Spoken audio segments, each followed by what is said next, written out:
Yeah, I was going to say it's a pretty empty table over there. Get a lot of pleas today.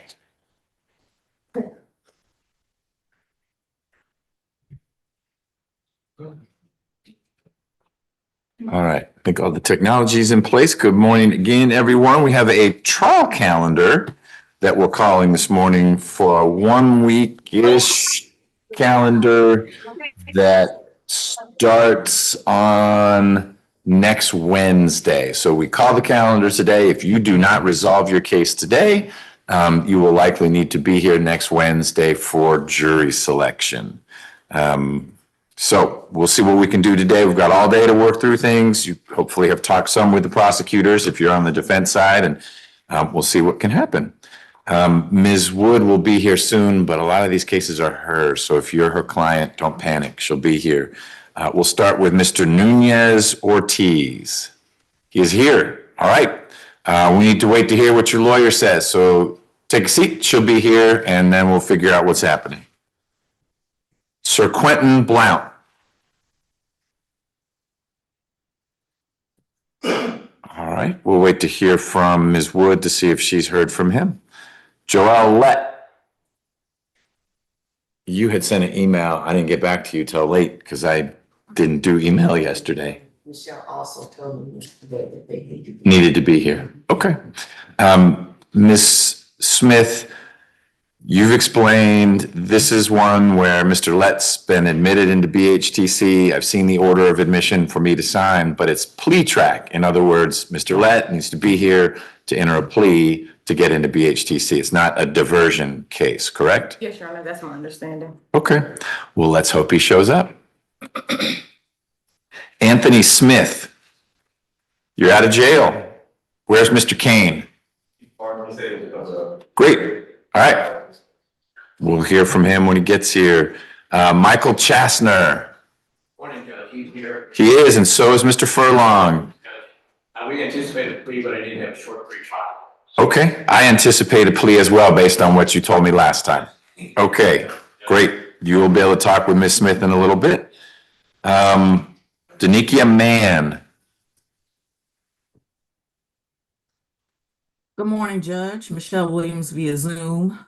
Hey, Ms. Williams. Good morning. Good morning. Thank you so much for allowing me to appear by Zoom, Your Honor. I am feeling ill today and didn't want to share my germs. Yikes. Well, I appreciate you sharing your face, but not any germs. We will not worry about Ms. Mann quite yet. We'll let Ms. Wood get here and let us know what she's heard from her client. So I'll circle back to this one. Are we able to null pros the original case? This is an indictment and superseding indictment. Any reason we can't null pros the original? No, Your Honor, there is no reason not to null pros. All right. Well, at a minimum, we'll take care of that today, and we'll figure out what's happening with the reindicted case. Thank you, sir. Crystal Alexander, I think, is in custody. Did we find her? Do we know she's here? She's not here yet, but is on a list to be here. Okay. Another Ms. Wood case. How about Mr. Talbot?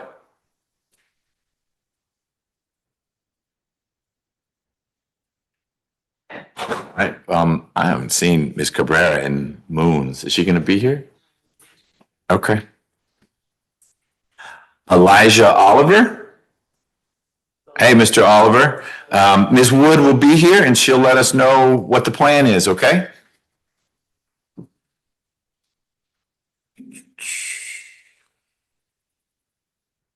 I might.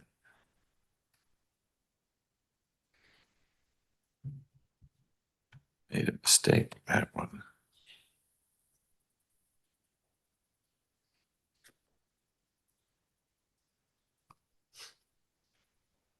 Mark Morris? We took a plea. Okay, that's what I thought, but that's not Marcus Moment. It's a different person. It's just another MM. Okay. All right. That's what I have down here. How about Michaela Green? Hello, Ms. Green. Ms. Wood will be here and then we'll talk about your case, okay? Thanks. Daryl Jackson. Good morning, Your Honor. Michelle Williams for the state. Hey, Ms. Williams, I think you said you had been in touch with the attorney. Yes. Go ahead. Oh, I was just gonna say, I have been in touch with the attorney. We just need to iron out a couple more details, and I know we'll have a moment to do that today. Okay. Well, Mr. Jackson's not here yet, so we'll figure out what's going on there. Scotty Lucas. Good morning, Your Honor. That's my case, Mr. President. We're not ready at this time, Your Honor, subject to further plea negotiations. Are those plea negotiations happening this morning, or should I have Mr. Lucas report on Wednesday? Okay, you don't think there's anything that's going to happen this morning? I don't think the prosecutor is here, so I can wait until she gets here. So, who is the prosecutor you were thinking of? I thought it was Ms. Davis at the time. So Ms. Davis has been relocated, and Ms. Smith in the red is the ADA handling the case now. So why don't the two of you talk a little bit before I excuse Mr. Lucas? That's fine, Your Honor. Great. Denitra Dawson? Hi, Ms. Dawson. Any idea where Mr. Richardson is? Okay, well, when we're done calling the calendar, will you call him, please? And then let me know what you hear? Okay. Thank you.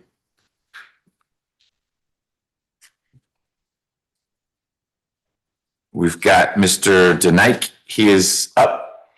Okay. Morning, Ms. Rios. Mr. Mendez Carranza is disappeared again. Good morning, Your Honor. Hey, how are you? I'm great. Can we go out of him? No, he's in custody. Mendez Carranza's here also? Yeah. Okay, Okay, yeah. excellent. How about Choice Phillips? Oh, he's in custody. Yes?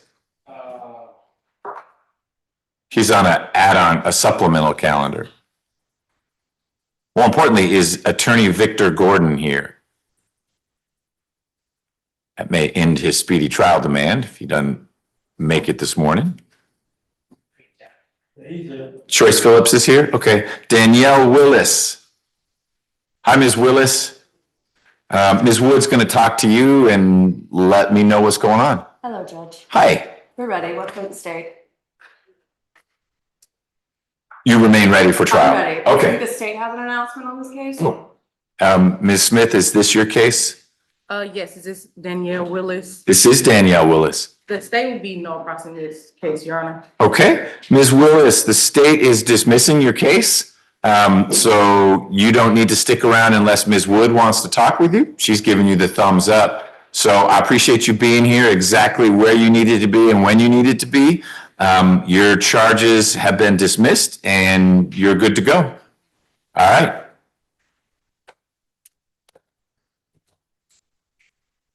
You said that with some confidence. What say the state? Back in Middle England. How about Terrence Stevens? He's in Oh, custody. he's in custody. Is Mr. Stevens here? He should be. That's not real, kind of tentative. Okay. And any update on Mr. Stevens? I think we might put this one up non-negotiated. I just need to speak with him once more. Got it. Okay. I'm going to recap a couple of yours, Ms. Wood. Mr. Nunez Ortiz is here. And so I told him you would be here, which you are. What's happening with him? We are still ready for trial. I am going to speak with him. I need to send Miss Willingham a message as well. So I'll have a better announcement soon. Oh, sorry. She's here. All right. So you are going to pre-try it a little bit? Yes. Okay. So Mr. Nunez Ortiz, stick around. We'll see if we are resolving. You have 3 cases. And one of them, the state will elect to try if you don't resolve your cases today, and we'll let you know the plan. Sir Quentin Blount wasn't here. Do you want to reach out? Yes, because I do expect him to. I spoke with him last week. Okay, so we'll hold.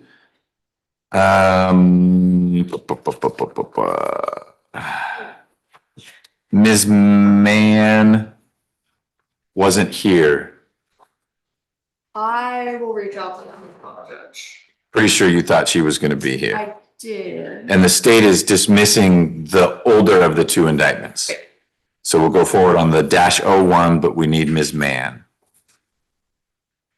Crystal Alexander is not here yet, but will be here. Okay. Elijah Oliver was here. Yes, so you'll need to chat with him. Okay. And I don't remember when you came in. Ms. Green? Ms. Green is here.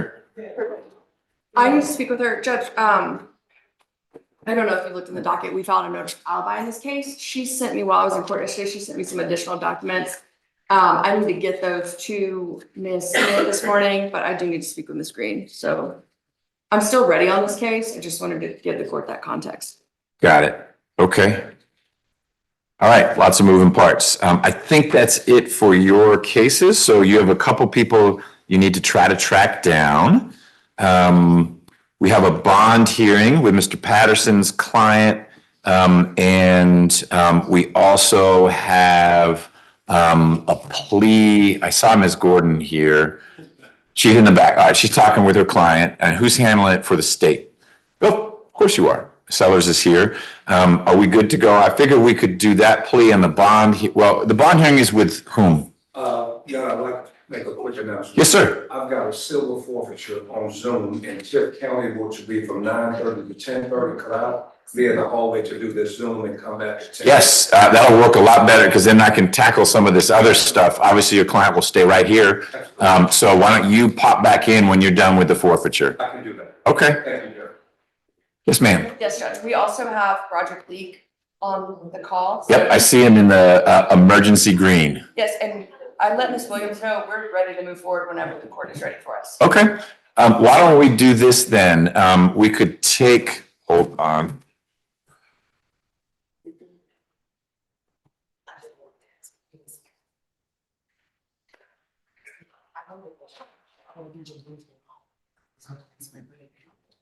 Hey, Ms. Gordon, are you ready on Mr. Love Gilly? Yes. Did I pronounce that correctly? Yes. So my thought is we take that plea allowing pretrial to occur. Lots of people want some time with Ms. Smith. Ms. Wood needs to talk with some people. And you can use the jury room for that while we take the plea of Mr. Love Gilly. And then we could do Mr. Leak. We would do that after I take that plea. Mr. Kane, good morning. Good morning. I'm here for Anthony Smith, he's present. He is. Nope. He announced here and he said you were parking and we figured we'd see you shortly and here you are. I walked a little slower than you. That's all right. Take care of that knee. But we're ready for a plea. Okay, great. And Use a written rights waiver. I don't need to in this case. You're welcome. I have one there, but we don't need to given these charges. Okay. We're ready to go. Excellent. Well, we will knock that out this morning as well. We will do Love Gilly and Leak and Smith. Morning, Judge. Attorney Gordon for. Ah, Mr. Gordon, you're here. I am. Great. So Mr. Phillips is here. He's back there. Have you had a chance to speak with Attorney Smith, the prosecutor? I have, I believe it's gonna be a plea this morning. Well, good. Okay. Well, we'll do that this morning as well. Is there anyone here who was waiting for a case to be called and didn't hear that case called? Yes, yes, for the shambles. Is that because I saw Mr. Sharp come in at one point? What are we doing with that? I need to make sure Adam is ready. Okay, he's here, but why don't you talk with him? I'm gonna take this competency docket plea and you guys can see, because I don't see Chambliss anywhere on my list. Doesn't mean I won't do it. I just emailed you. Okay. Hey. The case I was looking for, Judge, was Jalen Chambliss. Okay.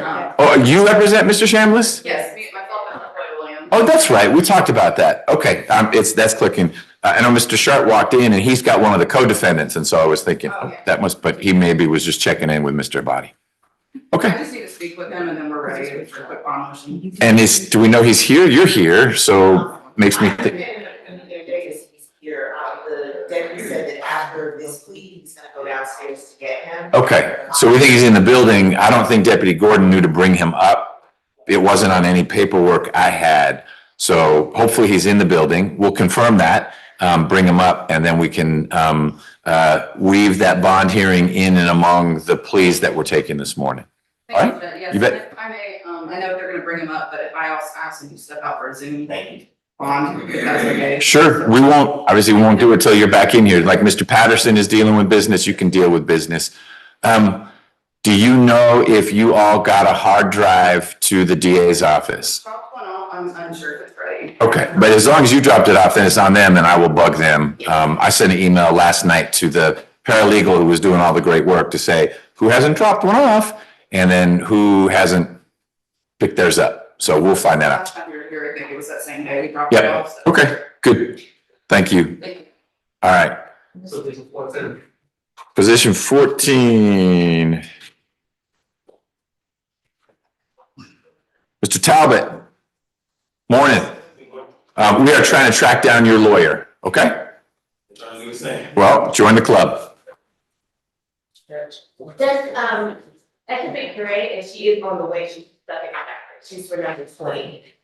Next Daryl Jackson. Daryl Jackson, great. Ms. Williams had been talking with that lawyer and it's good to know that that lawyer will be here, but Daryl Jackson is not here. So maybe the lawyer will be able to track Daryl Jackson down. Okay, That's a couple of things, but we'll be ready on a bond hearing when. when Chambliss is up, et cetera. Okay, that's fine.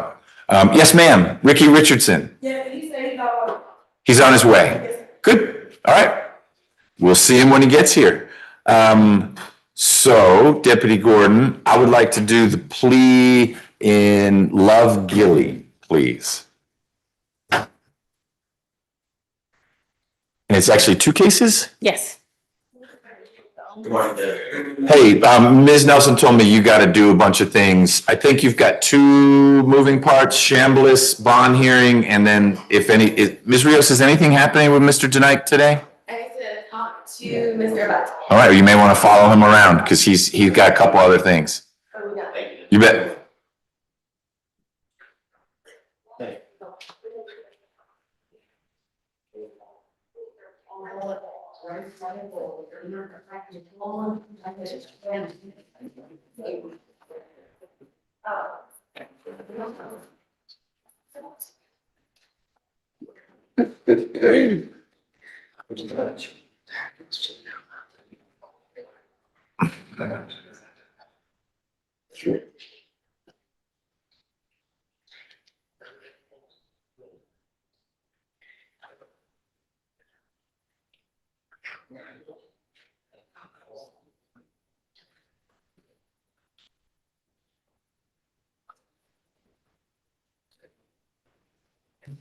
Good morning, Ms. Rivers.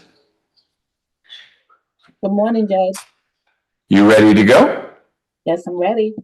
Excellent. All right, well, let's get on the record. We have Mr. Love Gilly here. Good morning, sir. Morning. I'm Judge McBurney. We've never met before, but I am a colleague, a coworker of Judge Ingram. Do you remember Judge Ingram? A little bit. Okay, well, a little bit's okay. She and I work together. She is in a trial right now. And so I'm going to work with your lawyer and with the prosecutor and with you to take the pleas that we're going to take today, okay? Yes. I need you to do me a favor. Will you let me know if at any time you have a question about something?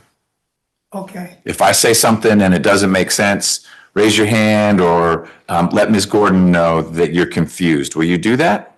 Yeah. Okay. What's going to happen in a moment is Ms. Sellers, who's the prosecutor on the case, she's going to ask you some questions. She's going to have you raise your right hand and then ask you some questions about your case. You need to answer those questions as best you can. Will you do that? Yes. Great. I may have a few questions as well. We'll talk about your case and make sure you're comfortable going forward with the things that you and Ms. Gordon talked about. All right? Yes. If you ever need a break, you'll let me know. Yes. Great. Ms. Sellers? Thank you, Judge. And just a little housekeeping matter. Usually we allow the court to sign for us. These are indictments I vote. Okay. I don't know if you want us to sign these or. So what I'll probably do, my approach is to ask the lawyers and Mr. Love Gilly if it's okay if the indictments are electronically signed, and then Ms. Green will handle that, or someone in Judge Ingram's office, rather than working off of paper. Sure. Ms. Sellers, can you please use the microphone? Sure. Thank you.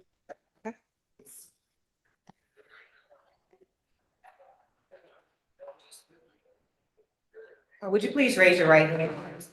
Do you swear or affirm that the statements that you will provide to the court today will be the truth, the whole truth, and nothing but the truth? Yes, You may place your hand down. Please state your true and correct legal name. Christopher Anthony Love Gilly. Are you at this time taking or under the influence of any alcohol, drugs, or medicine? No. I mean, I take medicine, but it's not, I'm not under the influence of it. So you've taken prescribed medicine? Yeah, And the medication that you have taken, does it interfere with your understanding of the proceedings today? no, it doesn't. And Mr. Love Gilly, do you get that medicine in the morning or at night? Both. Both. Did you get it this morning? Yeah, I got it this morning. Good. But it doesn't make you woozy or drowsy or anything? It throw off my balance. That's only when I'm trying to do something acrobatic. No acrobatics in court, okay? Excellent. You stand right there. We'll be all right. All right. How old are you, sir? I'm 52. And how far have you gone in school? I got my GED. Do you understand that you have been charged with the following offenses? An indictment 22 SC 184396. You have been charged with count 1, aggravated assault, count 2, terroristic threats, and count 3, willful obstruction of law enforcement. Do you understand that's what you're charged with in that case? Yes, Okay. And in 17 SC 154611, you have been charged with 1 count of aggravated assault and possession of a knife during commission of a felony. Do you understand the charges before the court? yes, Do you understand that you have the right to plead either guilty or not guilty to these charges? yes, And do you understand that if you plead not guilty or remain silent and refuse to enter any plea at all, then the state is required to prove the charges against you at a jury trial? yes, Have you had the opportunity to review your rights with your attorney? yes, Have you had enough time to speak with your attorney about all of the charges in this indictment, in both of these indictments, including the facts and circumstances relating to these charges? yes. And would you like any more time to discuss this case with your attorney? I'm fine. And are you satisfied with your attorney's services today? Yes, Counsel, do you waive formal reading of the indictments for purposes of this plea? Yes, Do you waive any and all defects in the indictments for purposes of this plea? yes. Has your attorney advised you of the minimum and maximum sentence for each charge to which you are pleading to today? yes, And so you understand that in 17 SC 154611, the charge of aggravated assault carries a sentence of 1 to 20 years, yes, and possession of a knife during commission of a felony carries a sentence of at least 5 years that must run consecutive to count 1. yes, And do you understand that in 22 SC 184396, the count 1 of aggravated assault carries a sentence of 1 to 20 years, and count 2, terroristic threats, carries a sentence of 1 to 5 years, and count 3, willful obstruction of law enforcement, carries a sentence of up to 12 months. yes, You understand that today you are entering a negotiated plea of guilty. And what that means is that your attorney has discussed with the state, myself, represented by myself, and we are recommending a sentence to the court. And that recommended sentence is in 22 SC 184396, count 1, 5 years to serve, which is reduced to the time that you have served. Count 2, 5 years to serve, and that is also reduced to the time you have served. And count 3, willful obstruction of law enforcement, 12 months, and that is reduced to time served. In 17 SC 154611, the recommended sentence to the court is count 1, aggravated assault, 5 years to serve. And that is reduced to the time that you have served. And count 2, possession of a knife during commission of a felony, and that is 5 years suspended to run consecutive to count 1. Do you understand that recommendation to the court? Yes. And do you understand that the court does not have to follow this recommendation? Yes. And that they have the full range of sentencing available to the court? Mm-hmm. You got to say yes or no. Yes. Thank you. And do you understand that the court has the right to sentence you to the maximum possible sentence on each charge? Yes. And do you understand that because there are multiple charges to which you're pleading to today, that the court has the right to also run those sentences consecutive, meaning one after the other? Yes. Do you understand that if the court decides to order a sentence that differs from the negotiated plea you are expecting today, that you have the right to withdraw your guilty plea? Yes. Do you understand that if you're currently on probation or parole, your probation or parole may be revoked based on you entering a guilty plea today? Yes. Do you understand that if you are placed on probation of any kind, you cannot violate any criminal laws of any governmental unit? Yes. And do you understand that if you are on probation, you must follow all the special conditions of your probation? Yes. Do you understand that if you fail to follow all the special conditions of probation, then you will be subject to revocation for that probation for the balance of your sentence? Yes. And do you understand that you are not allowed to possess or use a firearm while on probation? Yes. And just to be clear, the recommended sentence is not recommending probation. But, sir, are you a United States citizen? I am.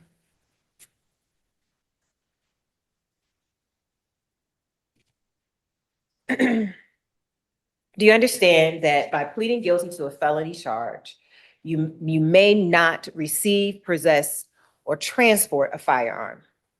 Yes. You understand that doing so will result in new criminal charges for which you face a sentence between 1 and 5 years? Yes. You understand that by pleading guilty to a felony, you also may not use a firearm in a crime in the future? Yes. And do you understand that if you were in the future to use a firearm in the commission of a crime, you would face a 15-year custodial sentence consecutive to the sentence for the underlying crime? Yes. Do you understand that by entering a plea of guilty today, you are waiving any and all defenses, including any mental health defenses? Yes. And do you understand that by pleading guilty, you are giving up the following rights? And I will go through a list of those rights. The right to trial by jury, the right to remain silent, the right to confront witnesses against you, the right to the assistance of counsel hired by you, or court-appointed counsel if you cannot afford an attorney at a trial of your case, the right to the presumption of innocence, the right to appeal if convicted of these charges at a trial. Do you understand these rights that you are giving up today? Yes. And is it your decision to waive these rights, which means to not use them, and to enter a guilty plea today? Yes. Has anyone forced, threatened, or promised you anything to get you to enter a guilty plea today? No. And is it your decision to enter a guilty plea because you are in fact guilty? Yes. How do you plead to the charges of aggravated assault, terroristic threats, and willful obstruction of law enforcement in indictment 22 SC 184396? Guilty. And how do you plead to the charges of aggravated assault and possession of a knife during commission of a felony in indictment 17 SC 154611? Guilty. Is this guilty plea freely and voluntarily given with full knowledge of the charges against you? Yes. And do you understand that you have only a limited right to appeal this guilty plea conviction? Yes. And do you understand that if you wish to challenge the voluntariness of your guilty plea, you must do so by filing a habeas corpus petition? Yes. And do you understand that for the felony charge, you have only 4 years from today to file that habeas corpus petition? Yes. And do you understand that for the misdemeanor charge, you have only 12 months from today to file a habeas corpus petition? Yes. And do you understand that you do not have a right to appeal directly from your guilty plea? But if you believe there is some error in your guilty plea, you can apply to the appropriate appellate court to request a discretionary appeal. The discretionary appeal procedure is outlined in OCG A 5635 and must be completed within 30 days of today. That's very updated, your It is. plea colloquy. It is. Do you understand that, sir? Yes. At this time, Your Honor, I will go on the record with the factual basis in both of these indictments. In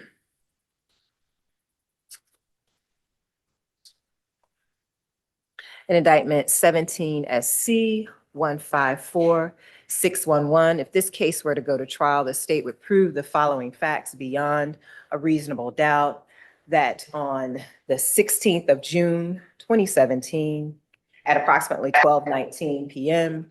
at 129 Rathmogil Boulevard in Atlanta, Georgia, in Fulton County, Mr. Love Gilly got into a physical altercation with the victim, Darrell Kemp, and stabbed the victim with a knife. The victim, Mr. Kemp, suffered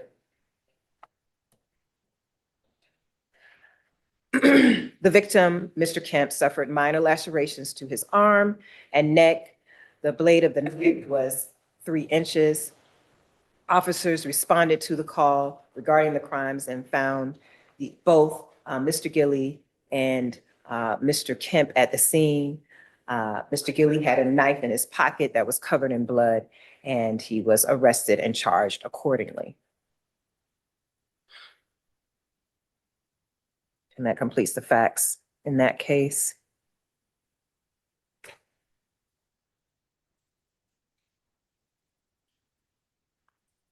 And I will go on the record with the facts in 22 SC 184396. If this case were to go to trial, the state would prove the following facts beyond a reasonable doubt: that on April 9th, 2020, at 34 Peachtree Street in Atlanta, Georgia, in Fulton County, officers responded to this location in reference to a report that a person was chasing another individual with a knife. Upon arrival, officers observed Mr. Christopher Gilly chasing Mr. Carnell Foster with a knife. Officers attempted to stop Mr. Gilly, but he refused to stop and continued chasing Mr. Foster while stating that he was going to kill Mr. Foster.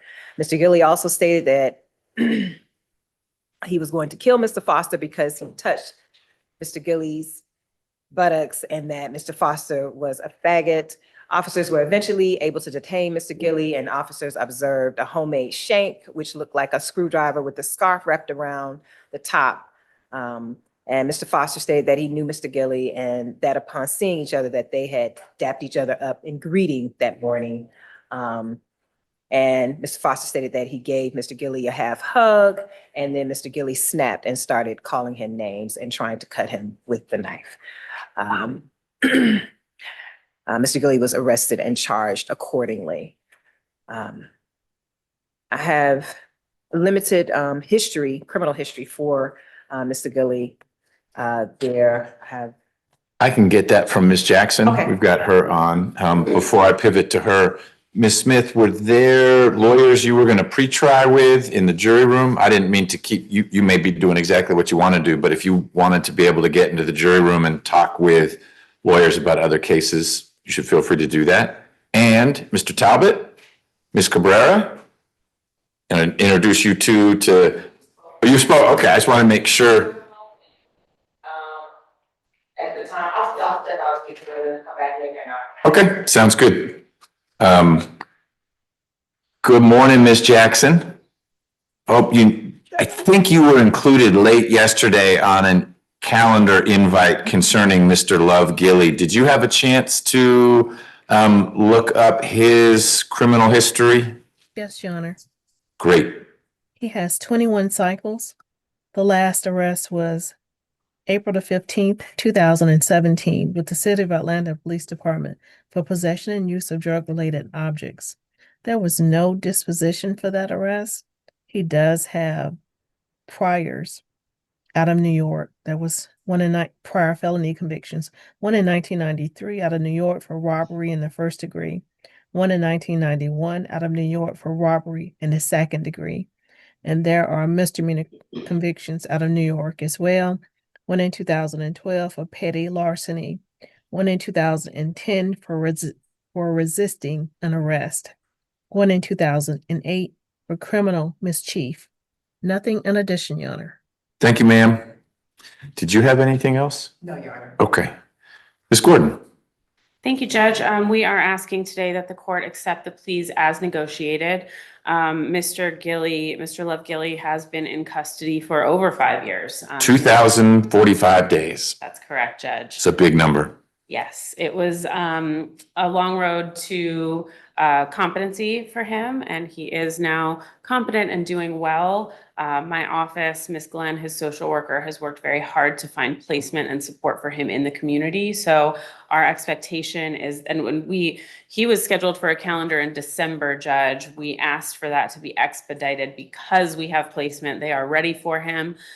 So we expect that hopefully next week he will be released to Horizon Respite, where they have a bed waiting for him, and he will also have an ACT team through Viewpoint Health to support him in the community, make sure that he stays healthy, stays on his medication, and stays out of trouble. So we have a good plan in place for him, and would just ask that the court accept the pleas as negotiated today.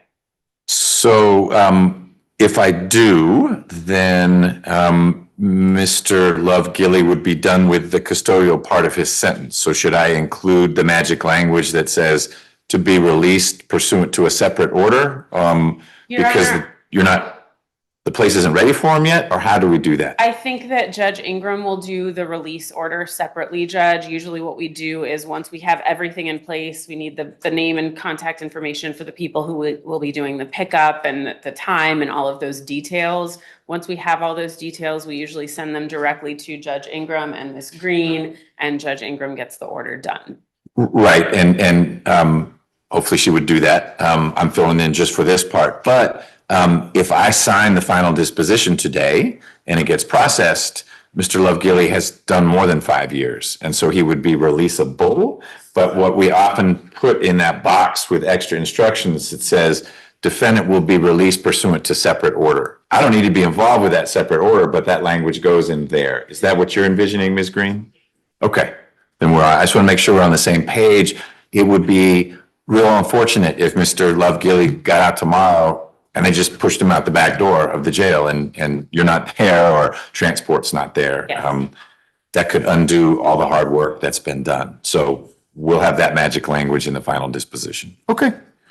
Anything else? That's all for me, Your Honor. All right. Mr. Love Gilly, are you originally from New York? Yes, Where were you born? I was born in Rochester, New York. Okay. What brought you to Georgia? I used to live in Albany, Georgia. So you moved from Rochester, New York down to Albany, Georgia? Why did you Yeah. move to Albany? My mother, this is when I was young, Okay. And after I left from Albany and visited Atlanta, I wanted to come back, so I did. Okay. Got it. Do you have any questions about anything we talked about? No, Are you prepared to work with the ACT team yes, and to stay at the housing that's been lined up? yes, You ready to be out of jail? yes. Ms. Gordon, was Mr. Lovegilly ever at Georgia Regional, or was all the restoration here in a series of? He was transferred to the hospital and did restoration there, Your Honor. Okay, all right, great. Well, it's been a long time coming, Mr. Lovegilly. Couple things. First, I find that Mr. Lovegilly is competent not only to go to trial, but to move forward with these two pleas. And I base that finding on the medical and expert conclusions of Dr. Tabernick, which is spelled Tabernik, in her July 3rd, 2025 letter. That's someone who's worked with you and evaluated you. And she concluded that you were competent to have the conversation we were having and even to go to trial if that's where we needed to go. But we don't, because we're taking two pleas. But I do find that you're competent to go forward with today's proceedings, and I incorporate all of Dr. Tabernick's findings in her letter in this hearing. I also find, Mr. Lovegilly, that there's a factual basis for both your pleas. My guess is you were not taking medicine back in June of 2017 when you got in the fight with Mr. Kemp. And again, you weren't taking medicine in April of 2020 when you were chasing Mr. Foster around for whatever he did to you. I'm hopeful that those kinds of things don't happen in the future because you're going to stay on medication and stay plugged in with support. Okay? Mm-hmm. I also find that your plea is knowing and voluntary. Voluntary means no one is forcing you to enter this plea. Yeah. But you've decided that it's in your best interest after talking with Ms. Gordon and thinking about it, but you've decided this is the right thing for you. Is that correct? Yes. And a knowing plea just means that you understood the things we talked about. Do you feel like things were adequately explained to you? Yes. Great. Then I'm accepting both your pleas. Ms. Gordon, can Ms. Green or someone else from Judge Ingram's chambers electronically sign your name to both indictments? Yes, Your Honor. Ms. Sellers? Yes, Judge. And Mr. Lovegilly, is it okay if we electronically sign your name showing that you've pled guilty to both cases? Yes. Great, we'll do that. In the 17 SC case, which is 17 SC 154611, I'm sentencing you on count 1 to 5 years to serve. Count 2 is 5 years suspended. It has to run consecutive, meaning afterwards. It's actually a 10-year sentence, 5 in custody, but you get credit for all the time you've already served, followed by 5 years suspended. And the only condition of your suspended sentence, conditions are 1, you obey the laws of Georgia and the other 49 states. Number 2, you stay away from Mr. Kemp, just in case you happen to know who he is or where he is. Leave Mr. Kemp alone. And if you don't remember him, that makes it even better. Number 3, you stay away from Mr. Foster. That's the gentleman you got in the fight with more recently. You live your life, you let them live their lives. Okay? Yes. Does that make sense? Yes. All right.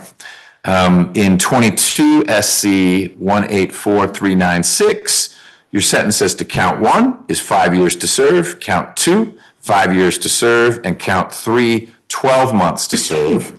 Those all run concurrently or together, and that'll run together with your sentence in the other case. So the big picture is 10 years to serve 5 years with 5 years suspended. No probation, no supervision. As long as you stay out of trouble, keep taking your medication and relying on all the support you've got, it should be okay times. All right? Yes. Any questions about that? No. Ms. Gordon, anything else on behalf of Mr. Lovegilly? No, Your Honor. Ms. Sellers? Nothing from the state, Your Honor. Ms. Green, do you need me to say anything else for purposes of filling out the 2 final dispositions, or you got it? You got it. Excellent. Good luck, sir. Thank you, Your Honor. May I be excused? Yes, you and Ms. Sellers and Ms. Green are good to go. Thank you, Judge. You're welcome. I'll send some case to judging room now.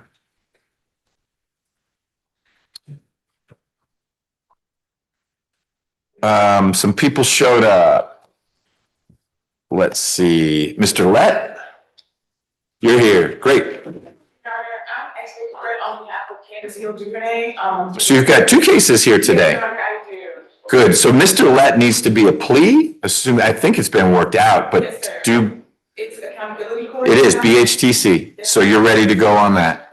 Good. And then Ms. Mann showed up. There she is. Great.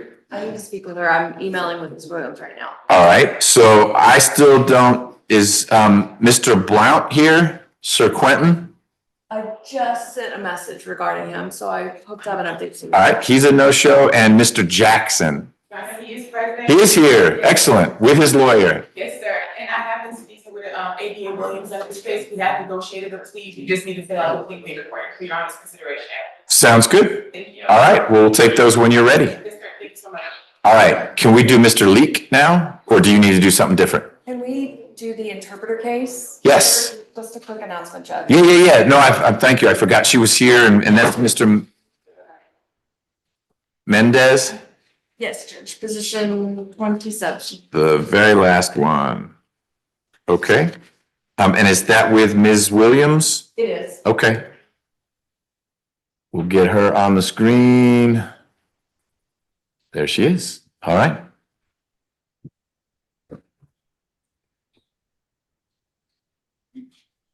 Good morning, Your Honor. Good morning. How are you? I'm great, thank you. Was a deputy getting Mr. Yes. Mendez? Okay. Judge, this is, his final plea fell during Nicole Biggins' trial in here. So we never actually got to, we weren't gonna do anything, but I just wanted him to be able to see you. Yep. No, that's all good. So we'll do final plea now? Sure. Okay. Please. No. Ah. No. Just like the state. Yeah, yes. So yeah, what is it? Ah, We talked about. ok. No, no mire para si no lo van a retar. Mr. Mendez, move this way a little more. Venga más aquí, así lo pueden ver bien en la cámara. Perfecto. All right. Ms. Rivers, let's get on the record, please. First, let me swear in the interpreter. Primero me va a tomar por Ma'am, do you swear or affirm that you will translate to the best of your ability from English to Spanish and Spanish to English? I swear, Your Honor. Excellent. This is 25 SC 003 454. State versus Mendez Carranza. Mr. Mendez Carranza is here with his lawyer, Ms. Wood, and we have Ms. Williams appearing virtually. Que es la fiscal que está en su. Ms. Wood, do you feel like you've got all the discovery in the case, as best you can tell? Yes, Judge. There was an issue that there's a photograph that I've already spoken to Ms. Williams and Ms. Clark about, and I think I have what they have. Okay. Is this what was on the phone? Okay. That's a central photograph. Do you now have it? I have it. Okay. I was only trying to figure out if there was maybe a better copy of it. Understood. Okay. Ms. Williams, thank you. What is the state's offer if Mr. Mendez Carranza wanted to resolve his case today? Si quisiera declarar If culpable. Mr. Mendez Carranza wanted to resolve his case today, he would be pleading to the charges in the indictment. Si se quisiera declarar culpable And o I believe, I haven't checked for sure, but I believe no, that the chequea last offer was que it la 20? última oferta Yes. 20 to serve 10 años a cumplir. with a balance on probation? Yes, Your Honor. Okay, and then obviously register. Y obviamente Yes. registrarse. Sí, Okay. por supuesto. All right. Mr. Mendez Carranza, if you were interested in resolving your case today, Por terminar el caso hoy aquí, the state would require you to plead to the indictment, que se declare culpable, and the prosecutor would recommend a sentence of 10 years in custody, años de cárcel, followed by 10 years on probation. 10 años en libertad condicional. Do you understand what the state's recommendation is? La que le están presentando hoy. Yes. Is that something you're interested in doing today? Ya, de que declararse culpable hoy? No. No. Okay, understood. Your case is on two different trial calendars coming up. So I'm trying to get you that trial date that you're entitled to. Eso que usted tiene derecho Ms. Wood will keep you posted on a that. mantener al tanto de lo mismo. Do you have any questions for me? ¿Alguna pregunta para el juez? No. No. All right, Ms. Wood, anything else on behalf of Mr. Mendez Carranza?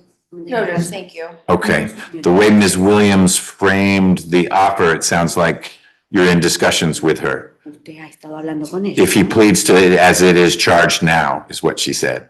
Yes, I understand that. Okay. Sí, sí, yo entiendo. I'll keep talking. Okay. Yo voy a seguir hablando con Ms. Williams, you remain ready if this is a case that gets reached, el juicio. assuming you're well. Okay, sounds good. Gracias. Thank you.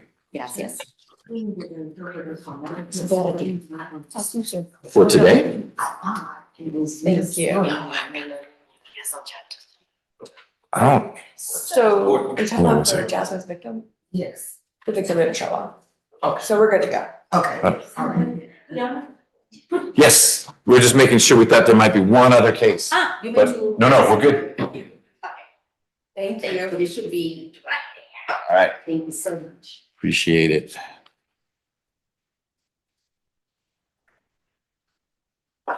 There you Thanks so go. much, You Jeremy. bet. Yes, Ms. Cabrera.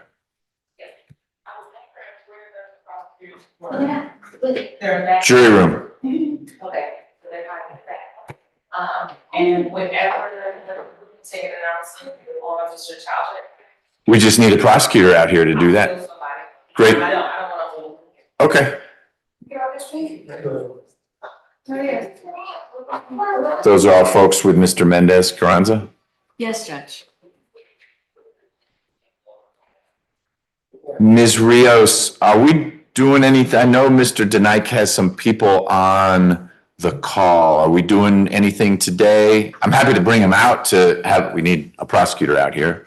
Or you're still hoping to have conversations with Mr. Abadi? I talked to Mr. Body briefly. I don't think anything's happening today. He's still talking with the family, trying to see what we can do, but I guess we're just gonna go for it as of the way the trial. Okay. Do you need me to bring Mr. Denike out? I think. You don't need to bring it. Okay, if you change your mind, let me know, and you should just let family know. They're welcome to stay on all they want, but if he's not gonna be coming out, then there's not a lot they're gonna see. Okay. So what are we ready on? I'll grab a prosecutor out here. Mr. Kane is ready. That's right, Mr. Smith. Okay. We're also ready on leak and Miss Williams is. Oh, right. Let's do, I said we would do Leak and then we'll do Smith. So if Ms. Smith doesn't emerge by then, we will pull her out to take that plea, but we'll do Mr. Leak now. Everyone's going to need to speak up. Mr. Leak, can you turn your camera on, please?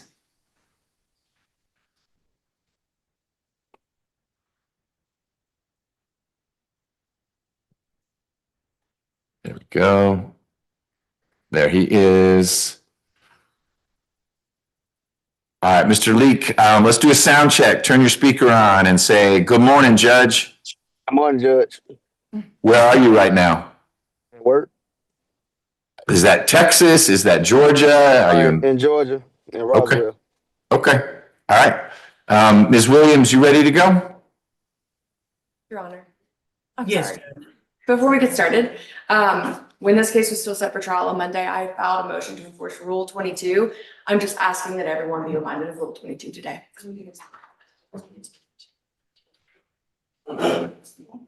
What am I missing?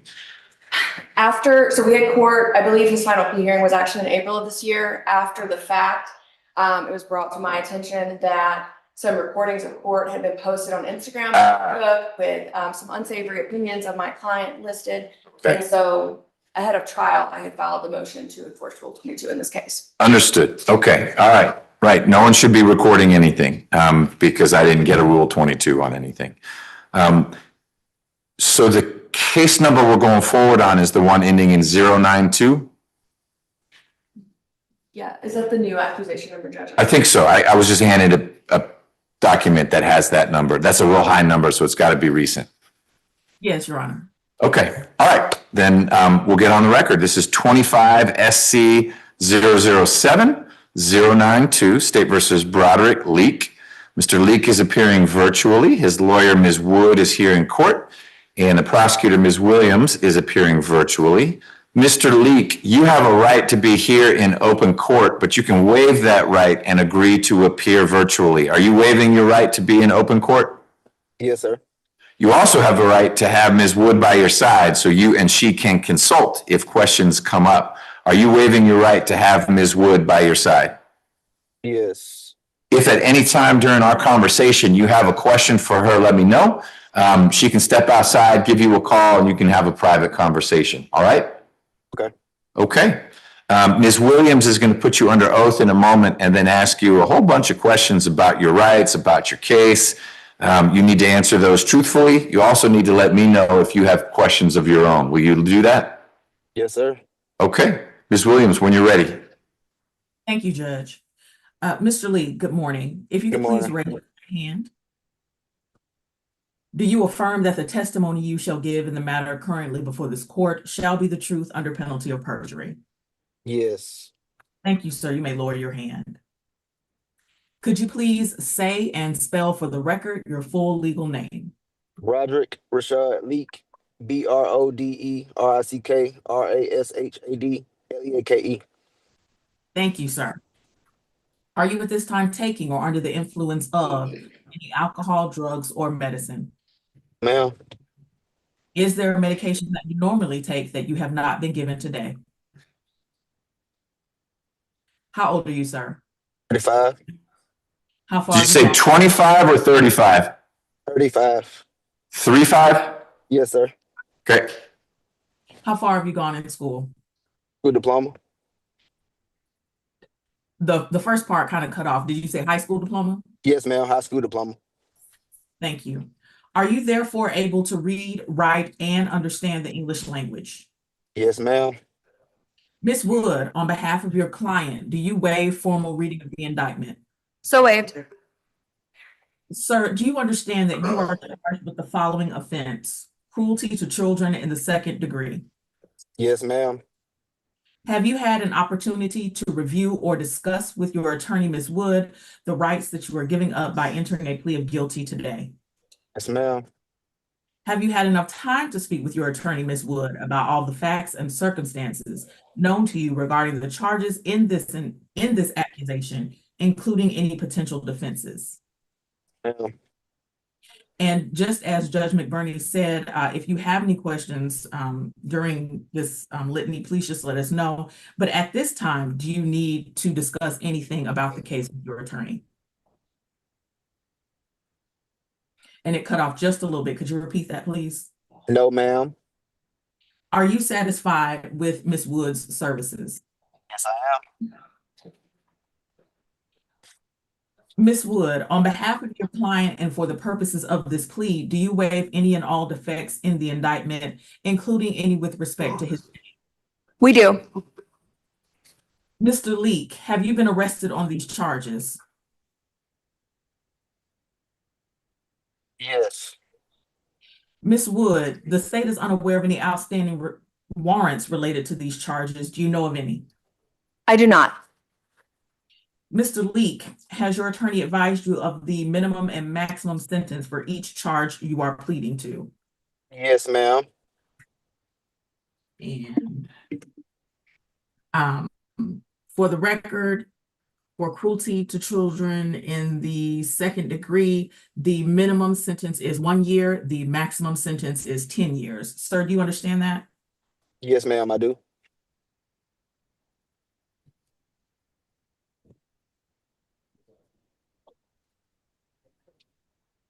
Sir, do you understand that this is a negotiated plea of guilty, which means that the state and your attorney will make a sentence recommendation to the court, but the court does not have to accept that recommendation. The court can sentence you to the maximum on this charge. Do you understand that? Yes, ma'am. Your Honor and Mr. Leak, as to the actual terms of the offer, The recommended sentence for cruelty to children in the second degree is that Mr. Leak be sentenced to 7 years of probation, that he stay away from and have no further contact with the victim in this matter, the minor named Kaylee, Kailee Jones, common spelling. And additionally, that within 60 days of entering this plea on the record, that he take a psychosexual evaluation and thereafter follow all recommended treatment. Sir, do you understand the terms of the joint recommendation? Yes, ma'am. And do you wish to proceed with this plea at this time? Yes, ma'am.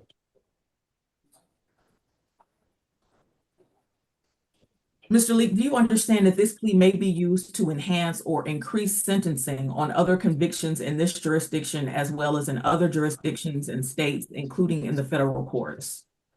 Yes, ma'am. Are you currently on probation or parole? No, ma'am. Do you understand that if you are placed on probation of any kind, you cannot violate any criminal laws of any governmental unit or any special conditions of probation without being subject to revocation for the balance of the sentence? Yes, ma'am. Do you understand that you are not allowed to possess or use a firearm while on probation? Ma'am. Are you a U.S. citizen? Yes, I am. Sir, do you understand that there may be other adverse or unfavorable consequences as a result of this guilty plea conviction, just as there would be from a conviction following a trial? For example, your guilty plea may affect your right to vote, your right to hold public office, your right to serve on a jury, your right to obtain a passport, and your right to receive, possess, or transport a firearm. Yes, ma'am. Do you understand that by pleading guilty to a felony, if you use, receive, possess, or transport a firearm, or use a firearm in a crime, you will be guilty of a felony, which may carry a sentence of 1 to 15 years in prison? Yes, ma'am. Ms. Wood, I apologize, but are we seeking to use the first offender treatment? Yes, we're requesting first offender treatment. Mr. Leak, are you asking to be treated as a first offender under the provisions of the First Offender Act? Yes, ma'am. Have you ever pled guilty or no contest to, or ever been convicted of a felony in the state of Georgia or any other jurisdiction? Ma'am. Have you ever been sentenced for any crime, felony or misdemeanor under the First Offender Act? Ma'am. Has Ms. Wood, your attorney, explained the First Offender Act to you? Yes, she has. Do you understand that if you violate the terms of your first offender sentence or commit a new offense while on first offender probation, your first offender status could be revoked, you could be adjudicated guilty, and you could be resentenced to up to the maximum sentence for the charge in this accusation? Yes, ma'am. Do you still wish to proceed with first offender treatment? Yes, ma'am. I'm now going to go over some of the rights, constitutional rights that you are giving up by entering a plea of guilty. Do you understand that you have the right to plead not guilty? Yes. Do you understand that if you do plead not guilty or remain silent, this matter could proceed to trial? Yes, ma'am. Do you understand that by entering a plea of guilty, you waive any and all defenses, including but not limited to any mental health defenses and any assertions of self-defense?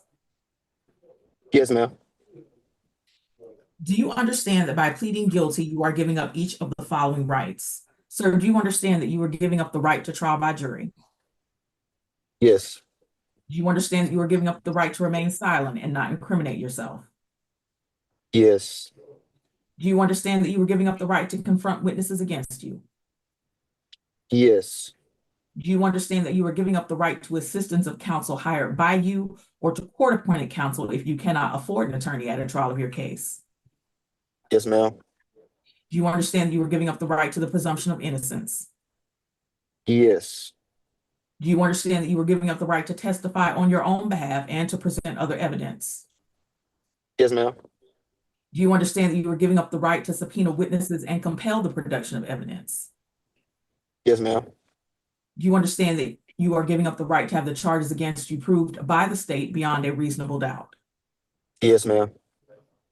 And finally, do you understand that you are giving up the right to appeal if convicted of these charges after a trial? Yes, ma'am. Has anyone forced, threatened, or promised you anything to get you to enter a guilty plea? Ma'am. Is it your decision to waive these rights and enter a guilty plea because you are in fact guilty? Yes. As to accusation number 25SC007092, how do you plead to the charge of cruelty to children in the second degree? Guilty to my best interest.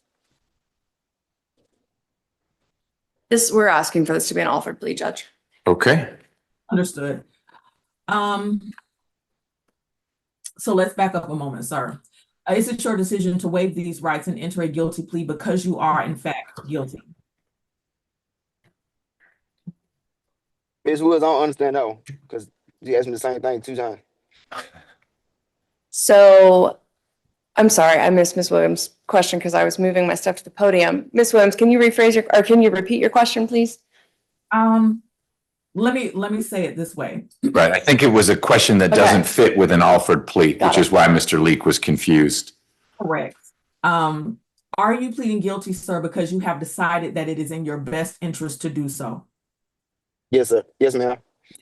Are you aware that even if you do not admit guilt, this is a plea of guilty and places you in the same position as if you were convicted by a jury at a trial? Yes, ma'am. Are you asking the court to accept your plea as guilty under offer? Yes, ma'am. As to accusation number 25SC007092 and the charge of cruelty to children in the second degree, do you plead guilty under offered? Yes, ma'am. Is this guilty under offered plea freely and voluntarily given with full knowledge of the charges against you? Yes, ma'am. Sir, do you understand that you do not have a right to appeal directly from your guilty plea? But if you believe there is some error in your guilty plea, you can apply to the appropriate appellate court to request a discretionary appeal. This discretionary appeal procedure is outlined in the Official Code of Georgia Annotated, Section 5-6-35. Do you understand that? Yes, ma'am. Do you understand that the appeal process that we have just discussed must be filed by your attorney unless you are representing yourself? Yes, ma'am. Do you understand that unless your attorney is substituted or permitted to withdraw, your current attorney, Ms. Wood, will represent you until either the end of the current term of court or 30 days from today's date, whichever is later? Yes, ma'am. Mr. Lee, that concludes all of the questions and information that I have for you, sir. I'm now going to turn to providing a factual basis for this plea to the court. Okay. Your Honor, as to a factual basis for the plea, and just to notify you, Your Honor, I believe that the mother of the victim, Ms. Jones, is on the Zoom, and I believe that she would like to speak at the appropriate time, sir. Sounds good. As to the factual basis, on October 10th, 2022, Officer Borderon of the Atlanta Police responded to apartment 193 to the apartments at 1935 Alston Court regarding a child molestation call. Reporting party, Ms. Candiotti Jones, stated that Mr. Broderick Leak, a family friend, inappropriately touched her daughter, Kaylee. Oh, and I apologize. Allow me to spell Candiotti, please, for the record. Candiotti is K-A-N-D-I-O-T-T-I, last name Jones, common spelling. Inappropriately touched her daughter Kaylee the previous day. In her forensic interview, Kaylee disclosed that she was staying at the home that Mr. Leak shared with Ms. Stowers for a few days. On October 9th, 2022, Mr. Leak woke Kaylee up at approximately 8 a.m. to tell her that she needed to take a shower. He asked Kaylee if she needed help while bathing. Kaylee told him no, but he entered the shower nude and proceeded to bathe Kaylee, who was also nude. After the shower, Leak then helped Kaylee to dress, even though she told him again that she did not need help, and used his phone to show her a video of a woman performing oral sex on a man. Later that day, Leak drove Kaylee home. Ms. Jones noticed that Kaylee seemed uncomfortable when Leak hugged Kaylee. Kaylee then started to cry and disclosed the incident with Mr. Leak to her mother. Warrants for Mr. Leak were taken out on December 1st, 2022. He was later arrested on December 8th, 2022. Your Honor, that concludes the factual basis, based on, of course, the plea. Mr. Leak has no criminal history in the state of Georgia. Okay.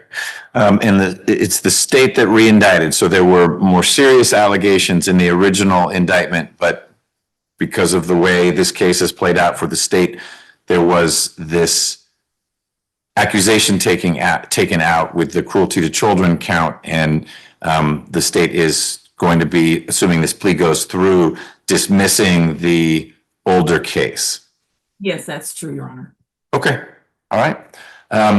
Before I turn to Ms. Jackson about criminal history, Ms. Jones, I am here to hear from you. If there are things you want to say, let me do this and let you know, Ms. Jones, you don't have to say anything at all, but you have a right to be heard speaking not only on your own behalf, but on your daughter's behalf. So I'm listening. Hi, Judge. How are you today? Hey, well, it's a busy day for me. I'm sure it is for you. Yeah. Well, Kaylee is in school right now. Good. I just wanted to get on here to let the court know the effect that this case has had on my daughter. Kaylee. How old is she now? She's 13 now. Okay, so does that mean she's in 6th grade, 7th grade? 7th grade. 7th grade. Good for her. And yeah, she's doing very good in school. She runs track. Her grades are good. So she's doing very good in school. She have her times, but she's doing very good. I just wanted to let, like I said, the court know how it affected Kaylee. Even with me being her mom, someone that she trusts. It's just a lot of, different things that I've seen in her since it, happened to her, as far as, things that, personal things that it's hard for her to share with me. Just her being uncomfortable with certain things, with me being her mom, that really hurts me because, she's a very sweet kid, very loving, very sweet, very caring, so it still hurts her. Some days we cry, we talk about it, we cry about it, but we get over it because, like life goes on. But as far as just her being uncomfortable around me, her mom, is just like kind of hard for me because of what she experienced and all of this, and her having to relive these things because we're in trial for it. It's kind of hard for us, and kind of hard for me as a mom, and I'm just trying to protect her at all costs.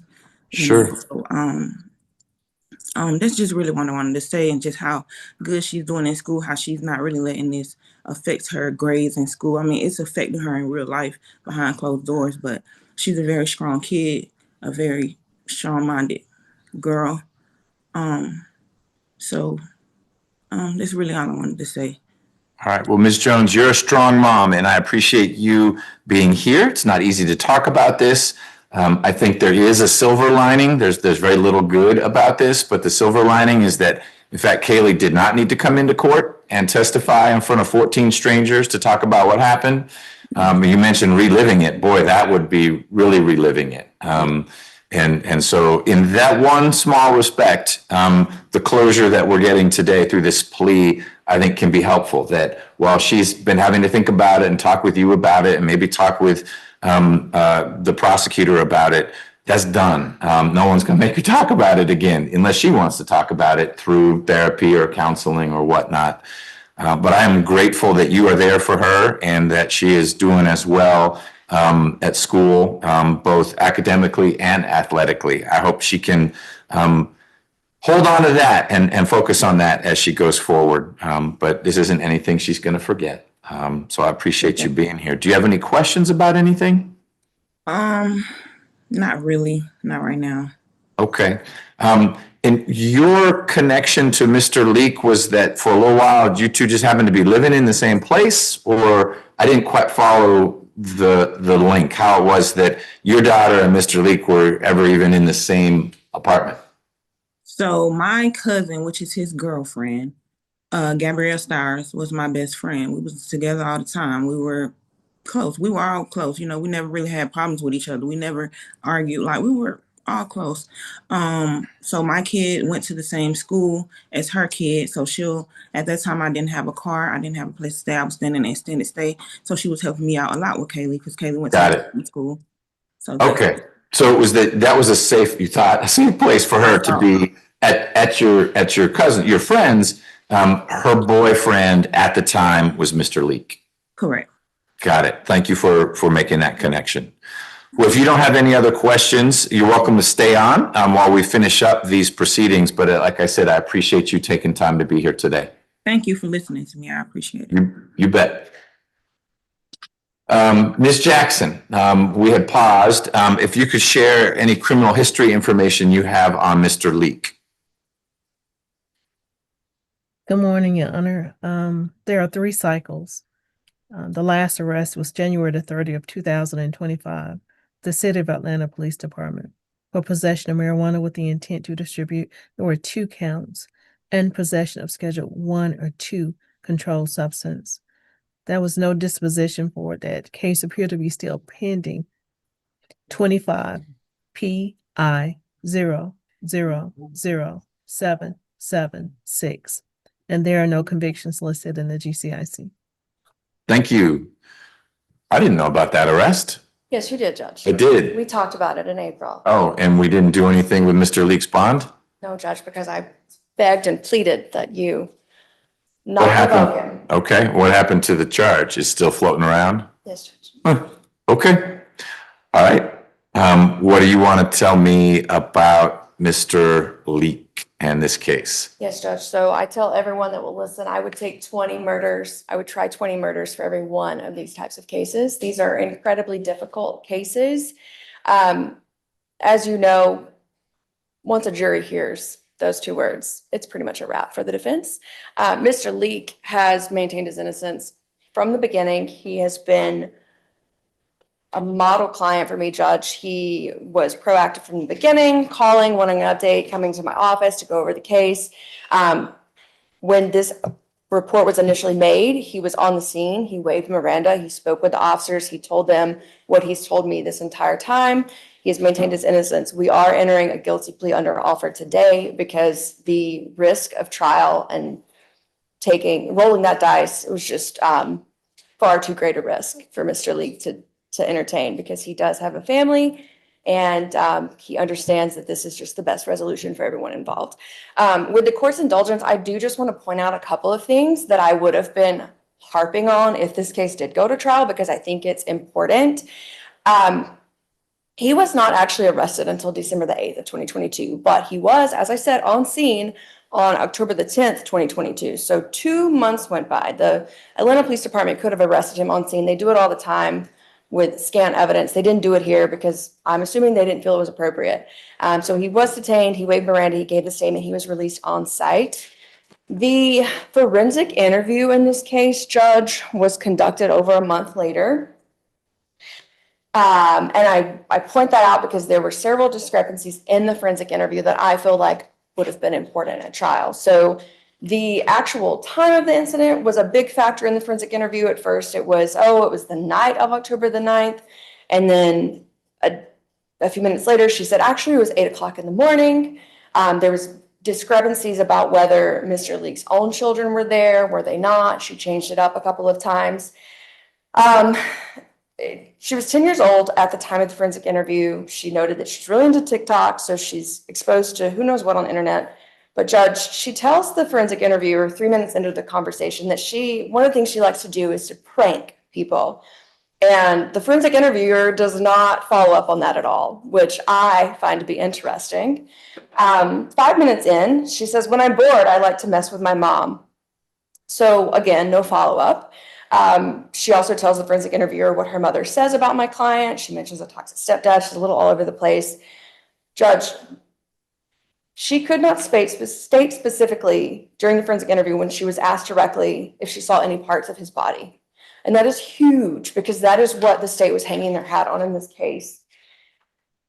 And finally, at 34 minutes and 25 seconds in, she tells the forensic interviewer, I always used to lie. And again, no follow-up was done. And so I'm putting that out there. I know these trials are so difficult, but I would have had some stuff to work with in this case. So thank you for listening to me on that, Judge. He is 35 years old. He was trained as a barber. He was a mobile barber by trade, actually. Back in April, when we actually had a bond revocation hearing in this case, and this honorable court altered the bond conditions. So he has not been able to work as a barber because part of the way that he got business is he was a mobile barber. He would go to people who were not able to come into a barbershop during business hours. So his curfew prevented him from actually doing that job. So that's why he's working with a traffic control company right now. So that's been a little bit of a financial life change for him. So I am asking that probation fees be waived for a period of time. As you heard, he's 35 years old. He has children. He's expecting another child on the way. He has no felony convictions. Judge, he's 35. I think he's an excellent candidate for first offender. I'm asking for that treatment. This is under Alford, as we've said. I'm also asking for a behavioral incentive date. And then finally, my last request is that the court seal this record in this case. Okay. That was a lot. I'm sorry. No, you are an advocate and you advocated. I'm going to turn to Mr. Leak in just a moment, but I want to be clear. I appreciate what you shared and why you shared it. But it is also important that people understand that, of course, the victim is not on trial here. And she came forward with some difficult things she had to talk about. And I don't want to minimize what she has been through as we finish up this process. Mr. Leak, you've been listening to everyone else, but this is your plea and ultimately your sentencing. Is there anything you want to add to what Ms. Wood had to say? No, sir. Okay. Well, Mr. Leak, I find there is a factual basis for your plea. If we did go to trial on either the original indictment or this newer accusation, and the evidence came in consistent with the way Ms. Williams described it, a jury could find you guilty. I don't know what the jury would do, but you are making it clear you don't want to run the risk to find out what the jury would do, which is why we're taking a plea. I also find that your plea is knowing and voluntary. I will accept it. You are entering your plea under North Carolina versus Alford, which is your way of saying, I don't agree with everything the state said, but I believe that it is in my best interest, meaning Mr. Leak's best interest, to go forward with a plea. Does that describe your situation? Yes, sir. All right. Ms. Wood, can someone in my office sign the accusation on your behalf? Yes, Judge, thank you. Ms. Williams, can we sign for you? Yes, Judge, thank you. Mr. Leak, can we electronically sign your name to the accusation indicating your offered plea? Yes, sir. Tell me why first offender makes sense for you. Because I never got in trouble. I never was in trouble at all with the system at all. Judge, I forgot to add something, and we talked about it this morning because we talked on my way to court. He was a coach for children's teams before all of this happened. He lost that position. I'm hopeful if he receives first offender treatment, he can return to that other secondary source of income. Okay.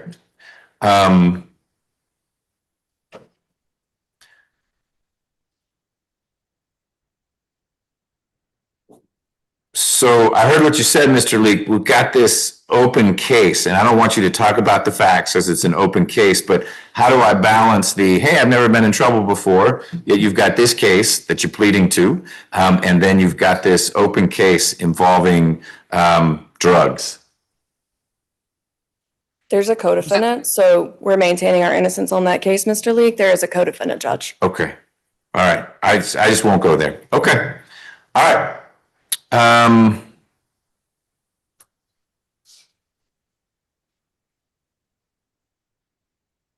Do you understand the risk of first offender, Mr. Leak? Meaning, you're going to be on probation for a while, and I don't actually plan on setting a behavioral incentive date.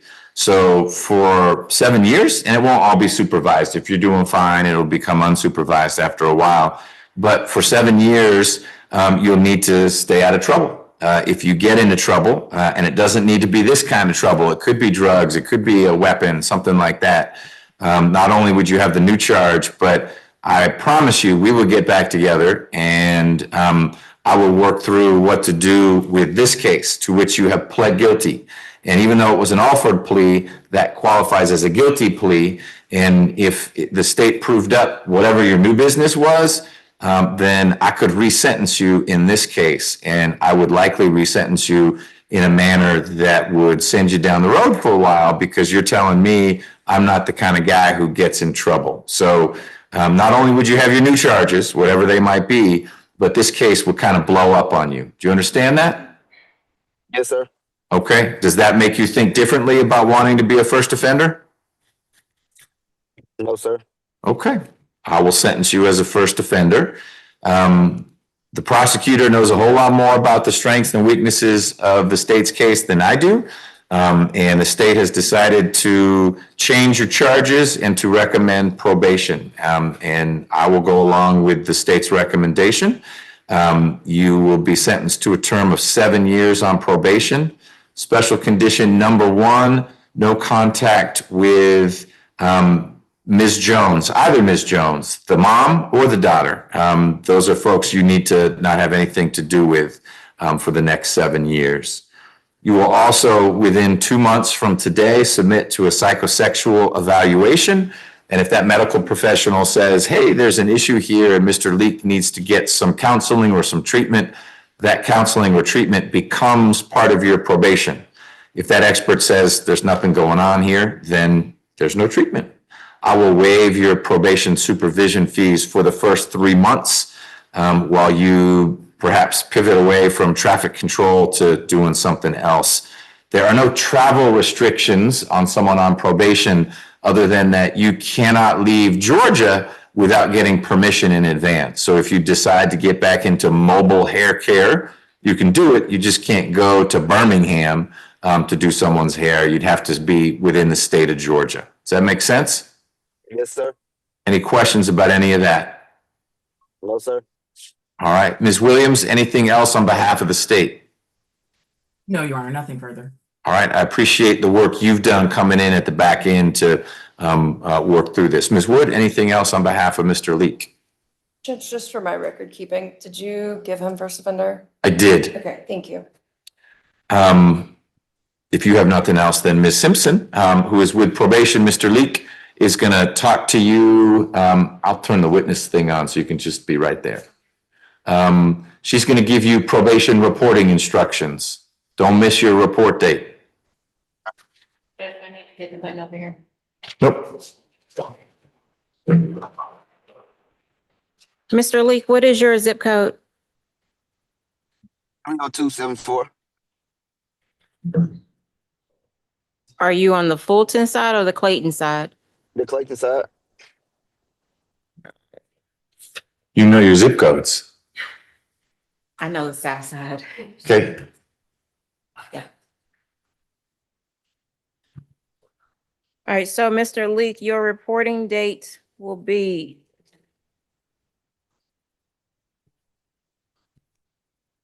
it's going to be Friday, November the 11th. And you're going to report to the Clayton County Probation Office. I'm going to give Ms. Wood the address and all the information so that she can forward it to you. You got it. Your date didn't quite work out because you said November 11th, which was 2 days ago. I'm looking at it. November the 21st. I'm sorry. He's already violated his probation. I Right. knew it would happen. Right. This guy. My apologies. So just to clear the record, your reporting date is November the 21st. And you're going to report at 8 a.m. Okay. I'll send this to you, Mr. Leak. All right. Okay. Thank you, Judge. You bet. All right. That's it for this case. And thank you again, Ms. Jones, for being involved and sharing how your daughter's doing. No problem. Have a nice day. You too. All right. Let's get Mr. Leak off there. And I would like to get the announcement, Ms. Cabrera, from you, and then we're taking Mr. Smith's plea. Unless there are other quick announcements, we can do the announcements. we need to get Ms. Smith. So we'll get her out here because she's needed for, no, Ms. Davis is in some other courtroom. Ms. Smith is the 80. You're gone for a little while, look what happens. I know. Yep, red jacket, that's Ms. Smith. I'll figure it out. Okay. Your Honor. Yeah. On Chambliss? Okay.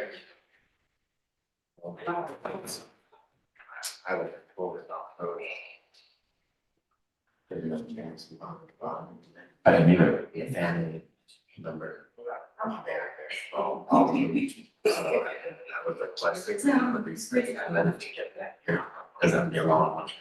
No, it needs to be a short one.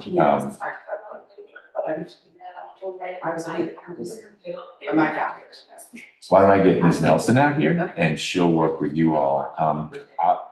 I can't do next Monday or Tuesday, I'm out, but anytime after that, we can do it. We'll be picking a jury on Wednesday. Because I'm. Then you're gone. Pardon me? Thursday and Friday. Okay, then we do it Wednesday. We'll make it. Just keep your hands out of your pocket. Look at this, that's right. Let's get this done.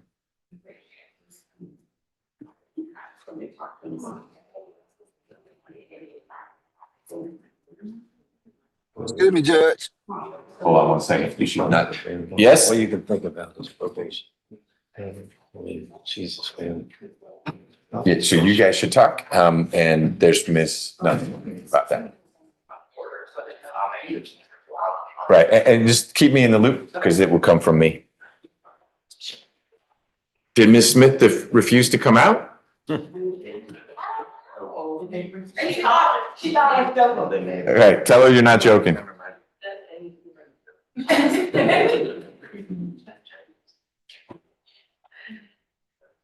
Mr. All right, so, Mr. Talbot, our final CSX rail yard defendant who lived in the pencil lops. Yeah, this is going to remain on your honor's drop calendar. You know, the state law will run over that more than once. Okay, And I'm rejecting that offer and asking to be put over the drop calendar. all right. You weren't here yet, but that means, next Wednesday, is when we're picking a jury. I'm not saying Talbot is the one that will go out first. We've got two speedy, pardon me? 19th. No. The 19th is when we would pick a jury, but you know the routine. I'll send an email out to all the lawyers saying, these are the 4 or 5 cases that need to be ready for next Wednesday.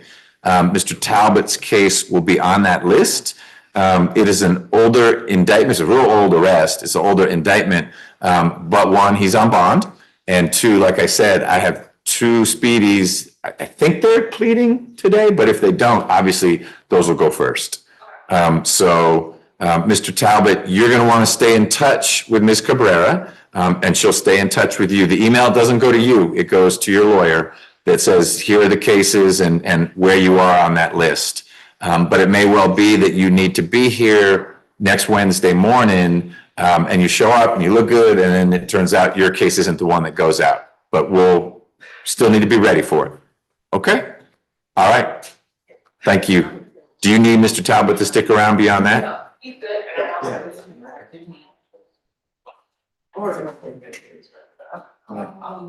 I'm sorry. Nope, we sign electronically. You're old school, Kane. Get back to the podium. We don't do indictments. We don't do indictments. Nope. The DA just writes it down. What do I feel like today? Yeah.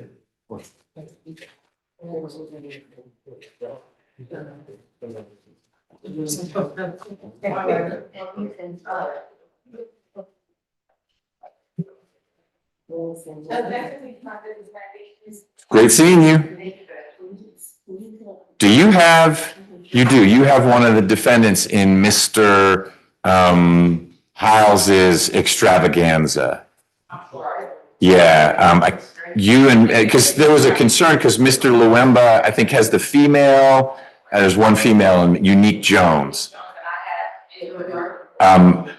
Did you get your hard drive in? That's my question. All right, as long as you got it in, I'm bugging them I'm bugging them about that. Okay, thank you. You bet. You're welcome. I'm not sure what I did, but the reset, yes. And we're doing nothing with the night today, or are you guys still talking? Okay.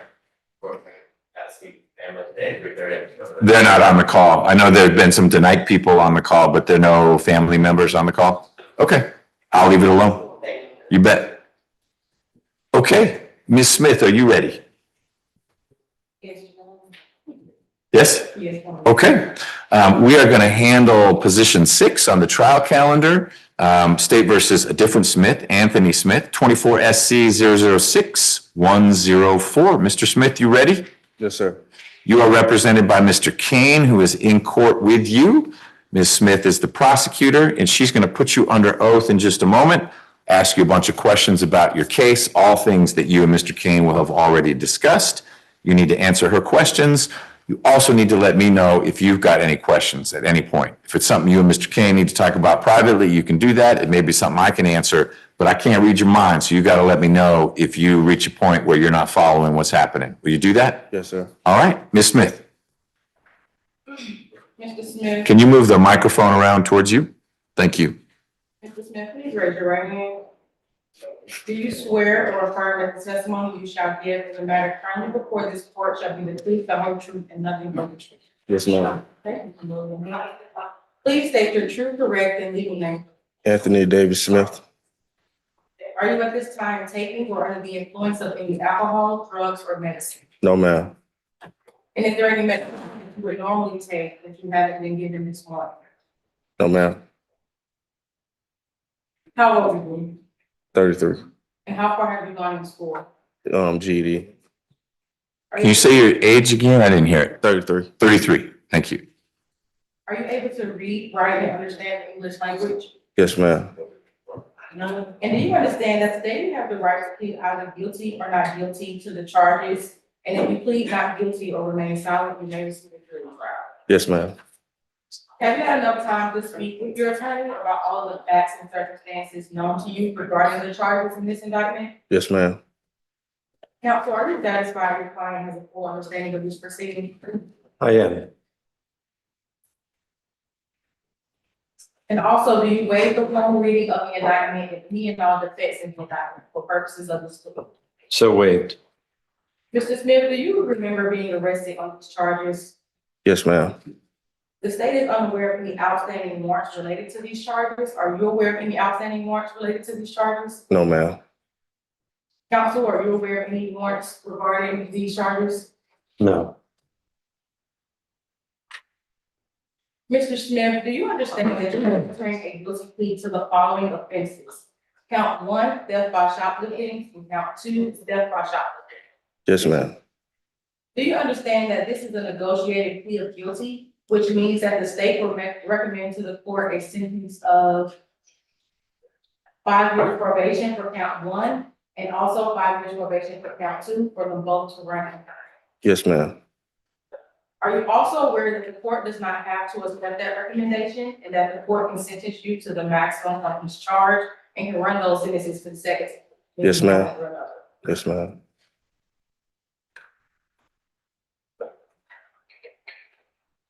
Do you understand that if you're placed on probation of any kind, you cannot violate any criminal laws of any governmental unit or any special conditions of probation without being subject to revocation for the balance of the sentence? Yes, ma'am. Do you understand that this is a guilty plea, which is permanently recorded on your criminal history? Yes, ma'am. Do you also understand that if you are charged with a crime in the future, that this plea may be used to enhance that sentencing, including on a federal case? Yes, ma'am. And are you currently on probation? No, ma'am.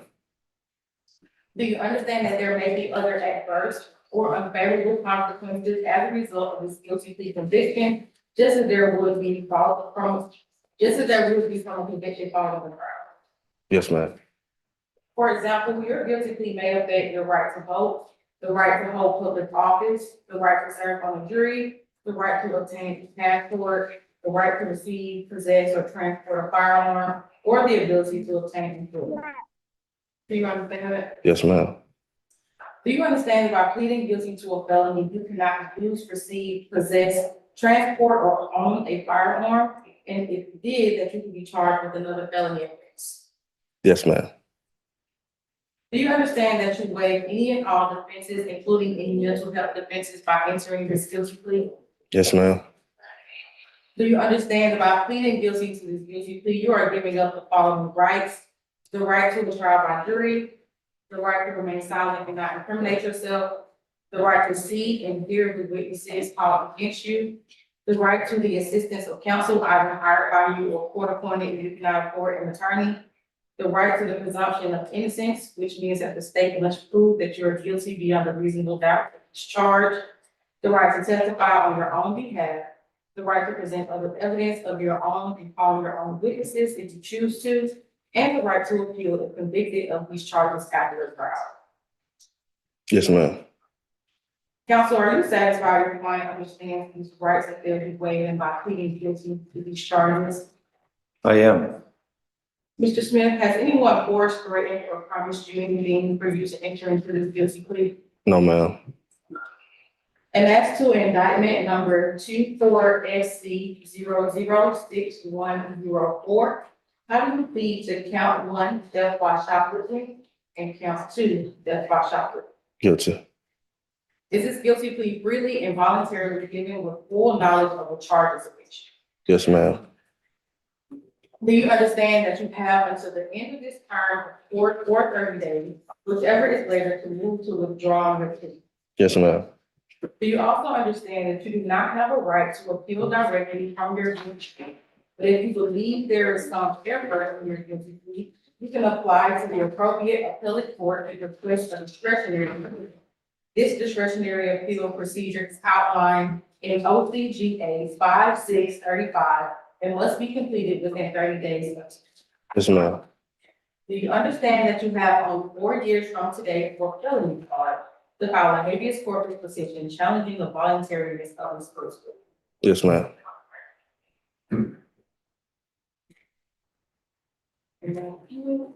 Regarding the facts for this indictment, Your Honor, in this case, for the little trial, the state will be able to prove that on August 13th, 2023, Detective Jefferson received a photo about a car who went to the Balenciaga store at Saks Deluxe, and that location is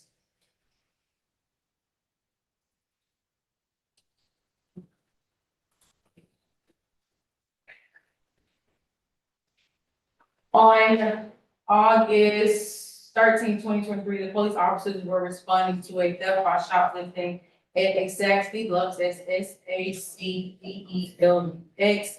When the police officers got there, the manager told the police officers that the defendant and someone else came inside the store and grabbed a Balenciaga crushed calfskin quilted small hourglass chain shoulder bag with a value of $1,825.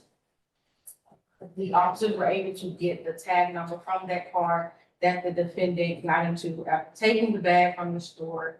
Detective Johnson discovered that the tag number was associated with the rental car from Avis Rental Company. They then contacted the Avis Law Enforcement Services and learned that a Kazana, that's KEDONY Fletcher, was the person who had rented the car. Avis was able to provide information of when and where the vehicle was returned. The detective then tried to contact Ms. Fletcher, but she did not communicate with the detective about the shoplifting incident. It was later discovered that she had been an accomplice in this shoplifting incident with the defendant, Anthony Davis Smith, and recognized by the Atlanta Police Patrol unit. Mr. Smith was then arrested for the shoplifting of the Balenciaga purse and was taken into custody. Those are the facts of the case, and this all occurred in Fulton County, Your Honor. Regarding the negotiated plea between the state. Before you move beyond the facts, so you've told me a whole lot about count 1, which is this bag worth more than my car. Count two is some pants and shorts from some place called High Stakes Atlanta. I didn't hear anything about that. Oh, yes, And so you don't have to talk about it, but I can't take a plea on count two without more. Yes, I have those facts. Give me 1 second.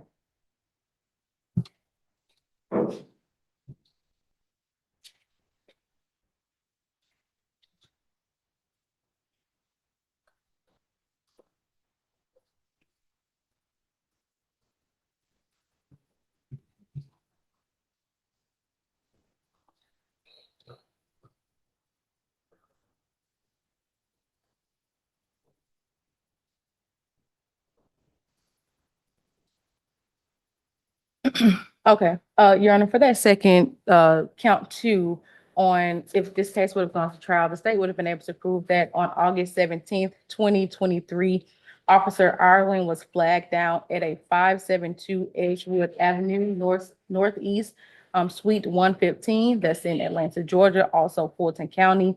The reporting party, Mr. William Forrester, reported, and he's the security guard at the store for the location I just stated.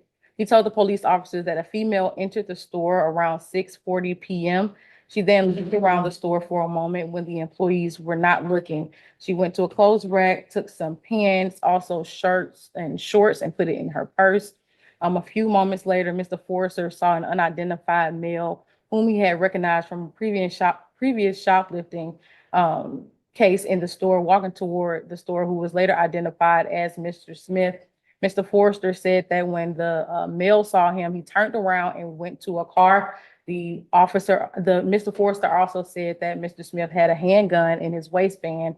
However, once he saw the security guard, he went back to the car, the same car that the female who was in the store who stole the pants and the shorts got into, and they drove off going westbound on Edgewood Avenue Southeast. And those are the facts of that case, Your Honor. Okay. All right. Regarding the negotiated plea between the state and defense, we have agreed to, for count one, the sentence of 5 years probation, for count two, 5 years probation, for both of those counts to run concurrent. As far as the special probation conditions, we're recommending a $300 fine, 60 community service hours, an anti-theft course, and for the defendant to be gainfully employed. And that's all from the state, Your Honor. So no restitution because did this fancy bag get returned, or it's just the $300 fine is going to be a proxy for restitution? There's no restitution because the store is no longer there. We weren't able to contact the victim, so we had no one to give that restitution to. Okay. Got it. Thank you. Mhm. Your office filed a recidivist notice. Are you withdrawing that for purposes of this plea? Yes, Your Honor. Okay. Ms. Jackson, can you please share with me what you have as to Mr. Smith's criminal history? Yes, Your Honor. There are 39 cycles. The last arrest was October the 4th, 2025, out of DeKalb County for felony theft by shoplifting. There is no disposition for that arrest. It does appear to have several outstanding holds. One out of San Diego, California, for larceny. The date on that warrant was August the 16th, 2023. One out of Beverly Hills, California, for larceny. The date on that warrant was October the 2nd, 2023. And one out of Santa Ana, California, for stolen property. The date on that warrant was May the 7th, 2024. And there's one out of Jonesboro, Georgia, for theft by shoplifting. The date on that warrant was June the 26th, 2025. And there are felony convictions and a sentence. It's one in 2020 out of Clayton County for possession of marijuana with the intent to distribute, and 2 counts of possession of cocaine. One in 2017 for possession of a firearm during commission of a felony, and possession of marijuana with the intent to distribute, and possession of controlled substance. one in 2015 out of Douglas County for theft by shoplifting, one in 2010 out of Cobb County for possession of a firearm by a convicted felon, who received first offender treatment in 2009 for burglary. That case was sealed August the 17th, 2018. And there are misdemeanor convictions. One in I don't need to hear those. Thank you, though. Yes, sir. All right. Mr. Kane, where do you want to try to start on this one? Well, probably the negotiations, which were rather difficult considering what you've heard. The facts we don't contest are substantially correct. I did follow up and concur with counsel that the Saks Deluxe is gone, it's out of business.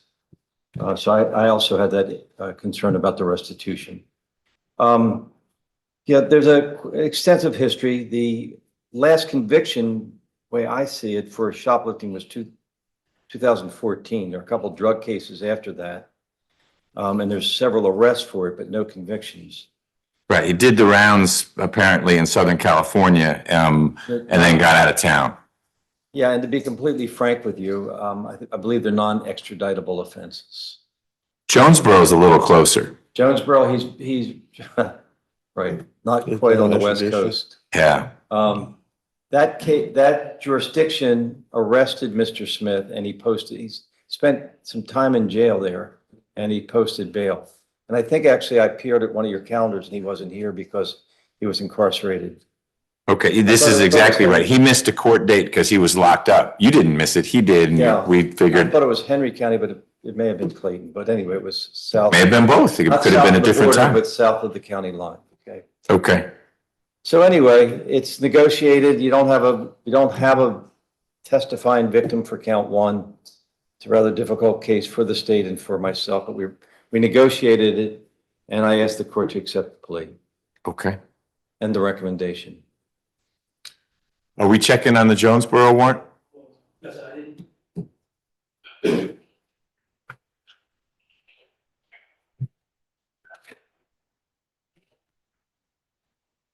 So, Mr. Smith, I don't like any of this. You are skating, not on a technicality, but if the state can't find SAC Deluxe, it's harder for them to come down a little harder. I don't think probation is the right outcome here. But I'm going to see if there's a valid warrant in the system and we can take you into custody that way.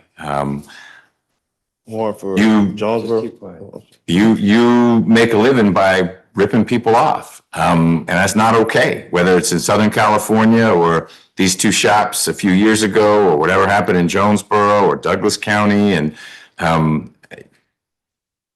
it's unfortunate, I think, that it took so long for this case to get indicted. It's not your fault. And by the time it got indicted, stores are gone, people are hard to find.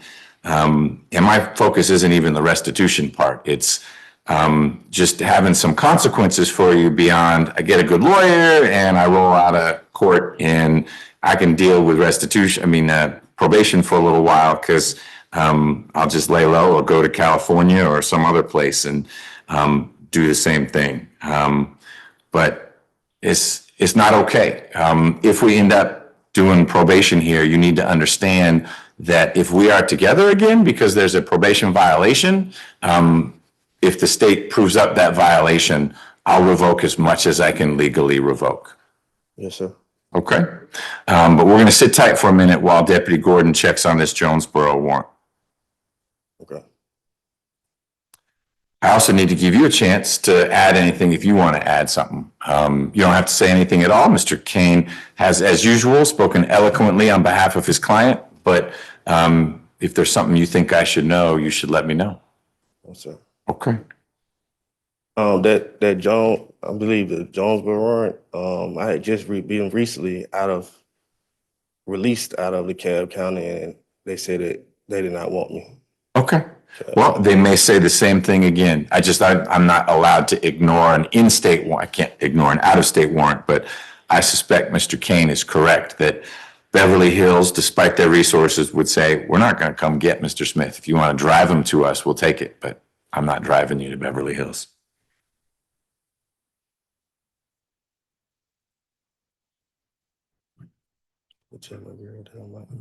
Just keep quiet and relax. Try to think positive. Try to stay here. No, stay positive. Okay. Let me finish the plea discussion, and then we'll deal with that. So Mr. Smith, I find there is a factual basis for your plea concerning the incidents from August 13th and 17th of 2023. I also find that your plea is knowing and voluntary, meaning you've understood what we were talking about. No one's forced you to enter this plea. Mr. Kane, can someone in my office electronically sign your name to the indictment? Yes, Your Honor. Ms. Smith? Yes, Your Honor. And Mr. Smith, can we electronically sign your name indicating your plea to the 2 counts of shoplifting? Yes, sir. All right. I will reluctantly follow the negotiated resolution. Your sentences to count 1 will be 5 years probation. Your sentence for count 2 will be 5 years probation. You will need to pay a $300 fine. You'll need to pay that within the first 4 months you're on probation. You'll have 60 hours of community service. You'll need to complete those in the first 9 months of probation. And you'll need to complete an anti-theft course, for whatever that's worth, within the first 6 months of probation. And I am going to ask that any probation violation, technical or otherwise, be returned to me. Ms. Smith, anything else in connection with Mr. Smith's case? No, Your Honor. Okay, and so we're clear on the record, you're no relationship to Mr. Smith. Okay. Mr. Kane, anything else on behalf of your client? Yes. So the court added in its commentary that the probation, any allegations of probation violation be brought back to Your Honor. Correct. And so that Mr. Smith understands that could be an arrest, doesn't need to be a conviction. Right. Well, but that would have come to me anyway. So the way it works in Fulton is if there is probation takes out a warrant for you because you missed a meeting, that's a technical violation, and that usually goes somewhere else to be dealt with. If the basis of your probation violation is an arrest for a new charge, that will come to me anyway. That the default in our circuit is that the judge who sentenced gets a revocation that relates to a new felony arrest. So any probation violation will come back to me. We'll have a conversation. If you retain Mr. Kane for it, he'll be here to advocate for you, but you'll have a lawyer for it either way, and we'll figure out what we're going to do. But in the meantime, you're going with Deputy Gordon. Can I let my family know? Well, wait a minute. There is a warrant out of Clayton, is that what you're saying? Yes, Deputy Gordon confirmed through radio transmission with Clayton County that it's a valid warrant. So he's going into custody right now. Who do I give? Who do I give? I wasn't aware that the warrant was valid. Okay, it's valid. Mr. Kane can talk to your family, Mr. Smith. Is she here? No, she not. She can come get it. Okay. Will you go chat with him back there? Thank you. Okay, well, that's a surprise. Your clients are often interesting. Okay.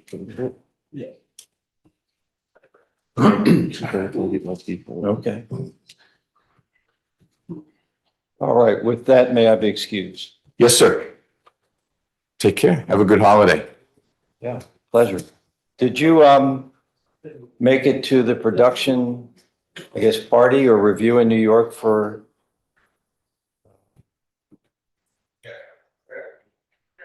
What was our federal case? I did not make it to New York for. What was the case? My mind's slipping. BMF. Oh, no, I heard about that. The invitation, didn't you? I wasn't. I didn't get the same love as the Detroit prosecutors. You know, I just had the little Atlanta piece of it and not the big Detroit piece. All of the it. DEA guys and APD guys that were working with Really? me went up, yeah. Did Jack Harvey show up? I didn't go. Okay. Jack did go. Oh my gosh. Rand went. Okay. Believe that. I'm hurt. Yeah, if those, nope, no, sir. You know, Jack's been retired for several years. Yeah, I'm glad he came out of retirement to be there. Okay. That was his baby. Yeah, he did a great job. He did. He really did do a great job. All right, see you later. Take care. Ms. Wood, did Sir Quentin Blount ever show up? No, and Judge, I sent out a message and I got a response yet. Okay, and Mr. Jackson did make it, so it's just Mr. Blount who will do a bench warrant for. What are we doing next? Ms. Rios, you raised your hand. Yes. Cashier tonight wants you to speak to him, wants to be seen by you. I explained everything, he still wants to be brought out. Okay, we'll do that, and then, are you ready to go, Mr. Davis? And Your Honor, I also have to please, Mr. Lex and Mr. Jackson, Mr. Lex going into accountability court. Okay. All right, well, we'll do Mr. Davis's and then your two, and then that may get us to the lunch break. Yes, sir. We'll see. All right, can we bring? I need you to hold on for a second. I needed Deputy Gordon, but he's talking with someone. No, you're good. Yeah, I know you. I just need Mr. Denike brought to the door. Mr. Richardson. First of all, I apologize for my tardiness. That's all right. Your client was here. That was the important part. And Still here. yeah. They are working something out. We don't have court's indulgence until Monday. There's witness to do, we still have to speak with. Kind of holds the case in terms of what type of plea will be resolved. So here's how it's working. Because you weren't here, you didn't hear this. The trial call of the calendar is today. Wednesday is when people come back for trial. I'm not here on Monday, so Monday won't work. If we don't resolve the case today, then it will roll onto the list. So Ms. Dawson will be on the list of people who need to be here Wednesday morning, ready to go for the jury that's coming in. If it's something in between, it's not going to be that. Tomorrow would have to be when we do it. I am here tomorrow, and what are we doing? We got a bunch of stuff, but we could easily fit the plea in tomorrow. But I don't know if that lets you talk with witnesses in time. Tomorrow's good. No, I was gonna say tomorrow's good. You can do that. Okay, so you would be here and Ms. Dawson would be here. What time tomorrow makes sense? I know I have Judge Cox at 9:30, so. We'll be here in the morning doing a whole calendar, so you could just, so Ms. Dawson should be here at 9:30. That's when our calendar starts, and she'll know you'll come over from Judge Cox once you're done. I think that's consent on, so it shouldn't take me very long. Okay, we'll be doing other stuff anyway. So you'll let, I don't see Ms. Dawson, but you'll let her know these things? She's outside. Okay, so 9:30 tomorrow. Okay. On time. Uh-huh. They're here tomorrow. I'll email you. All right, no problem. Yes, sir. Mr. Denike, how you doing? I'm all right. So I wanted to give you an update on what's happening with your case. Your lawyer has been working very hard on your behalf, advocating for a resolution of something other than a murder charge. That's a tall request. The prosecutor has been thinking about whether that makes sense, given the facts of the case. And obviously been talking with the victim's family. There's someone dead, and so there are people who feel pretty strongly about it. I don't get in the middle of those things. If it works out, it works out. If it doesn't, then we do a trial. Next Wednesday is when we would start your trial, if it doesn't resolve before then. But that would mean today or tomorrow it works out, because Monday, Tuesday, we're not doing court in here. Ms. Rios will keep you posted, and she'll continue to work hard on your behalf. But if you're brought over here on Wednesday of next week, it's probably to start the trial. Does that make sense? Okay, you ready for that? Okay.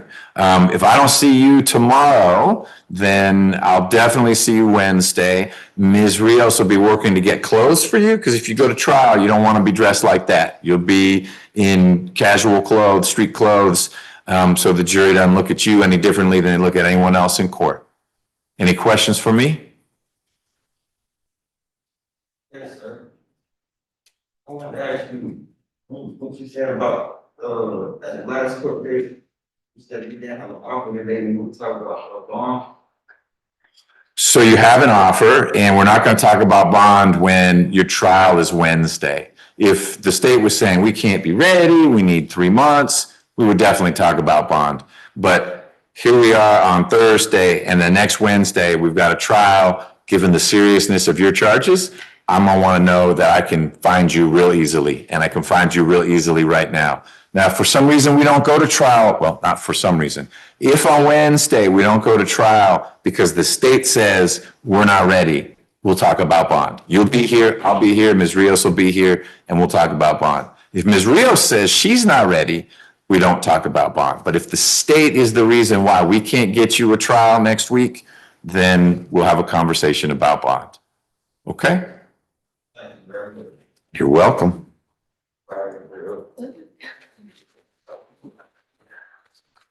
All right. Ms. Wood, Yes, Judge. what's the situation with Mr. Nunez Ortiz? Still talking? Miss Willingham and I are having an exchange right now, so I've already spoken to him. We're just still negotiating. Okay. He's still here, so we're good. So Mr. Lucas, we'll do that plea now. I can't, All right, Mr. Lucas, come on up.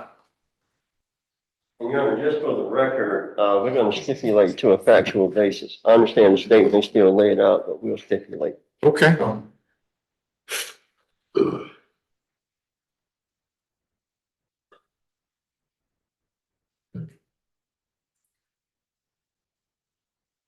Ms. Rivers, you good to go?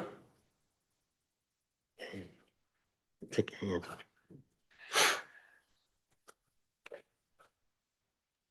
Yes, Judge, I'm still here. Great. Then let's get on the record with position 21 from the trial calendar. It's 25 SC 002 611 State versus Scotty Lucas, who is here in court with his lawyer, Mr. Davis. We have Ms. Smith for the state. Mr. Lucas, Ms. Smith is going to put you under oath in just a moment and then ask you a bunch of questions about your case and your rights. You need to answer all those. If at any point during the conversation we're having, you have a question, please let me or Mr. Davis know. Will you do that? All right, then we're ready to go. Okay. Mr. Lucas, please raise your right hand. Do you swear or affirm that the testimony you shall give in the matter currently before this court shall be the truth, the whole truth, and nothing but the truth? Yes. Okay, you can lower your hand. State your true, correct, and legal name for the court. Scotty Dion Lucas. What was the last name? Lucas. Okay. Are you at this time taking or under the influence of any alcohol, drugs, or medicine? No. And is there any medication that you would normally take that you haven't been given this morning? Or No. Okay. How old are you and how far have you gone in school? 46 GED. Are you able to read, write, and understand the English language? Yes. Do you understand that you have the right to plead either guilty or not guilty to these charges? And if you plead not guilty or remain silent, you may receive a jury trial. Yes. And have you had enough time to speak with your attorney about all of the facts and circumstances known to you regarding these charges in this indictment? Yes. Counsel, are you satisfied your client has a full understanding of this proceeding? Yes.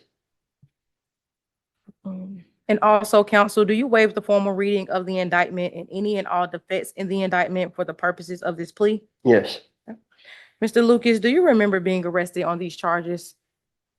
Yes. The state is unaware of any outstanding warrants related to these charges. Are you aware of any outstanding warrants related to these charges? No. What about you, counsel? No. Mr. Lucas, do you understand that you are entering a guilty plea to the following charges? For count 1, fleeing and attempting to elude a police officer. Count 2, driving under the influence of alcohol.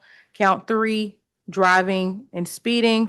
And count 4, failure to use a turn signal. Good. Yes. Okay. Do you understand that this is a negotiated plea of guilty, which means that the state will recommend to the court a sentence of 2 years to serve 1 balance probated? Yes.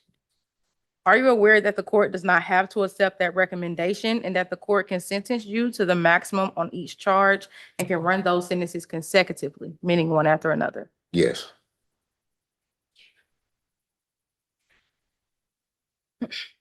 Do you understand that if you're placed on probation of any kind, you cannot violate any criminal laws of any governmental unit or any special conditions of probation without being subject to revocation for the balance of the sentence? Your Honor, I want to put on the record really quick. I didn't do this earlier. For count one, it is indicted as a felony, but it will be reduced as a misdemeanor. So this is a misdemeanor plea. So no felonies. No felonies, all misdemeanors. So then the sentence is 24 months to serve 12 months balance probated. Yeah. Okay, Sorry about that, Your Honor. that's all right. Mr. Lucas, do you understand that this is a guilty plea which is permanently recorded on your criminal history? Yes. Do you understand that if you were charged with a crime or if you're charged with a crime in the future, that this plea may be used to enhance that sentencing? Yes. On a federal case also. I do. Are you currently on probation? No. Do you understand that there may be other adverse or unfavorable consequences as a result of this guilty plea conviction, just as there would be following a conviction from a trial? Do you understand that you waive any and all defenses, including any mental health defenses, by entering a plea of guilty today? Yes. Do you understand that by pleading guilty, you are giving up the following rights: the right to a trial by jury, the right to remain silent and not incriminate yourself, the right to see and hear witnesses called to testify against you, the right to the assistance of counsel either hired by you or court appointed if you cannot afford an attorney, the right to the presumption of innocence, which means that the state must prove that you are guilty on each charge beyond a reasonable doubt, the right to testify on your own behalf or remain silent, the right to present other evidence of your own and call your own witnesses, and the right to appeal if convicted of these charges after a trial. Yes. Counsel, are you satisfied your client understands these rights that they'll be waiving by entering this guilty plea? Yes, I do. Mr. Lucas, has anyone forced, threatened, or promised you anything for you to enter into this guilty plea? No. And as to indictment 25SC002611 for count one, fleeing and attempting to elude a police officer; count two, driving under the influence of alcohol; count three, driving and speeding; and count four, failure to use a turn signal. How do you plead? Guilty or not guilty? Guilty. Is this guilty plea freely and voluntarily given with full knowledge of the charges against you? Yes. Do you understand that you have until the end of this term of court or 30 days, whichever is later, to move to withdraw your plea? Yes. Do you also understand that you do not have a right to appeal directly from your guilty plea? But if you believe there is some error in your guilty plea, you can apply to the appropriate appellate court to request a discretionary appeal. This discretionary appeal procedure is outlined in OCGA 5635. It must be completed within 30 days of today. I do. Okay. Do you understand that you have only 12 months from today for a misdemeanor charge to file a habeas corpus petition challenging the voluntariness of this guilty plea? I do. Yes. You said, Yes. okay. Yes. Thank you. Your Honor, if this case were to proceed to trial, the state would show that on August 20th, 2023, Officer Jay Healy tried to pull over the defendant for failure to or improper use of his turn signal. At that time, the defendant did not stop. He was driving in a 2023 Dodge Charger Hellcat that is gray in color, and he started to flee from the police officer, going over 20 miles per hour. While fleeing, said accused traveled at speeds greater than 140 miles per hour in a posted 55 miles per hour speed zone. He made several lane changes at the time, failed to signal his lane changes, lost control of his vehicle, and crashed after almost striking another motorist, and was heavily intoxicated at the time of the driving. At this time, when the car was crashed, the police officers took Mr. Lucas into custody. He was charged with the following offenses. Regarding the negotiated plea, and those are the facts of the case, it also occurred in Fulton County. Regarding the negotiated plea between the state and defense, we agreed to a sentence of, for count one, 12 months to serve, count two, 12 months on on probation to run consecutive with count 1, count 3, 12 months probation, and count 4, 12 months probation. Counts 2, 3, and 4 will be ran concurrent. Regarding the special conditions of probation, we've agreed to the defendant completing a defensive driving course, an alcohol and drug evaluation with treatment if necessary, and for the defendant to remain employed and have no further violations of the law. And that'll be all from the state, Your Honor. I think there's a mandatory fine for DUI. I don't practice a lot in that area. But if you don't mind looking that up while $600. okay, whatever it is, I just don't want to have the sentence kicked back to us. I won't make it more than whatever the mandatory fine is, but I'll let Ms. Smith look at that. I'm going to get a little information from Ms. Jackson. Ms. Jackson, do you have any criminal history information about Mr. Lucas?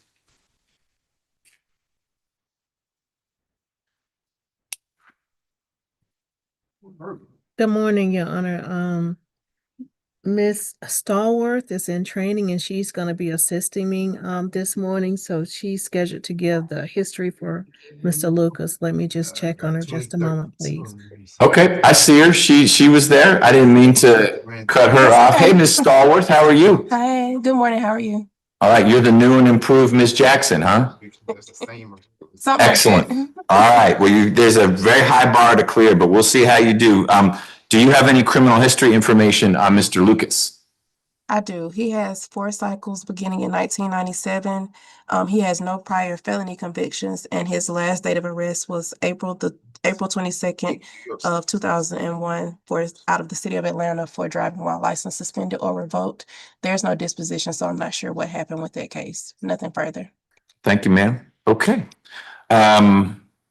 Did you find what the fine is, or are you still looking? It's a long statute. I am still looking, but I'm very. All right, well, let me turn to Mr. Davis. Good morning, sir. Good morning, Your Honor. What do you want to add about this situation? Judge, just a couple of things. One, Mr. Lucas does have a CDL. And I've informed him that as a result of entering this plea, he will lose his CDL. Definitely will. The only other thing, Judge, is we've also completed your written form. And if the court wants that, I can hand that up. If you give it to Deputy Gordon, he'll get it to me. Yes. Mr. Lucas, did you go over that form with Attorney Davis? I did. And you put your initials next to all the things that apply to you? Absolutely. Okay, and ultimately, on the second to last page, you signed it? I did. Okay, and then Mr. Davis, we've got your signature on the final page. Yes, sir. Okay, we'll make that part of the record. Thank you for doing that. Anything else on behalf of your client? Judge, I don't think it matters, but this will technically be his final plea date. When we had the final plea date, we didn't have discovery in the court continue and combined it with this calendar call. Okay. So I just want to make the court aware of that. Okay, got it. Mr. Lucas, anything you want to add? No. Okay. Judge, that was one other thing. I'm sorry. I wanted to request, if it's possible, that he have a turn-in date. This Friday would be excellent. This Friday as in tomorrow? Well, next Friday, Judge. Okay. Either this Friday or next Friday at the court's discretion, that he be allowed to turn himself in. Mr. Lucas, tell me what it is that you think you need to do between now and whenever it is. I have a project and it ends next Friday. What's the project? Scary Movie 6. What do you do for Scared Movie 6? Transportation. You have a license right now? Yes. After this case, you have a driver's license? Yes. That's interesting. Is this slow-moving transportation or high-speed transportation? It's slow move. Slow-moving transportation. But that project wraps up Next Friday. So then you really couldn't, when you turn yourself in, you actually turn yourself in here. You don't go to the jail. When would you be done next Friday? He can make himself available, Judge, at whatever time he Yeah. will be here. Well, I just don't want to have it be Friday. If it's going to be late, it would be the following Monday. Well, if the court would allow him, that would be excellent, Judge, turn himself in that Monday. Okay, so the 24th. Yes, sir. Okay, do you have any objection to that, Ms. Smith? No, Your Honor, we'll leave it to the court's discretion. Okay. Well, I can make it real simple for you, Mr. Lucas. I'll get to it in a minute, but I'm going to say it now. I'll repeat it later. If you show up at 9 a.m. on the 24th, and we'll be here, I'll be in court, and you'll be here 9 a.m. this courtroom. If you show up on time on that day, the sentence that your lawyer negotiated for you will be your sentence.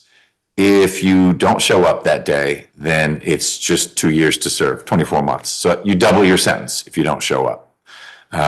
That's the stick part of the carrot of, okay, you can have another week, trusting that you don't drive a Charger Hellcat at 145 miles an hour away from law enforcement between now and then. Did you find out that fine? Yes, $300 to $1,000. There's a range. Okay, all right. Mr. Lucas, I find there's a factual basis for your plea. In August, a couple years ago, made a series of bad decisions when the officer wanted to pull you over. Was it a state trooper or local law enforcement? State trooper. That's how they got you. Okay, where were you when the race started? I really can't remember. I know it was 27, 27, 75, 85. Okay, but it was highways. Yeah. Okay, got it. You ultimately crashed. Was it a bad crash? Like you went to the hospital? Oh, yeah. Okay, how long were you in? Maybe a day or two. Okay. All right. Anyone else hurt or just you? It was just me. Okay, that's how it should be. I'm glad it wasn't too bad. And clearly you can still drive. I find there's a factual basis for your plea and that your plea is knowing and voluntary. Mr. Davis, can someone in my office sign the indictment on your behalf? Yes, Your Honor.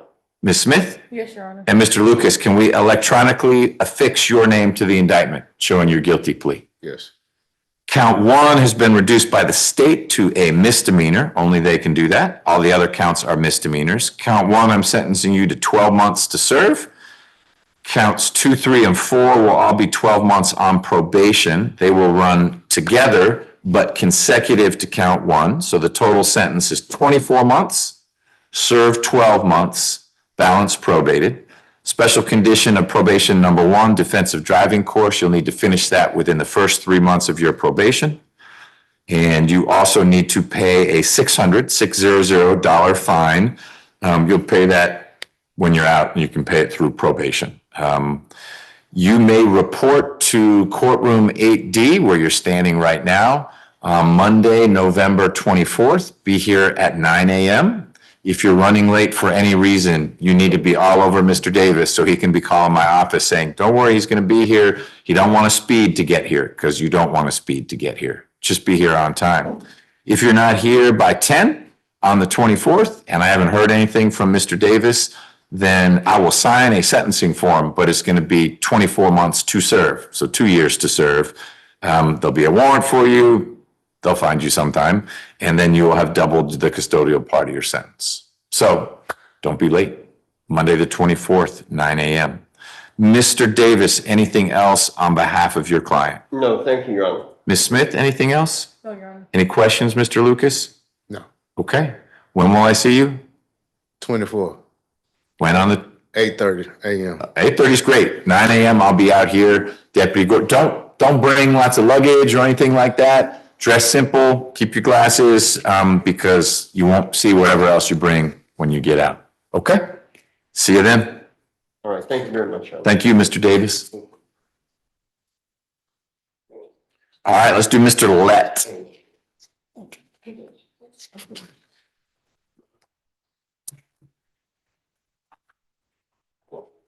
Who's this, Your Honor? This is Mr. Lett, Okay. which is position 5. And everyone get situated. I will be right back.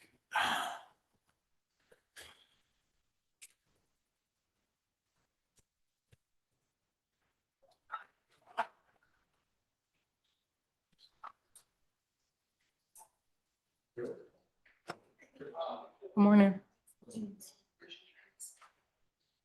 I don't think so. I think the attorney agreement that we did was good enough. Yep, no problem.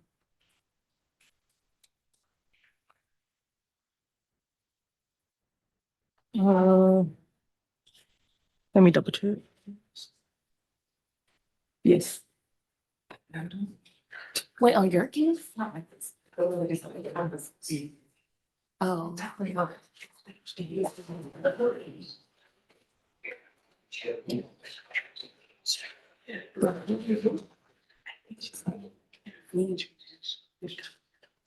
Yes. Yeah, no, it's definitely not here. Absolutely not. Did he get sentenced to a year on probation? When did that happen? I was paying attention. Why did he leave her? Because she said, what case is this? Not like you. Oh, she know better. But what? I was like so confused. So what do you get? Oh, that? Yeah.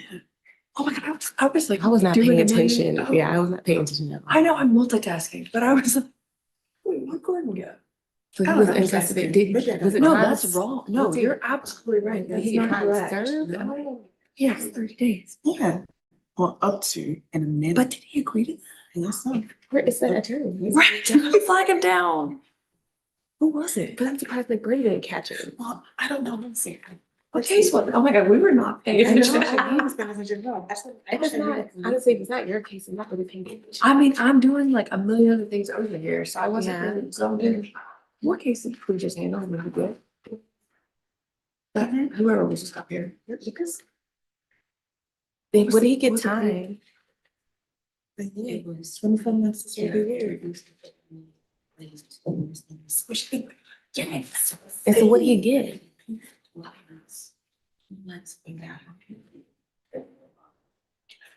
Have you already been in custody for 12 months?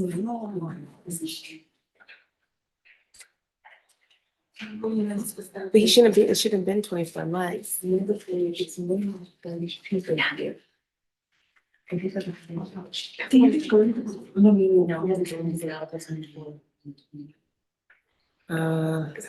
I'm true. No. I just looked at the statute. I've done enough of those to know.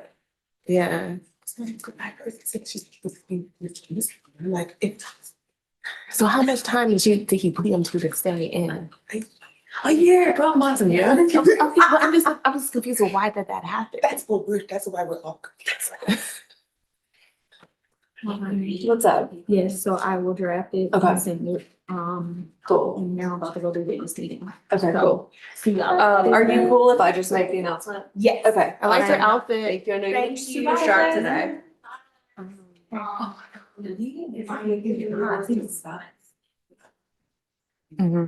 Yes.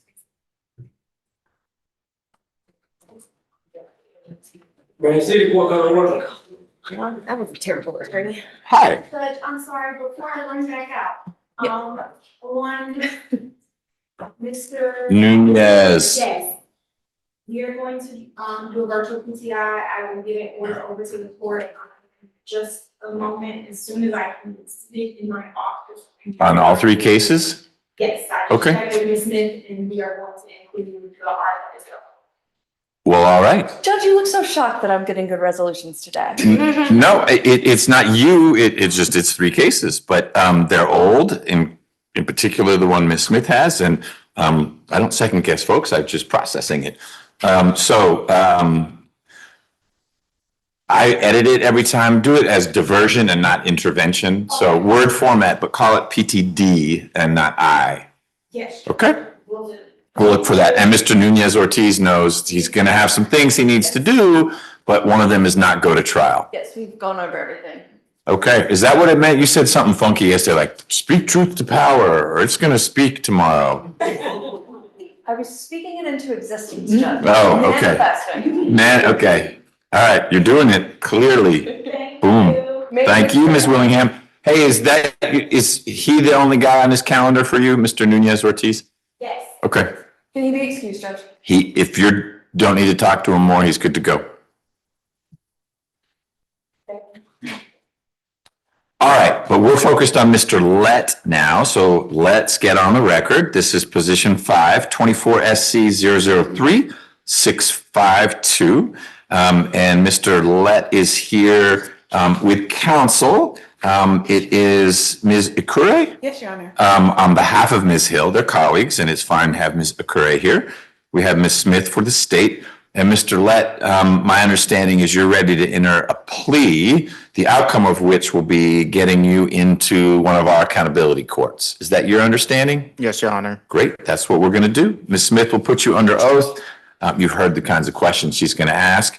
You need to answer them, and we'll go from there, okay? Yes, Your Honor. Ms. Smith. Thank you, Your Honor.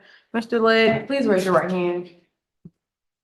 Do you swear or affirm that the testimony you shall give in the matter currently before this court shall be the truth, the whole truth, and nothing but the truth? Yes, ma'am. Okay, you can lower your hand. Please state your true, correct, and legal name. Joel Emil Jonathan Lett.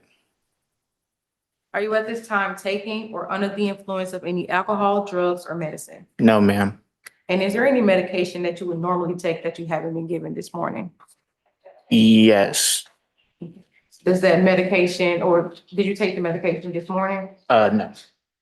Do you normally take medication in the morning? I just haven't yet. I was just trying to eat, but I didn't get a chance to rush. Okay. The medication that you normally take, does it help you stay focused and understand what's going on? No. Okay. The fact that you didn't yet take the medication, does that interfere in any way with your ability to understand what we're talking about? No, Your Honor. Great. Mr. Lett, do you understand that you have the right to plead either guilty or not guilty to these charges? And if you plead not guilty or remain silent, you may receive a jury trial. Yes, ma'am. Have you had enough time to speak with your attorney about all of the facts and circumstances known to you regarding the charges in this indictment? Yes, ma'am. Do you need more time to discuss your case with your attorney? No, ma'am. And are you satisfied with her services? Yes, ma'am. Counsel, are you satisfied your client has a full understanding of this proceeding? Yes, ma'am. Also, do you waive the formal reading of the indictment and any and all defense in the indictment for purposes of this plea? Yes. Mr. Lett, do you remember being arrested on these charges? Yes. The state is unaware of any outstanding warrants related to these charges. Are you aware of any outstanding warrants related to these charges? No, ma'am. What about you, counsel? No, ma'am. Mr. Lett, do you understand that today you're entering a guilty plea to the following offenses? Count 1, fleeing or attempting to elude a police officer. That will be reduced to a misdemeanor, fleeing and attempting to elude a police officer. Count 2, speeding. Count 3, reckless conduct. Count 4, reckless driving. And count 5, driving child or youth restraint not used properly. Yes, ma'am. Do you understand that this is a negotiated plea of guilty, which means that the state will recommend to the court a sentence of 3 years probation? Yes, ma'am. Are you also aware that the court does not have to accept that recommendation and that the court can sentence you to the maximum on each charge and can run those sentences consecutively, meaning one after another? Yes, ma'am. Do you understand that if you're placed on probation of any kind, you cannot violate any criminal laws of any governmental unit or any special conditions of probation without being subject to revocation for the balance of the sentence? Yes, ma'am. Do you understand that this is a guilty plea, which means it is permanently recorded on your criminal history? Yes, ma'am. Do you also understand that if you're charged with a crime in the future, that this plea may be used to enhance that sentencing, including on a federal case? Yes, ma'am. Are you currently on probation? Yes. Do you understand that if you're currently on probation or parole, your probation or parole may be revoked based on you entering this guilty plea today? Well, I'm sorry. No, I'm not. No, never mind. Yes, ma'am. So I don't want to never mind. Tell me what you're thinking about. Is there a case that you've got out there? Where? Well, you said you're on probation and then, maybe I'm not on probation. Okay, I'm on bond. Tell me what you're thinking about. You're not gonna get in trouble here. I just need to understand what you're thinking about. I'm on bond in Rockdale. Okay, so you have a case in Rockdale. Yes. you have some charges there. Yes. But you haven't pled guilty, you haven't gone to trial, they haven't Case been. hasn't even started yet, Your Honor. Got it. You have a bond out of Rockdale. Yes. Got it. So you may be on pretrial release, but you're not on probation. No. What are the charges in Rockdale? Loitering, prowling, tools in commission to use it. It's like 3 felonies and 2 misdemeanors. Okay. How long ago did you get those charges? July. Okay, that's when you got arrested? Yes. Okay. Mr. Lett, do you understand that there may be other adverse or unfavorable consequences as a result of this guilty plea conviction, just as there would be following a conviction from a trial? I'm sorry. Yes, I can repeat that. Do you understand that taking this guilty plea here today can have other adverse or unfavorable consequences as a result of you entering this guilty plea conviction? Yes, ma'am. Do you understand that by pleading guilty, I'll skip that, this is a misdemeanor. Do you understand that you waive any and all defenses, including any mental health defenses, by entering a plea of guilty? Yes. Do you understand that by pleading guilty, you are giving up the following rights? The right to a trial by jury, the right to remain silent and not incriminate yourself, the right to see and hear witnesses called to testify against you, the right to the assistance of counsel either hired by you or court appointed if you cannot afford an attorney, the right to the presumption of innocence, which means that the state must prove you are guilty of each charge beyond a reasonable doubt, the right to testify on your own behalf or remain silent, the right to present other evidence on your own and call your own witnesses, and the right to appeal if convicted of these charges after a trial. Yes. Counsel, are you satisfied your client understands that these are the rights that he will be waiving by pleading guilty to these charges? Yes. Mr. Lett, has anyone forced, threatened, or promised you anything for you to enter into this guilty plea? No. As to indictment 24 SC 003652, how do you plead to count 1, fleeing or attempting to elude a police officer, count 2, speeding, count 3, reckless conduct, count 4, reckless driving, and count 5, driving child or youth restraint not used properly? Guilty.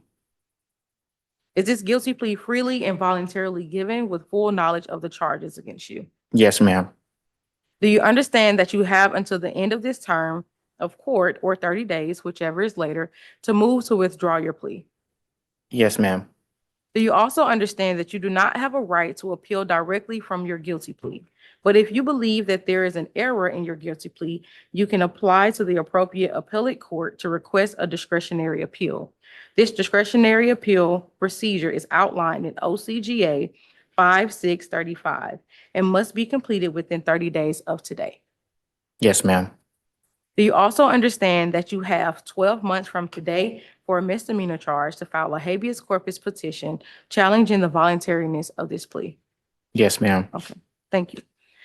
Your Honor, if this case were to proceed to trial, the state would show that on June 11th, 2023, Officer Bullock was headed, and Bullock is spelled Bullock, was headed to I-20 West to respond to a request for assistance by another officer. And while in pursuit with his emergency lights on, Officer Bullock noticed a BMW X5 not related to the request for the assistance, driving at high rates of speed. The officer then got closer to the vehicle, and the vehicle then began to pick up speed and swerved in and out of lanes extremely recklessly, attempting to flee from the police at speeds over 100 miles per hour. Additionally, different officers began to join the pursuit on I-20 West until the driver eventually got off at Hill Street. As the vehicle began to exit through the exit ramp, the driver vaulted into the air, landing onto Kelly Street, where the driver then crashed into a fire hydrant and running into a fence. The vehicle then came to a halt. The driver, 2 individuals, and a 2-year-old child then exited the vehicle and got onto their knees for law enforcement. The driver was then identified to be Joel Lett and was taken into custody and transported to the Fulton County Jail. And all of this occurred in Fulton County, Your Honor. And those are the facts of the case. Regarding the negotiated plea between the state and defense, we have agreed for the sentence to be for count 1, 12 months probation, So you're reducing count one to a misdemeanor? Yes, Your Honor. Okay. And do you know the statute for that? It's helpful for going forward. It's helpful for Ms. Nelson to know if you're reducing a charge, what the statute is. I think it's the same statute. It may be a different subsection. It'll be still under A. Okay, so it's misdemeanor version of 40-6-395A. Yes, Your Honor. Okay. Regarding count one, we've agreed to 12 months probation. Count two, 12 months probation. Count 3, 4, and 5, also 12 months probation. Counts 1, 3, and 4 will run consecutive, coming out with that 3-year probation. Counts 2 and 5 will run concurrent to count 1.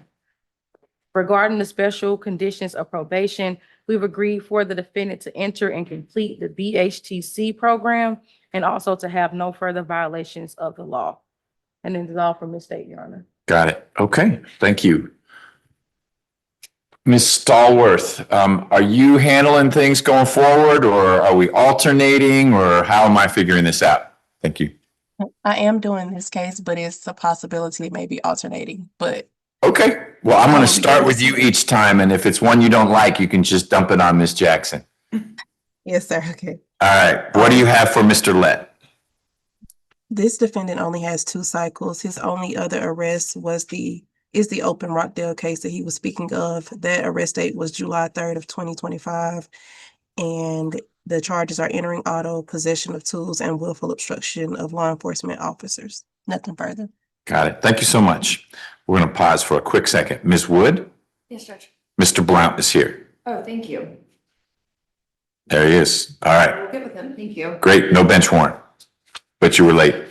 All right. Ms. Okure, what do you want to tell me about Mr. Lett's situation? Yes, Your Honor. He has been accepted into the accountability court, and currently he is waiting to start the program. He's been in communication with them. He also has started therapy bi-weekly and is currently looking for employment. However, because he has to take classes 3 times a week, morning through afternoon, he's finding it difficult to find a job that fits that schedule. So right now he's looking into other sorts of employment, whether working overnight or late at night, in order to be gainfully employed. The classes 3 days a week, what are those? I believe he's supposed to be taking the classes for this for the program. Is that correct? Meaning accountability court? Yes, sir. Okay, I wanted to make sure he wasn't doing something else, because No, sir. those other classes would conflict with accountability court, and that would be a problem. Okay, thank you. Mr. Lett, anything you want to add?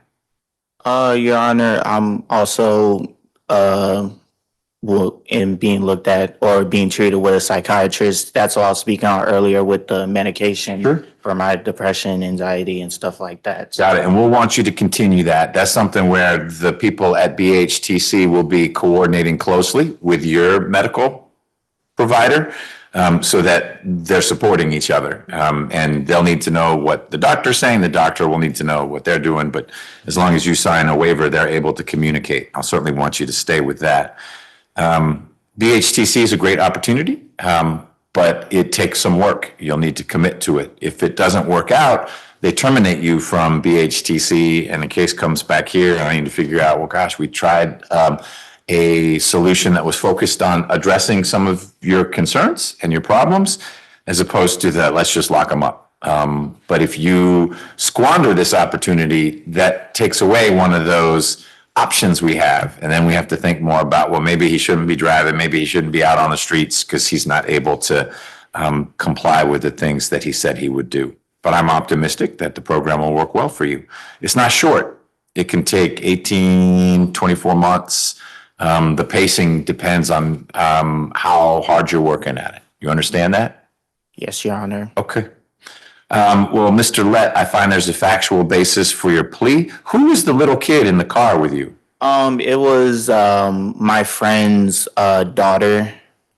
I'm actually still on good terms with everybody in that situation. Okay. Was your friend in the car too, or yes, the two people were in the car with me. So you, your friend, and a very little kid? No, it was two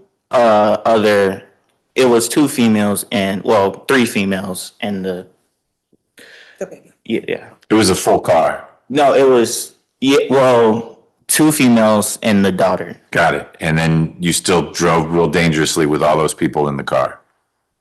Yes, Your Honor, I do understand that it was a bad decision and that it was very silly. So, Okay. Well, you're working through it. So I find there's a factual basis for your plea. Your plea is knowing and voluntary, meaning you've understood what we talked about and no one's forcing you to enter this plea. Do you agree with that? yes, Your Honor. Then I'll accept it. Ms. Okure, can someone sign your name to the indictment? Yes, sir. Ms. Smith? Yes, Judge. And Mr. Lett, can we sign your name to the indictment? Yes, you may.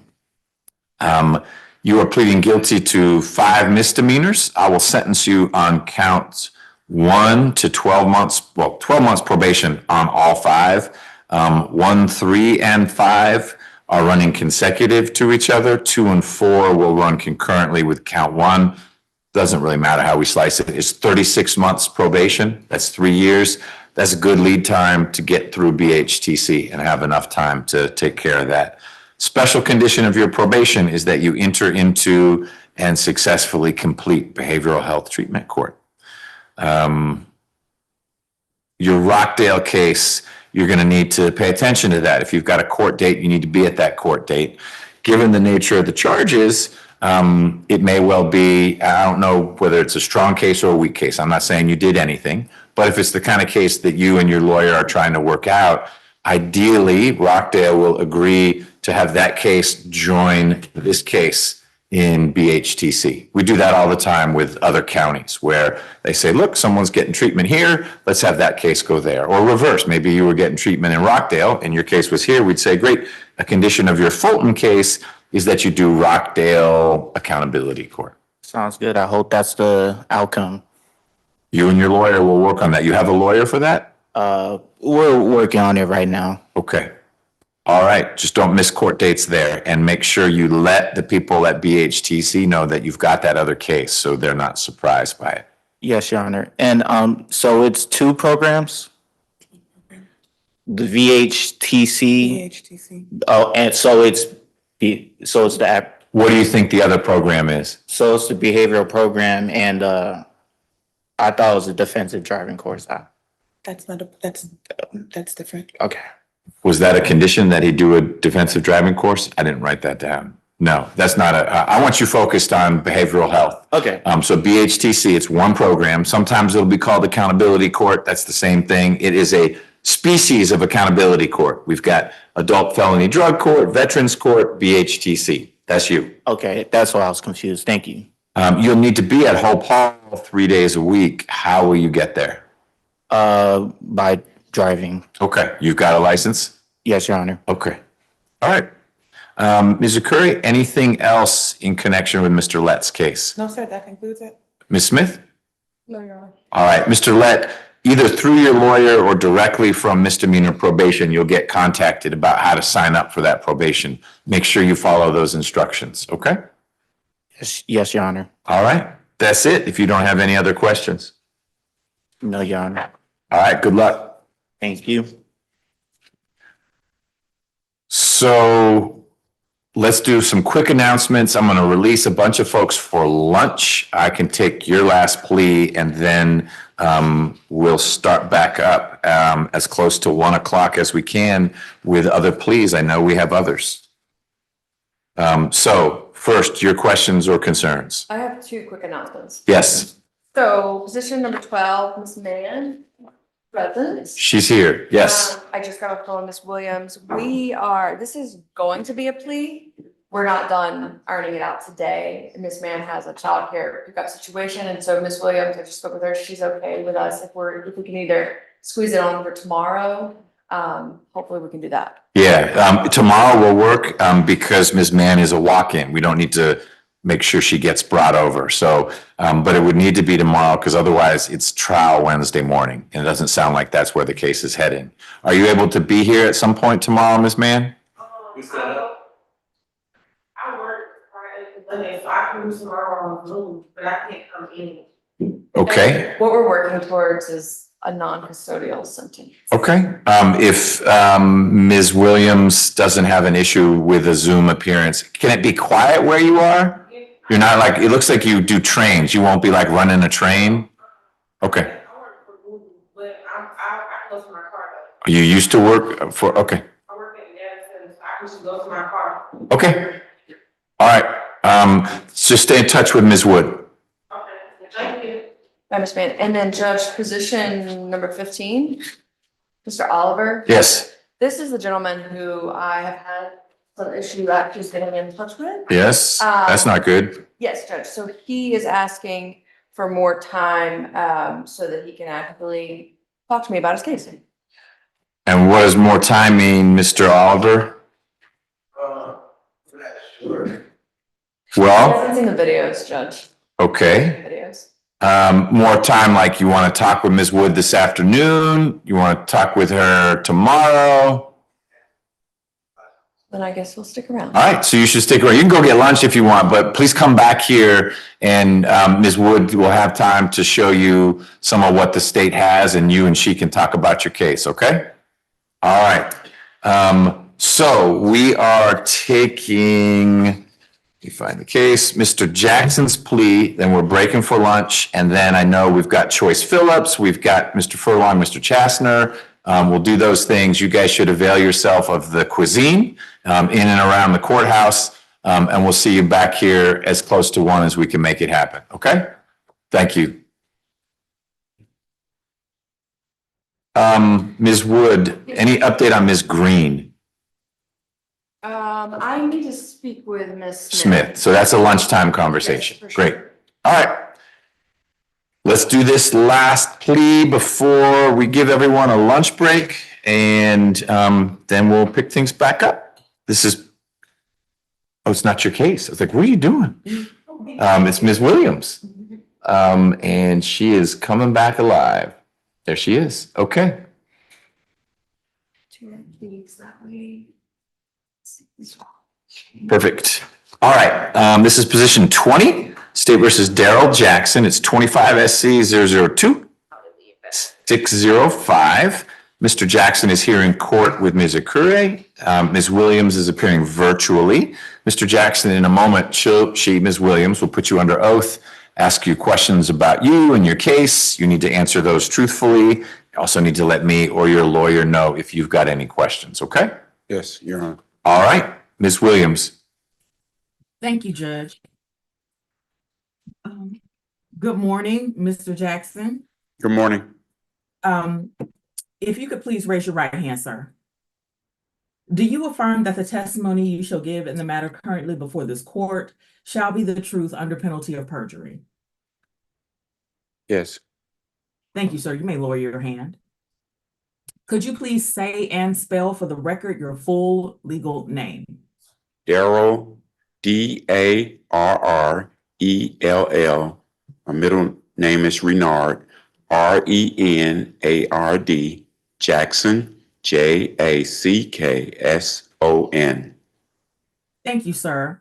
Are you at this time taking or under the influence of any alcohol, drugs, or medicine? No. Is there a medication that you normally take that you have not been given today? Yes. The medication that you have not taken, sir, does it affect your ability to perceive or understand what is happening right now? Yes. The fact that you have not taken this medication, is it rendering it difficult for you to understand what is occurring? That's correct. Sometimes now, I haven't taken it today, but I take Zoloft and it does hinder me. Okay, I think there may have been a little bit of a miscommunication. So I'm gonna jump in. You do take some medication, Yes. Zoloft. Did you take it today? No. Okay. It sounds like when you take it, that can hinder your ability to understand. Is that what you were saying? Yes, sir. Okay. But because you did not take it, you are able to understand what we're talking about right now. Yes, sir. Got it. And do you not take it by choice, or does the doctor say you take it every other day, or what's the frequency? Take it as needed. As needed. Got it. And what causes you to think you should take some? I suffer from depression. I suffer from PTSD. I'm a veteran. Okay. And I suffer from PTSD and I do get depressed. Got it. And so when you are feeling low, a doctor has said it's okay to take some Zoloft. That's correct, sir. But today you've taken none. None. Thank you for clearing that up. Ms. Williams? Thank you, Judge, and thank you, Mr. Jackson. Sir, how old are you? I'm 65 years old. And how far have you gone in school? 12. Did you finish? Yes. I'm a high school graduate of Fulton County. Where'd you go? Frederick Douglass High School in Atlanta, Astros. It's still there. Yes, sir. They miss you. Yes, sir. Sir, are you therefore able to read, write, and understand the English language? Yes, ma'am. And I'm so sorry, attorney. Could you please pronounce your last name for me so I can get it right? Yes, it's incorrect. Attorney Akere, on behalf of your client, do you waive formal reading of the indictment? I do. Sir, do you understand that you are currently charged with the offense of cruelty to children in the first? Yes. Have you had an opportunity to review or discuss with your attorney, Ms. Akere, the rights that you were giving up by entering a plea of guilty today? Yes. Have you had enough time to speak with your attorney, Ms. Akere, about all the facts and circumstances known to you regarding the charges in the indictment, including any potential defenses? Yes.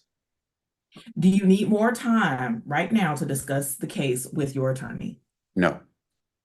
Are you satisfied with her services? Yes. Ms. Akere, on behalf of your client and for the purposes of this plea, do you waive any and all defects in the indictment, including any with respect to his name? Yes. Mr. Jackson, have you been arrested on these charges? Yes. Ms. Akere, the state is unaware of any outstanding warrants related to these charges. Do you know of any? No. Has your attorney advised you of the minimum and maximum sentence for each charge you are pleading to, Mr. Jackson? Yes. For the record, Mr. Jackson will be pleading to cruelty to children in the third degree. That is a misdemeanor with a sentence range of 1 day to 12 months.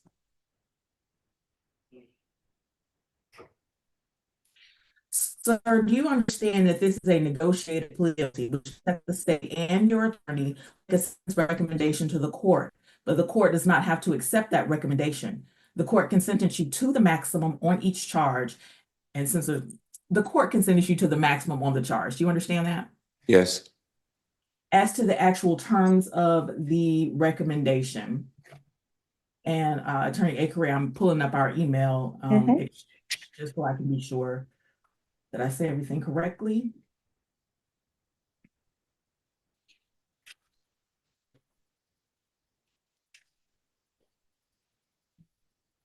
Your Honor, the state will reduce the the charge in the indictment to the lesser included cruelty to children in the third degree, with the following conditions. No further violent contact with victim Darrion, Darrion Jackson, common spelling. 12 hours of community service to be completed within 12 months of probation. We have further agreed that the probation can terminate upon successful completion of the terms. Mr. Jackson has already completed a class as part of some other conditions that he had to complete. So the state is not going to add any requirements for a class at this time. Mr. Jackson, do you understand the terms of the recommendation? Yes. And at this time, do you wish to proceed with this plea? Yes. Okay.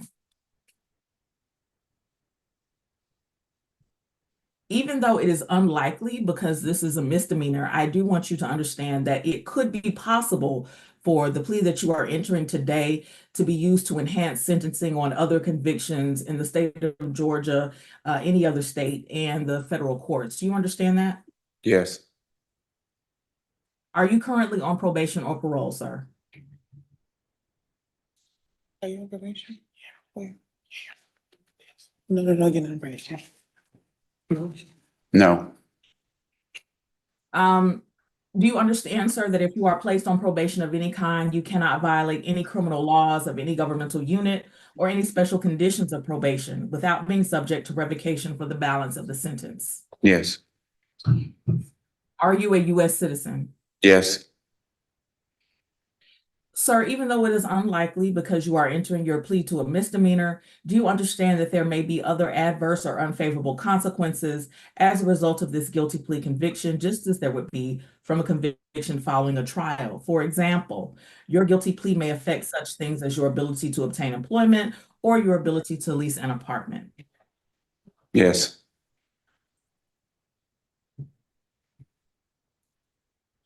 I'm now going to go over some of the constitutional rights that you're waiving by entering a plea. So do you understand that you have the right to plead not guilty? Yes. Do you understand that if you plead not guilty or remain silent, this matter could proceed to trial? Yes. Do you understand that by entering a plea of guilty, you waive any and all defenses, including but not limited to any mental health defenses and any assertions of self-defense? Yes.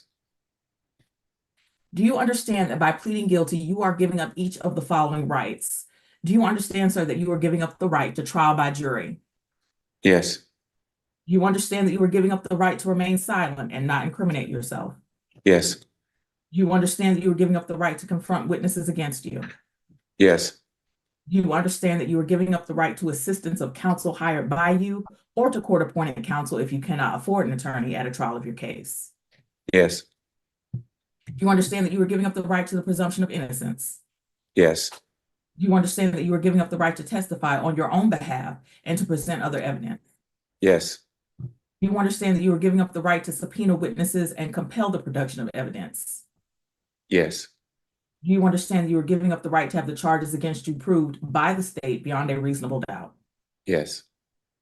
And finally, do you understand that you are giving up the right to appeal if convicted of these charges after a trial? Yes. Has anyone forced, threatened, or promised you anything to get you to enter a guilty plea? No. Is it your decision to waive these rights and enter a guilty plea because you are, in fact, guilty? Yes. As to indictment number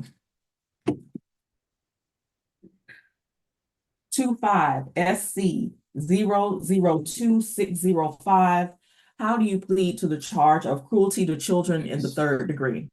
Guilty. Is this guilty plea freely and voluntarily given with full knowledge of the charges against you? Yes.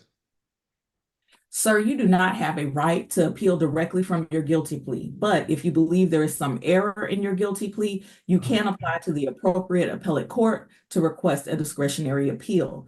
The discretionary appeal procedure is outlined in the official code of Georgia annotated section 5-6-35. Do you understand that? Yes. Do you understand that the appeal procedure that we have just discussed must be filed by your attorney unless you are representing yourself? Yes. Do you understand that unless your attorney is substituted or permitted to withdraw, your current attorney will represent you until either the end of the current term of court or 30 days from today's date, whichever is later? Yes. Mr. Jackson, that concludes all of the questions and information that I have for you. I'm now going to turn to providing the court with a factual basis for the plea. Your Honor, as to a factual basis for the plea, on September the 3rd, 2024, Investigator Murray with the Atlanta Police Department responded to Eggleston Children's Hospital about a child abuse case that occurred within the bounds of Fulton County. The victim is Darion Jackson, the defendant's son. He stated that he and his father got into a disagreement about some household chores, and that his father said that he had not properly washed the dishes. His father became upset with him and started yelling, and then Mr. Jackson began to strike Darion with a belt on his leg, arm, and back, which caused bruising. And Darion fell to the floor and stated that his father began to strike him in the thigh and back. Your Honor, that concludes the factual basis for the plea. Okay. I don't know exactly how it works in terms of contacting victims, et cetera, given the familial dynamic of this case. Does Darion Jackson know how this is playing out? Is there a maternal figure in the loop that you've been able to talk to? Yes, Your Honor, there is, my office has spoken with, Darion's mother, and, she has noted that Darion and his father love each other very much. Darion, noted that, during his interview that he loved his father very much, and so for that reason, the state is willing to resolve this matter and allow this family to try to grow and heal from this point. Okay, thank you. Ms. Stallworth, do you have criminal history information for Daryl Jackson? Yes, Your Honor, I do. This defendant has 11 cycles. The last date of arrest was August 22nd of 06, and he has no prior felony convictions. Nothing further. All right, thank you. Ms. Okure. Yes, sir, Your Honor. As the state mentioned, Mr. Jackson and Darion do love each other, and they have been living together, moving on from this situation. Mr. Jackson is not married to Darion's mother, but Mr. Jackson does have sole custody of Darion. From the date of this incident, DFACS was involved and did their own investigation and found that this was a one-off event. This has not happened to this extent before. Mr. Jackson understands that though the state does allow for a parent to discipline their children, that there are bounds and limits in which you can discipline your children. And we've had that conversation extensively with Mr. Jackson. He has also taken a family parenting class, as the statement mentioned, as noted for his pretrial release, and he has completed that. I have submitted that to the state, and Darion is living back home with his father. His mother is no longer within the state of Georgia. She lives in California, but she is confident that Mr. Jackson has the ability and the love in his heart to raise his child the way his child should be raised. So we just ask, Your Honor, that you allow for Mr. Jackson to plead into the cruelty to children, the third, with the 12 hours of community service and 12 months probation to terminate upon successful completion. I believe that Mr. Jackson would be able to complete those 12 hours of probation, 12 hours of community service within, before the 12 months is up. He is a disabled veteran, so he is unemployed. So funds are limited for Mr. Jackson. We'd ask if Your Honor would consider waiving probation fees while he's in compliance, and that would be all we're asking for at this time. Thank you for sharing that. How old is Darion now? Darion is 12 years old. So he was 11 or 12 when, I guess it's more than a year ago. So he was 11 when this happened. Yes, sir. And he's in school. Where does he go to school? John Lewis Middle School on Donald Lee Howell Parkway. Okay. Will he go to Douglas High School? Is he zoned for Douglas High School? I hope so. Well, I mean, Your house in Atlanta, either North Atlanta or either Frederick Douglass. I'm not sure. Okay. All right. Your Honor, can I say one thing? You sure can. I'm kind of distraught right now. The school just called me just a minute ago. See, Darion, he just got into another fight again. I don't know if you can be able to see his behavior records from the school, because he came from Crawford Loan Middle School down in East Point. And I was called, and his mom was here at the time. We was co-parenting. She would have him during the week, and I would have him on the weekend. I'm a parent that I'm physically in his life. I talk to him. I pray for him. I prayed for him this morning. He just got into an incident this morning by stabbing a kid at school. I don't know why. I tell him to behave, ignore the children, just go to school. You're there to learn. You're not there to fight. So I'm kind of a little distraught right now, and it hurts. I don't know what else to do. Right. That's getting serious if he's stabbing someone. It's serious. This is not the first time. It happened in elementary school when he stabbed somebody. He gotten support from juvenile court? People think of juvenile court as, that's juvie, but it's actually a resource for kids in crisis. And if it's as serious as you described, it may well be that that's a matter that gets sent there. Yes. If it does, I encourage you to stay as involved as you have been, because they often in juvenile court bring the family together as part of the resolution, because the solution isn't just Darion do something different. It's dad helping this way, mom, even though you're remote, helping this way. So If there are juvenile court proceedings, be there for him. Yes, sir. During those. Yes, sir. And I'm sorry you're going through that. In what Just branch? got a call. Yeah. that's- Army. I was gonna guess, given your shirt. Hoorah, all the way. How long were you in the military? Years. Okay. And were you overseas? I did some overseas, reforger where we just went like camping out in an area because I was part of the 101st Rapid Deployment Force. So if they made any noise overseas, we had to be ready to go. Okay. Your lawyer mentioned that you've got a disability. Does it relate to your time in the Army? Yes, sir. Okay. Were you injured? Yes, sir. Okay. What it is, I witnessed something. I witnessed a helicopter coming over the tree line. Well, we were just riding in the area, and what happened? A helicopter had landed on the school bus, and it destroyed everything. Okay. And we was the first responder, so you got there first. Something we can do. Yeah. And it causes a lot of problem. I get traumatic when I see helicopters flying over trees, and I just go to shaking. Okay. All right. Anything else? Yeah, that's a lot. Yes, Your Honor. It's one other thing, Your Honor. This would never happen again. He's still acting the same way. It's being a little rebellious. He's not. Most children, you can take things away from him, but you can't. With my son, you take things. It don't bother him. It doesn't bother him not one bit. You take things away. Like they said, one size don't fit all. No, you're right. With my son. And that's where, if there is intervention from juvenile court, maybe they can help you find his pressure points. Yes. Everyone has pressure points. We know one of them is not hitting with a belt.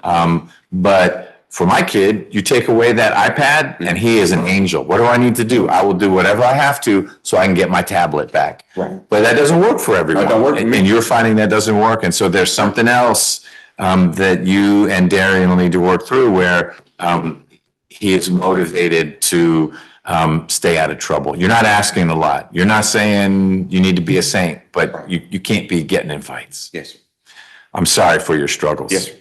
Mr. Jackson, I find there's a factual basis for your plea and that your plea is knowing and voluntary. The state has reduced your one count to a misdemeanor. I will sentence you to 12 months of probation. The most important condition of probation is no violent contact with Darian. You're his dad, you hug him, you hold him, but don't hit him with a belt. There's got to be other ways to help get his behavior to conform with your very reasonable expectations. Yes, sir. And I wish you the best with that. You also are going to have, I'm going to make it 20, not 12, 20 hours of community service. As soon as you get that community service completed, you can have your misdemeanor probation terminated, closed out, and I will waive your probation supervision fees, given that you're getting benefits and of limited means. Ms. Ekure, can someone in my office sign the indictment on your behalf? Yes, sir. Ms. Williams? Give us a thumbs up if it's a yes. Thumbs up. All right, we'll sign for you. And Mr. Jackson, can we sign for you? Yes, Your Honor. All right, we will do that. You will get information either from Ms. Ekure or directly from misdemeanor probation about how to report. Make sure you do that. It may be purely virtual. I don't know. Yes. You may need to go to their office. Their office is about a block from here. If you can find this building, you'll be able to find their building. Just don't ignore their invitation. Okay. All right? Anything else? Yes, sir. Your Honor, like I said, I'm not trying to run from this, but I do have a scheduled appointment to fly out the country. Would this affect me for leaving the country and coming back? Why do you need to leave the country? I have a fiance out of the country that I'm trying to marry and bring her back to States. Where would you be going? Dominican Republic. So the answer is maybe. You will need to get permission from probation, and they may need to get my permission. As long as you have a documented itinerary, so we know you're coming back. Yes. Here's my Delta flight, here's my Delta return flight, then that should not be an issue. Who takes care of Darian when you're in the He's going with me. Huh? Well, he better shape up if he wants to go to the DR. Maybe that's the leverage. But the key is, and thank you for flagging it, you need to get approval in advance before you go. I'm telling you right now, I will not block it, but it may be that they say the judge needs to green light it. There's a form, they'll get it to me and I'll sign it. But again, that's incumbent upon you to say, I do have a return flight. I'm not leaving for the DR, see you guys in 2 years kind of thing. Yes, sir. Okay? I understand. I'm excited for you. Is this how'd you guys meet? Online. And you think it's legit? Yes, sir. Have you guys met before? Yes, I've been there in 2018. You've been going for a while. We video chat. Okay, so this person exists and Yes, it is the gender you think it is and all that kind of stuff. Yes, sir. Okay, well, good. There you go. All right, Mr. Jackson, that's where we are. I want to thank. Ms. Williams had something. Yes, okay, I'm sorry. Go ahead, Ms. Williams. I apologize. Ms. Williams. I just wanted to let you know, Attorney Akure and Mr. Jackson, that I'm going to send Attorney Akure an email. Darion may be able to access resources through the state because he is listed as the victim in this case. So I'm going to send your attorney an email so that we can try to connect Darion with some resources in that way, if you're interested. Yes, I am. That'd be great. Thank you, Ms. Williams. That's a real thoughtful approach to it. Thank you. Appreciate it. All right, we got to stop. I got to go. We will resume at 1 o'clock ish for the remaining pleas. Thank you, Your Honor. Just a second. And Your Honor, may we be excused? Yes, Thank you. thanks. Thanks for covering for Ms. Hill. She was hard to get here. Thank you. And Your Honor, may I be excused? I think that concludes my business.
There we go.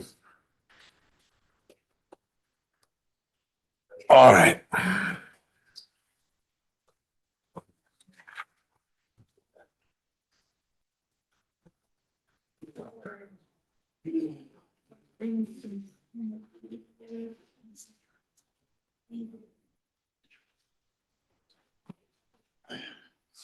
Ms. Smith, are you ready to go with Mr. Chastner? Because he seems to be ready. I'd like to knock out our speedies, since those are hot buttons, but we don't have Mr. Gordon back yet. His client's back there. Have you had a chance to speak with Mr. Stevens?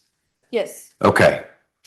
we're ready for a non-negotiated, but I was gonna request if I could, just make a quick announcement on Sure. position 19, Ms. Green, to get her out of here. Yeah, let's get Ms. Green out of here. Let me find that. I found it. Okay. Ms. Green, you still here? She's still here. There she is.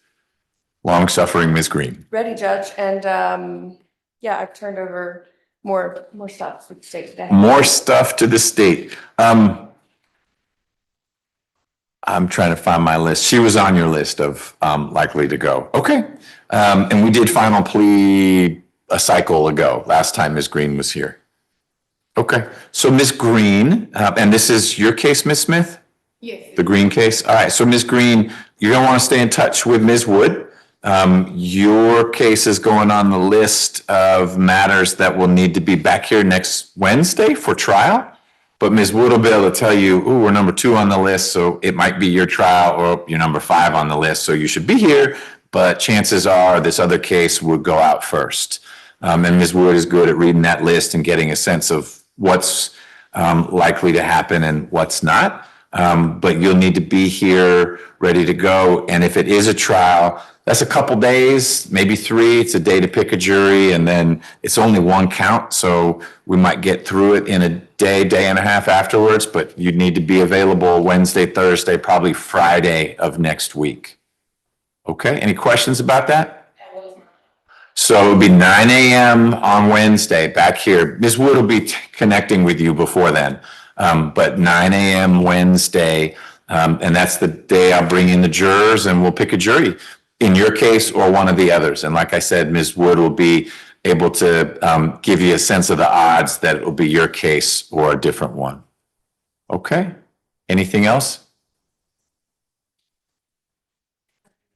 Okay, thanks for your patience. You're free to go. Yes, Yep. All right. Mr. Furlong, if you and Mr. Chastner are ready, why don't you come on up, please?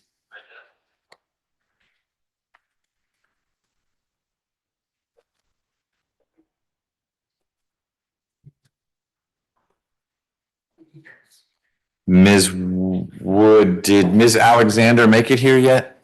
Yes, and we're ready on it as well. Okay.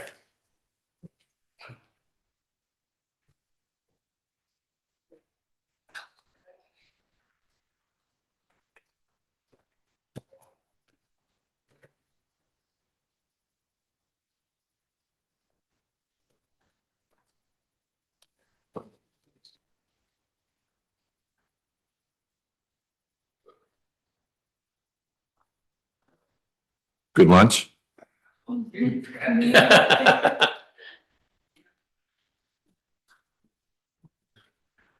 Ms. Rivers, are you ready to go? Yes, I am.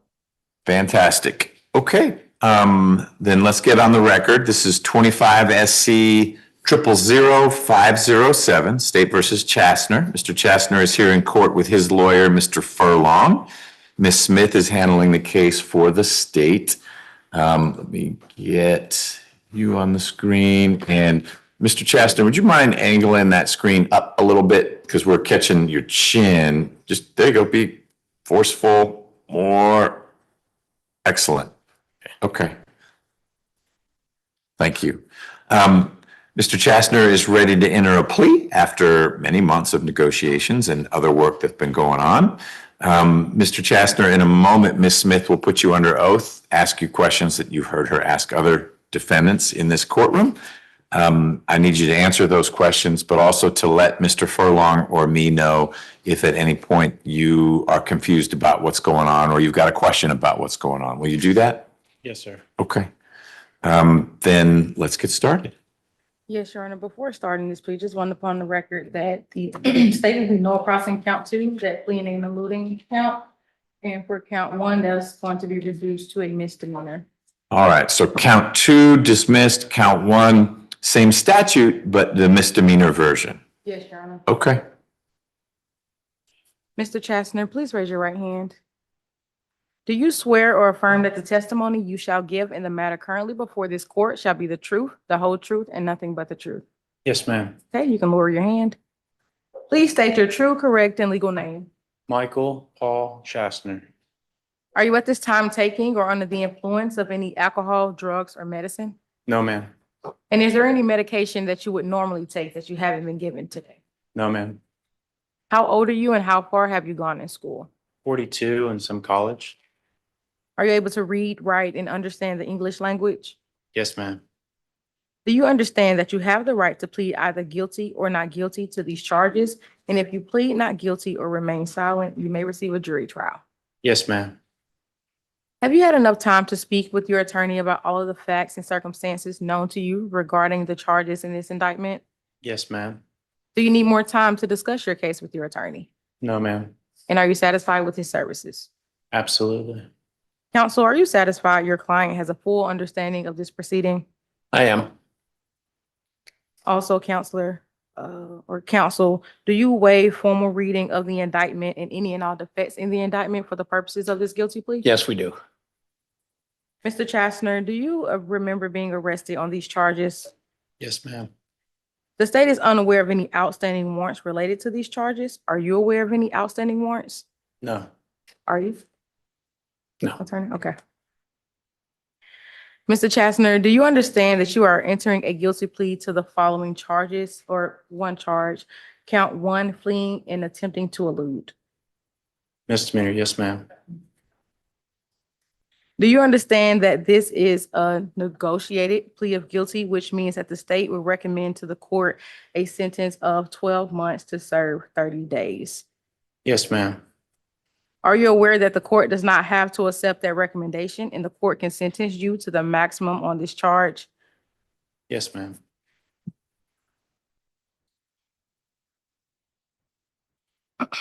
Do you understand that if you're placed on probation of any kind, you cannot violate any criminal laws of any governmental unit or any special conditions of probation without being subject to revocation for the balance of the sentence? Yes, ma'am.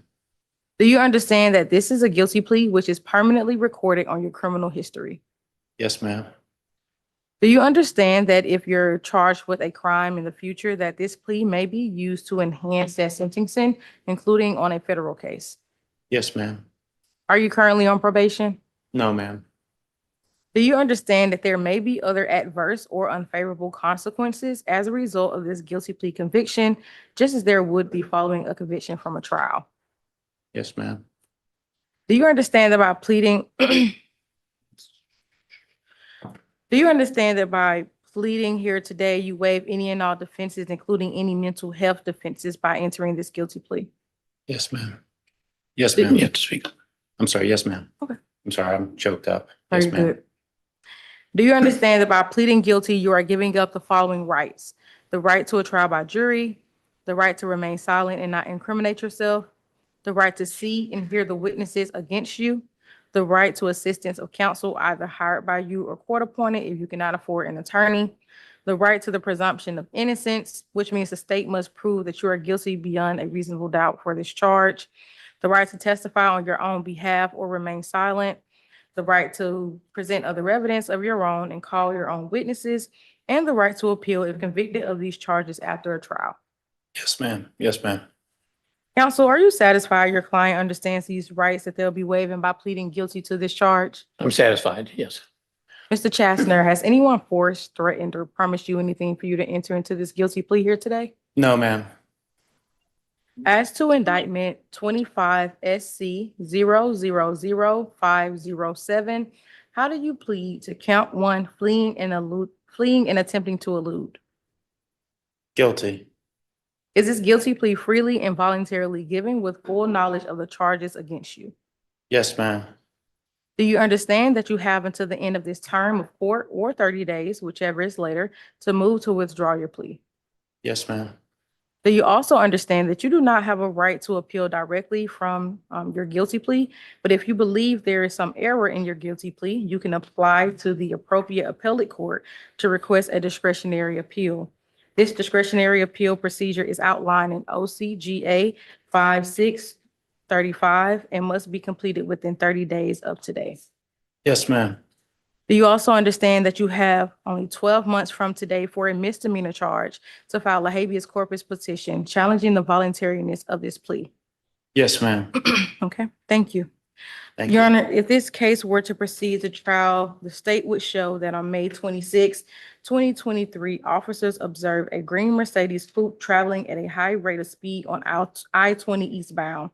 Officers clocked the speed of the vehicle going 110 miles per hour in a 60-mile-per-hour zone. Officers then pulled onto the highway and began following the vehicle with lights and sirens activated. The driver initially pulled over and pulled off Moreland Avenue, but then he refused the officer's command and began to flee. The driver pulled back onto I-20 and reached speeds of 130 miles per hour. While fleeing, the driver performed several erratic lane changes between vehicles in heavy traffic conditions. As the driver approached the Ellis Street overpass on I-75 northbound, he lost control of his vehicle and crashed into another vehicle. The crash caused a chain reaction crash involving multiple vehicles. Officers were able to detain the driver and identify him as Michael Chasner. Upon detainment, the officers could smell alcohol coming from his person, and at this time, Mr. Chasner was placed under arrest and taken to the jail. And those are the facts of the case, Your Honor. Regarding the negotiated plea between the state and defense regarding count 1, fleeing and eluding, that is to be reduced to a misdemeanor for the sentence to be 12 months to serve 30 days. At this point, Your Honor, though, the state and defense did not agree on how Mr. Chasner will spend those 30 days. It is recommended from the state that Mr. Chasner spends those 30 days incarcerated. However, the defense attorney, I'm sure, will explain where he wants the defendant to spend those 30 days. However, on behalf of the state, we've taken into account the things that Mr. Chasner has done as far as other defensive driving classes he's already done, community service hours that he's done on his own time without it being a condition from the state. We took that into account, and that's what led to the felony being reduced to a misdemeanor. However, when it comes to those 30 days, which under the statute, it's, as my understanding, cannot be probated, deferred, withheld, we're asking for those 30 days to be served incarcerated as opposed to any other facility treatment or something like that. But that's all from the court, Your Honor. Oh, and also for the special condition of probation for the defendant to take an alcohol and drug evaluation treatment if necessary. But that's all from the state, Your Honor. Got it. Thank you so much. Good afternoon, Ms. Stallworth. I see you're still with us. That's a good sign. Yes, sir, I'm here. Do you have any criminal history information for Mr. Chasner? He has 3 cycles, no prior felony convictions, and his last date of arrest was June 25th of 2012. Nothing further. 2012. Okay, thank you. Mr. Furlong. Yes, Your Honor. I've provided numerous documentation in the plea negotiations with the state and with Ms. Smith and other district attorneys. In this case, it's kind of a unique circumstance, and I've outlined that. And what happened in this case, Mr. Chasner has a friend he's known from high school here that's paranoid schizophrenic. Him and Mr. Calloway, another friend that they went to school with, were going to meet with this Will K's parents for intervention to try to help him. The parents decided, and this Will K is the same age, and we understand right now he's homeless out in Arizona someplace. But they went and met with Will to try to get him help. He went off the deep end, wanted to be taken home. Mr. Chasner said, "I'll take you home." He lived over in Grant Park. So they were pulling, he was speeding. They agreed to that. He's taking responsibility. What happened when he pulled over, it was a trooper. Mr. K started screaming, "The cops are after me. He's got his gun pulled out on you." Mr. Chasner totally freaked out, and ultimately fled the scene. And what happened was, it was on the streets that Ms. Smith set forth, and there was, I think, 3 or 4 cars that were involved. We provided numerous everything's been paid for. Everything's satisfied to the penny. And he immediately took responsibility for his conduct. He has been in a treatment with Georgia Recovery since approximately March of this year.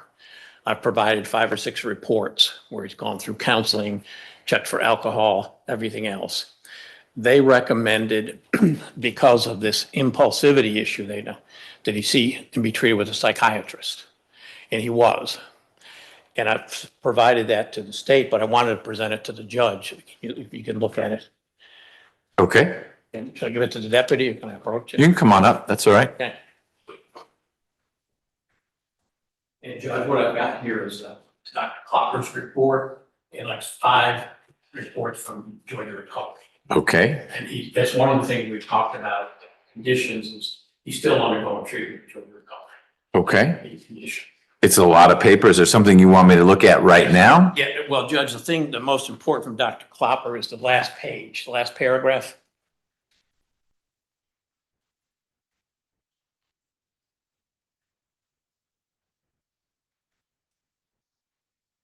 And I'd be happy to read it in the record, Judge, if you want. Well, let me see it before you read it. Page 5.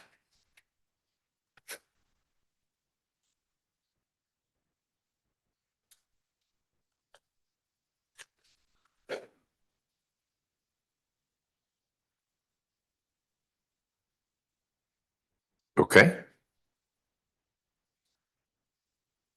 I read it. Okay. And Judge, that's what he's been treated for. And I think what the psychiatrist said, my understanding, it was a combination of the paranoid schizophrenic issue and the situation was being stopped. And I provided, and if we needed further evidence, Mr. K was dispossessed at this time from his apartment or house over in Grant Park.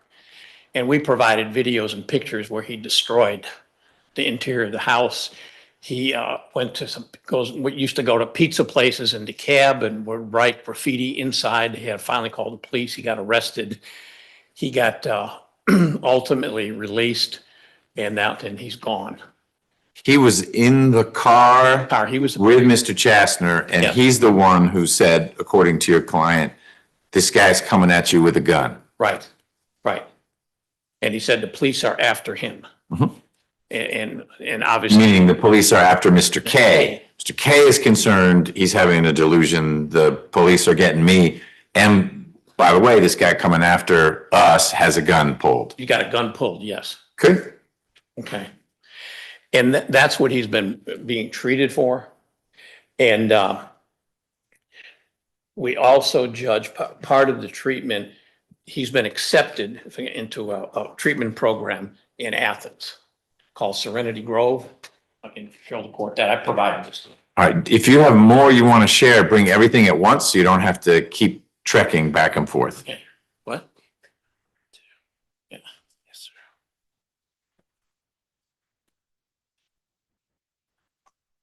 But I'm confused. So this incident occurred 2.5 years ago. Yes. And only now Mr. Chastner's going into a program in Athens? We were negotiating back and forth as what we could do. And he's been treated consistently with Georgia Recovery. Mm-hmm.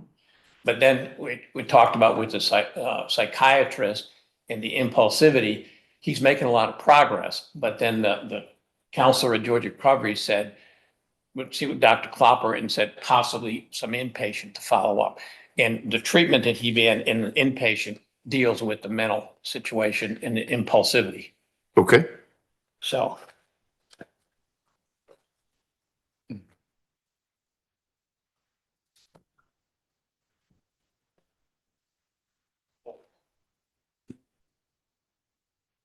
And I provided this to this return. Okay. This is something I showed her. This is actually posted character. One of the owners of the company was in attendance, I guess, last week. Ah, honeysuckle gelato. That's a small world. Do you work there? I do. Okay. Yes, sir. Well, I kind of met your CEO. He was in a large group to which I was speaking, Yes, sir. and I picked on him in a nice way. Sir. Okay. And Judge, we've provided everything he's done. He's done 200 hours of community service with Safe Ride. He's done the counsel with the alcohol and drugs. He's done defensive driving, risk reduction, several things. And he's also volunteered to do more work with Safe Ride. And he works full-time with Honeysuckle Gelato. What do you do there? I drive their box truck up and down the East Coast, anywhere from Savannah to Raleigh, North Carolina, delivering the product. And I also work in the warehouse. Okay. And he also, Judge, on the side, works at I've got some landscape I do for a friend of mine. East Lake. I also work at East Lake Golf Course every year for the Tour Championship. And does I've been some doing that for groundskeeping. 3 years. Okay. We've got a real healthy relationship with the guys there in the agronomy department. What's your favorite flavor of gelato? Probably the peanut butter cup. Peanut butter cup. Yes, sir. All right. Mr. Furlong, you also slipped in an article about the jail. I was going to talk about Okay. that. That was just something I sent a copy to in Monday's AJC. I'm familiar with the jail. And I'm sure the courts, especially being a former U.S. attorney. And, there's been problems there for 20 years.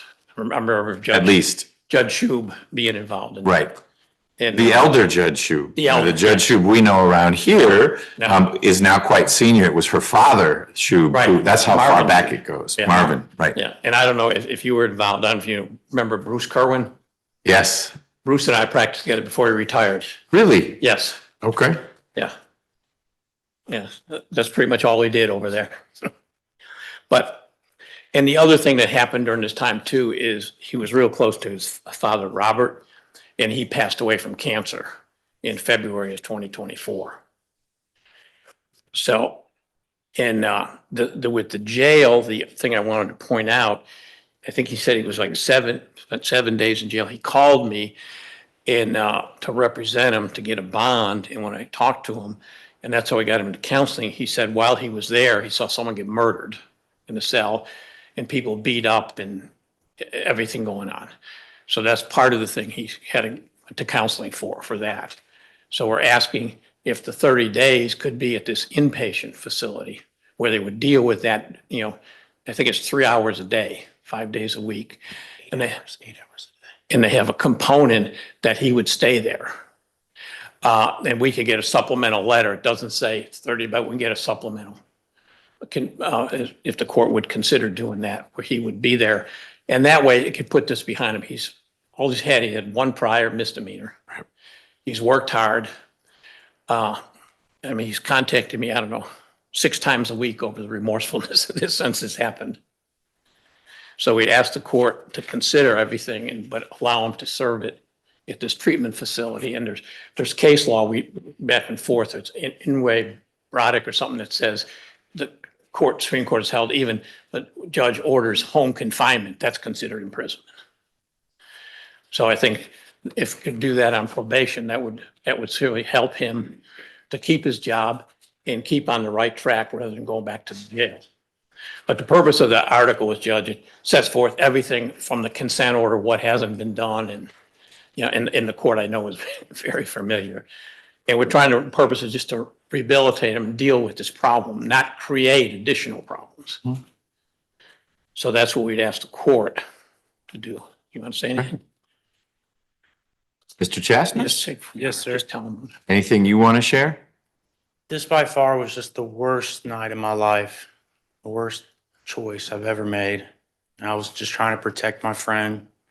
And I really just feel like going to this program will help me, I'll be with licensed counselors every day that we can really find the core issue of why I did this one-off thing. I've never shown that I'm like this ever. This is not who I am. This was just a one-off worst decision, trying to protect a friend. I'm just looking for a little bit of grace. And Judge, I think there's a situation, you hear this every so often, in cases of fight or flight type situation. And because of the overwhelming psychotic episode of his friend and not being a counselor or anything, and saying he had a gun, he just lost control, as the psychiatrist said. Ms. Smith, was anyone injured as a result of the chain reaction accident on 75? I don't think anyone was injured, but the damage to the cars were paid for through insurance. Okay, now I understood people were financially made whole. I was just curious if there were physical injury victims in connection with it as well. I don't believe so. Okay, it's not in your records. No, like Okay. it's an accident report, but it doesn't say anybody went to the hospital. Can I just say one more thing? You sure can. I thank God every day that no police or no innocent people were injured. Or you or your friend. I mean, there's not a villain here. What you did is different from walking into a bank with a gun and putting it in someone's head, saying, give me your money. And then after you get the money, pistol whipping them anyway. That's not you. No. But this thing that you did was so dangerous. I am thankful that you and Mr. K weren't injured either. We see these in sometimes with the person in your position hits the median, goes through the windshield and is dead. And there's no case afterwards, but it's still a tragedy. The police don't celebrate that. But I share your sentiment. The people who had absolutely nothing to do with it were not injured. Their cars were messed up, but their cars are back. You can replace those. Okay. And Judge, if the court would consider that inpatient treatment, they have a bed available and he's got some insurance, that'd be available December 1st, if you could report on that. Okay. Mr. Chasner, do you intend on participating in the Serenity Grove program regardless of how this sentencing discussion that we're about to have plays out? Yes, sir. So if I make participation in the Serenity Grove program a condition of your probation, you're not opposed to that? No, sir. Okay. I really am looking at this as an opportunity to hit the problem head on and work through this problem. Okay.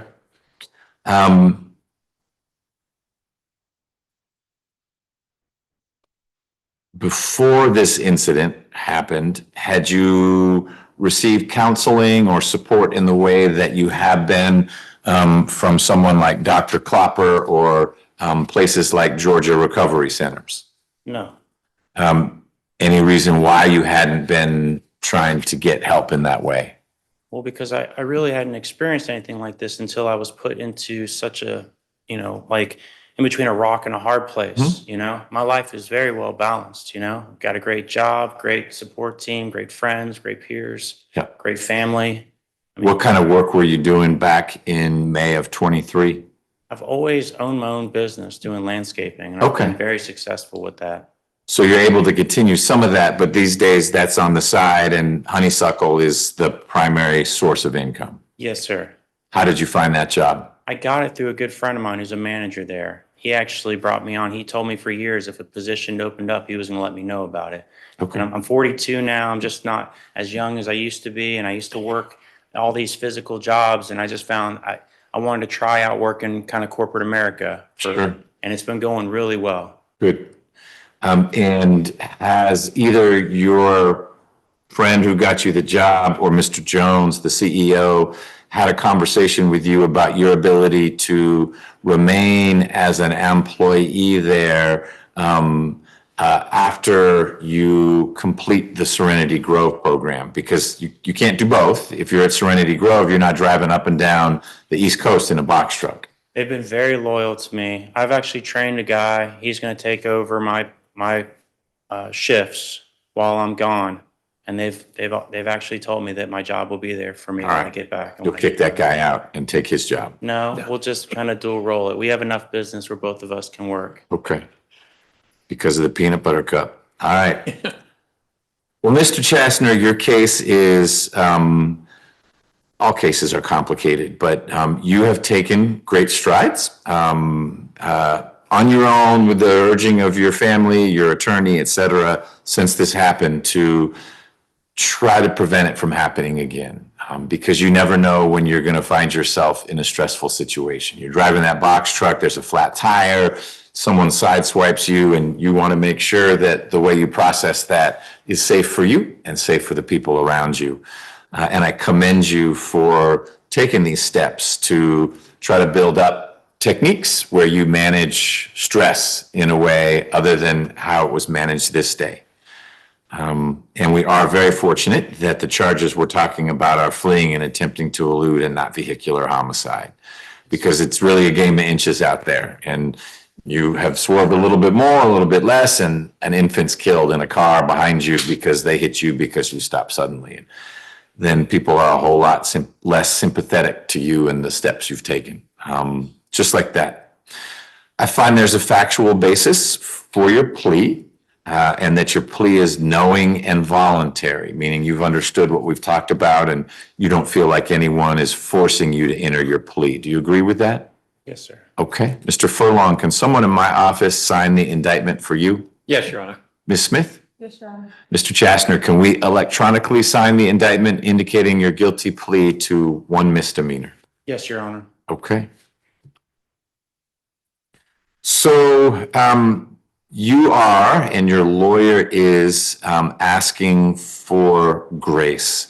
And I will bestow it where I can. And mostly what I'll do is note that the party with the greatest ability to create a least negative outcome for you is the prosecutor, and she's done that. A felony is a whole lot different than a misdemeanor. And so if you're going to be grateful, I don't know how you're going to feel when you leave here today, it's that the district attorney's office was willing to reduce the felony to the misdemeanor. And I suspect that's because of all the steps you took to try to ensure something like this doesn't happen again. It's not because you're a nice guy or a mean guy. It's that they looked at what's going on, and here's someone who is remorseful and has done what you'd want to see to make sure you're not back here in 2 more years because there was another situation that maybe was even more tragic. So that's where your gratitude ought to land. I'm constrained by the statute to sentence you in a particular way. I'm not familiar with the case law that Mr. Furlong is describing. I'm not disagreeing with him, and I don't need to read it because even if the Supreme Court has said, hey, house arrest is a proxy for that and this and that, that's not what I'm going to do. So I am going to sentence you to 1 month in custody, followed by, well, actually, it'll be less than 1 month. You get credit for every day you've been in. It wasn't 7, it was 3. It may have felt like 7. But you'll get credit for the time that you were in. So you'll do 27 days in custody. With the remainder of that year, your sentence is 12 months. It's 12 months. 27 days in custody or 30, but credit for the 3. The balance is misdemeanor probation. Special condition of that probation, number 1, is that you enter into and complete the Serenity Grove program. And then number 2, and this may be sort of double duty, and you may engage with probation to say, actually, I don't need to do it because look what I did at Serenity Grove, or frankly, through the Georgia recovery work you've been doing. But this drug and alcohol abuse evaluation, you need to have some expert in that space opine on whether there's some other form of treatment you need to get. I feel like that's belt and suspenders because you're getting treatment that's designed in part to address how you handle stress. I haven't forgotten the fact that 1, the way you were charged, and 2, the facts that I heard. Not only did you snap in a certain way, but it sounded like you had been drinking pretty heavily when you were driving. The officer said you smelled the alcohol, and what you were charged with, one of the versions of the fleeing and attempting to elude was that you did it while you were violating the DUI laws. So I don't know what was going on at that point. I just want to make sure that there isn't a form of self-medication in which you engage through drinking or smoking or doing something. And so that's why I think the drug and alcohol abuse evaluation would be useful. But It may be that Serenity Grove can provide documentation saying, oh, we're working with Mr. Chastner on that. That's not his area of need. We see no need there. I'm not saying you have it. We just need to protect against it if that's something that has somehow been untreated during these many months of treatment you've pursued. You know, on that, if I could just address, in talking to the State Patrol office and their reports, it was indicated they thought he was drinking, but they took him to the Grady Hospital and they never did any tests or anything. Okay. I mean, the fact that they didn't do tests doesn't mean. No, I know, I understand. They could. And I'm not, my decision here is driven by what the statute says, and not, oh, there's these extenuating circumstances that make this more egregious. It's as serious as it was. It's no less serious. It's no more serious. I just want to make sure we treat Mr. Chastner holistically. And if any of the care he's been receiving hasn't been poking at, well, wait, is there, in conjunction with the struggles he has with stress and anxiety, is there a substance abuse issue woven in there? Let's not leave that untreated. That's all. I see folks like that all the time in our accountability courts, and we treat both. You don't ignore one. Here's the last thing I'll say to this, and then I'll see if there's any feedback. You're not going into custody today. You and Mr. Furlong should talk before you leave so that we can set a turn-in date where you will come back here, so that then you can start the custodial portion of your sentence. While you're talking, just to manage expectations, the answer isn't, hey, how about January of next year? But it's not tomorrow either. You can have some days to get situated, whatever that means for you. Engaging with the team at Honeysuckle, I think it would involve engaging with Serenity Grove, because you can't start there on December 1. It'll be close to December 1, but December 1 is probably too soon of a date. So you are going to have some logistics you want to work through, and I'll grant you that. You've come to court every time. I'm not concerned that giving you a few more days is a high-risk scenario. But I am duty-bound, based on experience, to let you know that if you are not here on the date and time we're going to agree on after you and Mr. Furlong discuss, you'll have a different sentence, and it'll be 12 months to serve. So you show up on time, on the date we agree to, and it's exactly what we talked about. But if you aren't here, then it's a year. Yes, sir. 12 months. But you still get credit for those 3 days. Because of his job situation, Judge, he's got like 30 days they're going to hold the job. If he had to do both, it'd be over the 30 days. So is there any way he? I didn't follow what you just said. Because the Serenity program would be 30 days. Right. He's got to complete that, but you're sentencing him to 30 days in jail plus the third. And his job, they said they'd hold it for 30 days. Got it. So Oh, okay. So he will be away from work for 27 days. And then if he immediately went into Serenity House, the folks at Honeysuckle have said, we didn't say 2 months, we said 1 month. Yeah. Okay. I don't mean to create a scenario where he loses his job, but I also heard you say, Mr. Chastner, 1, you want Serenity Grove, and 2, you intend to do it regardless of what sentence I set. It doesn't need to be the thing you do right after you get out. I can do it down the road.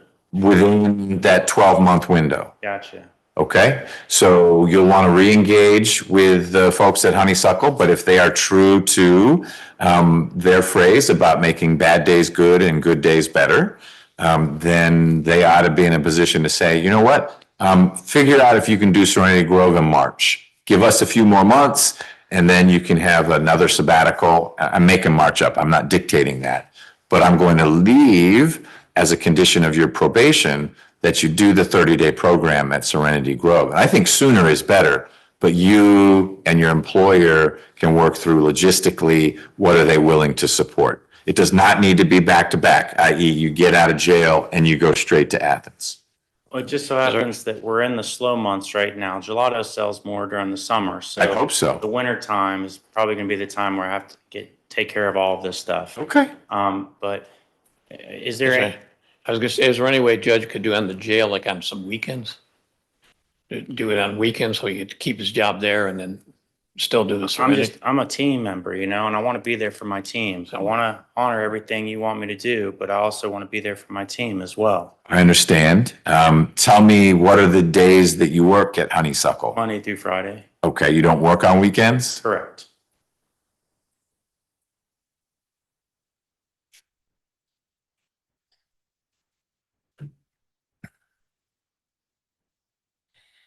So,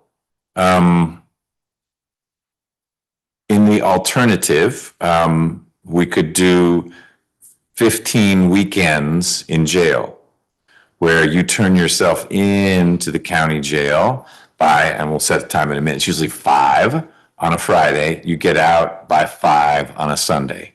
We do those consecutively. So that would start soon, and it would mean I don't know which holidays you celebrate, but the major winter holidays don't fall on a weekend. But it would be 15 consecutive weekends. I think that would mean you can't do Serenity Grove. I assume that's a 30-day unbroken block of time, not Monday through Friday. But like you said, if the winters are slow, it could be that after your weekends in custody, then you do the Serenity Grove because you're working on those 15 weeks that you're doing the weekends in custody. But you need to understand that's an obligation every weekend for 15 weekends. And if you decide you know what, this weekend is nice, I'm just going to go do something else. They let me know Chasner didn't show up. And it's not because he was in the ER, he just didn't show up. Then what I tend to do is turn all those weekends into weeks that are consecutive weeks of being back in custody. So if you get through 3 of them and then you slip up and don't go, that means there are 12 weekends left, and I'd turn those into 12 weeks in jail. So you would turn 15 weekends into 3 months in jail instead. So there are a bunch of tripwires out there. If you don't worry about that, you don't think that's a risk for you, then I'm comfortable, given all the work you've put in to yourself, to say weekends will satisfy the legislative command, which is 30 days. I can't make that go away, whether I think it's the right fit or not. A co-equal branch has said 30 days for this offense. So I can make it weekends. Does that work better for you? It does. Okay. That way I can still work and earn an income and pay my bills and, you know, continue. Okay. Yes, sir. To help my team. All right. Then your sentence will be 12 months probation, not 11 plus a month in custody, but it's 12 months in probation. Special condition number 1 is that during your 12 months of probation, at some point, you do the Serenity Grove program. Okay. Special condition number 2, you get a drug and alcohol evaluation, and if any treatment is recommended, you need to get that treatment. Special condition number 3 is that you serve 15 consecutive weekends in jail. You report to the county jail, not here, but to the county jail, Rice Street, where you spent those 3 days, the one in your lawyer's article, by 5 o'clock on Fridays. They'll get you out by 5 o'clock on Sundays. Don't bring a sleeping bag or any gear, just bring you. And we will start those weekends with the following weekend. So it will be November 21st, a week from tomorrow. By 5 o'clock, you need to be at 901 Rice Street. And when I go there, I just say, hey, I was told to be here. You're going to be on their books. Yeah. They're going to know who you are. The first weekend is you may sit around a little bit more, but you know what? The next Friday, they're like, Chasner. And the weekend after that, they may say Chaz, but they'll get to know you as you show up each weekend. Okay. And they put you in a certain spot for 2 days, you get out, and then you see them the next Friday. Okay. For 15 weekends. If something comes up, it's Friday at noon and a loved one has a broken leg and you are taking that person to the emergency room, you let your lawyer know. He lets me know. That's a weekend we just slide to the end. So you'll still do 15, but we move it to the back end. Okay. But it needs to be something like that. It's not have a headache or hey, there's an extra run of the new lemon sorbet. I could make a whole lot of money if I could go to Birmingham that I day. understand. Can't go to Birmingham. In fact, you can't leave Georgia while you are on probation. So the running up the coast and not, you should talk with probation about that. They may give you a waiver because it's your job, but generally when you're on probation, you stay within the state where you are on probation. Okay. I don't know if that, and presumably they're sending this, We also have 200 restaurants we deliver to here in Atlanta. so they may pivot and say, you're the local guy now, smaller truck, fewer miles. But just know that leaving the state requires permission from probation. Yes, sir. So I think that's all I've got. Ms. Smith, anything else? No, Your Honor. Mr. Furlong? No, Your Honor. Do you have any questions about what we talked about? No, thank you. If misdemeanor probation has not reached out to you, or Mr. Furlong hasn't reached out to you saying, here's how to reach misdemeanor probation, by early next week, you should bug your lawyer, because I'm expecting to know from the jail that you spent, not this coming weekend, but the weekend after at the jail. If you haven't even connected with probation yet, then they aren't going to know what to do with you at the jail. So you need to connect with misdemeanor probation in the next few days so that all the systems are in place. Just let them know that I will be doing the next 15 weekends and They'll know because they'll get your sentence. Okay. But you and they need to shake hands. It may be a virtual handshake. Sometimes you have to report in person the first time. Sometimes it's just on the phone. But my point is simply, you need to have had that intake session with misdemeanor probation before that first weekend happens. Okay. And this all has to be in Fulton County. I live in Cobb County, but the offense was in Fulton County, so it's all got to be in Fulton County. Yeah, so you're supervised. Well, I don't, with misdemeanor probation, I think because the case is here, he'll be supervised here. If it were felony, Ms. Simpson works for felony probation. Felony probation, you're supervised where you live. Okay. So it would be supervised in, that's statewide. Misdemeanor probation is different in every county. The company with which the county has contracted has their offices about a block from here. But I think you are supervised here, even though you don't live in Fulton. Okay? It's not something where you report daily or weekly in person. You may have to check in once a week, but it's generally virtual check-in. Okay. Does that make sense? Yes, sir. Okay. I know in some of the misdemeanors, Judge, because they're like in different offices around the state, I had somewhere to have it transferred. I had one in Cherokee, where the guy lived in Savannah, and as part of the sentence, the judge had to order that it be transferred to Savannah. If Mr. Chastner figures out that it's a whole lot easier to plug in with Cobb misdemeanor probation, I don't know if that's a private company or if Cobb has their own, it's a county agency. I don't have any issue with where he's supervised. Cobb and Fulton are right next to each other. So I don't, because I know you don't have to go down there once a week, I don't think you're going to find that it matters where they are. But if you get into this a month or two and logistically it's just too complicated, Cobb versus Fulton, then talk with Mr. Furlong. And I'm happy to figure out if there's a way to have supervision bumped over to Cobb. I've never had anyone ask. Yes, sir. Okay. All right. All right, thank you, Judge. You're welcome. Do you need any of these back, or can I keep these I documents? just like the psychiatrist, I mean, you can keep it, I just don't want to file them. No, I'll give you that back then. I'm gonna keep the letter from Honeysuckle. Thank you. You bet.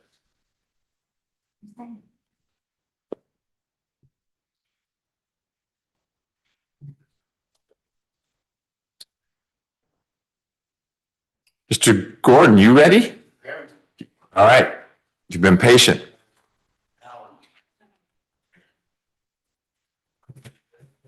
So we're ready for Mr. Phillips.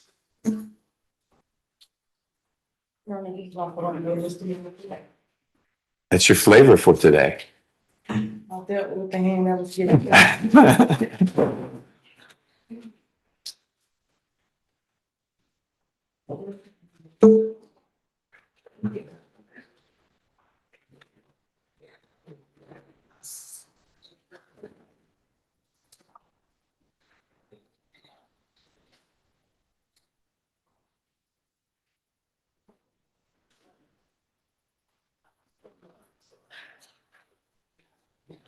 Get the indictment from you. You gotta sign that. It's to sign the indictment. Oh, okay. We'll cover it. Okay.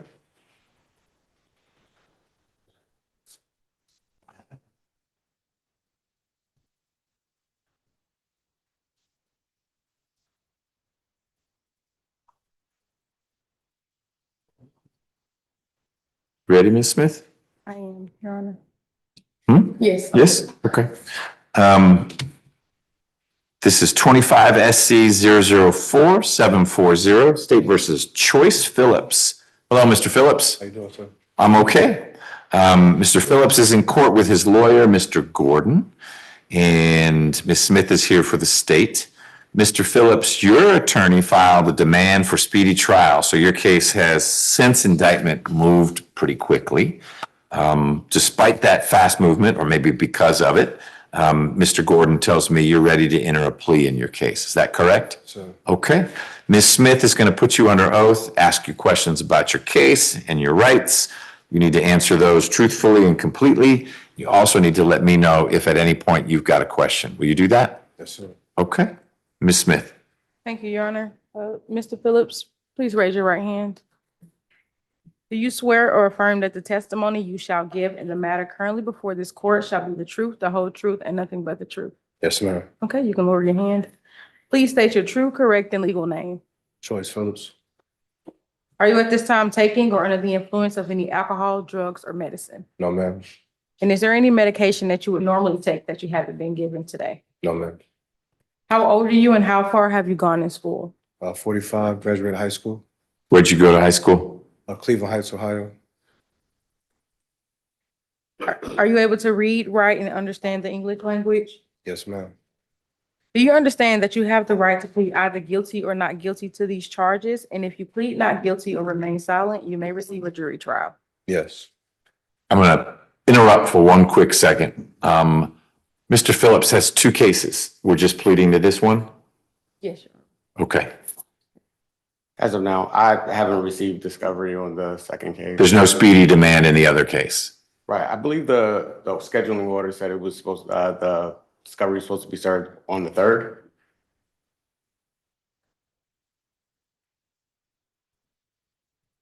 The order. went out Yes, before- discovery was due by November 3rd. You don't have it yet? I don't. I'll fuss at the state in a minute, but there's no speedy in the other case. Is that correct? No, Judge. Okay. So Mr. Phillips, you understand that what we're doing here today resolves only one of your two cases. Yes, sir. So when you're done, whatever sentence I give you, you still have a case involving an allegation of possession of a firearm by a convicted felon and some misdemeanors. Yes, sir. Okay. Hey, Judge, I just, from the last hearing, the bond hearing, it was my understanding, that's why we didn't proceed with that at the bond hearing, because he was already on bond on that case. So he would, it's not like he would be in custody.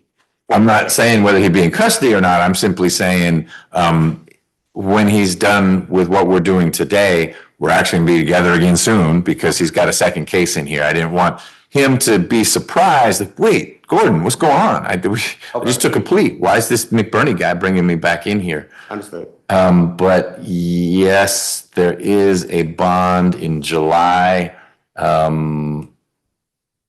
Judge Kura signed an order reinstating the bond you had before in your gun case. So your different gun case. All right. Mr. Phillips, have you had enough time to speak with your attorney about all of the facts and circumstances known to you regarding the charges in this indictment? Yes, ma'am.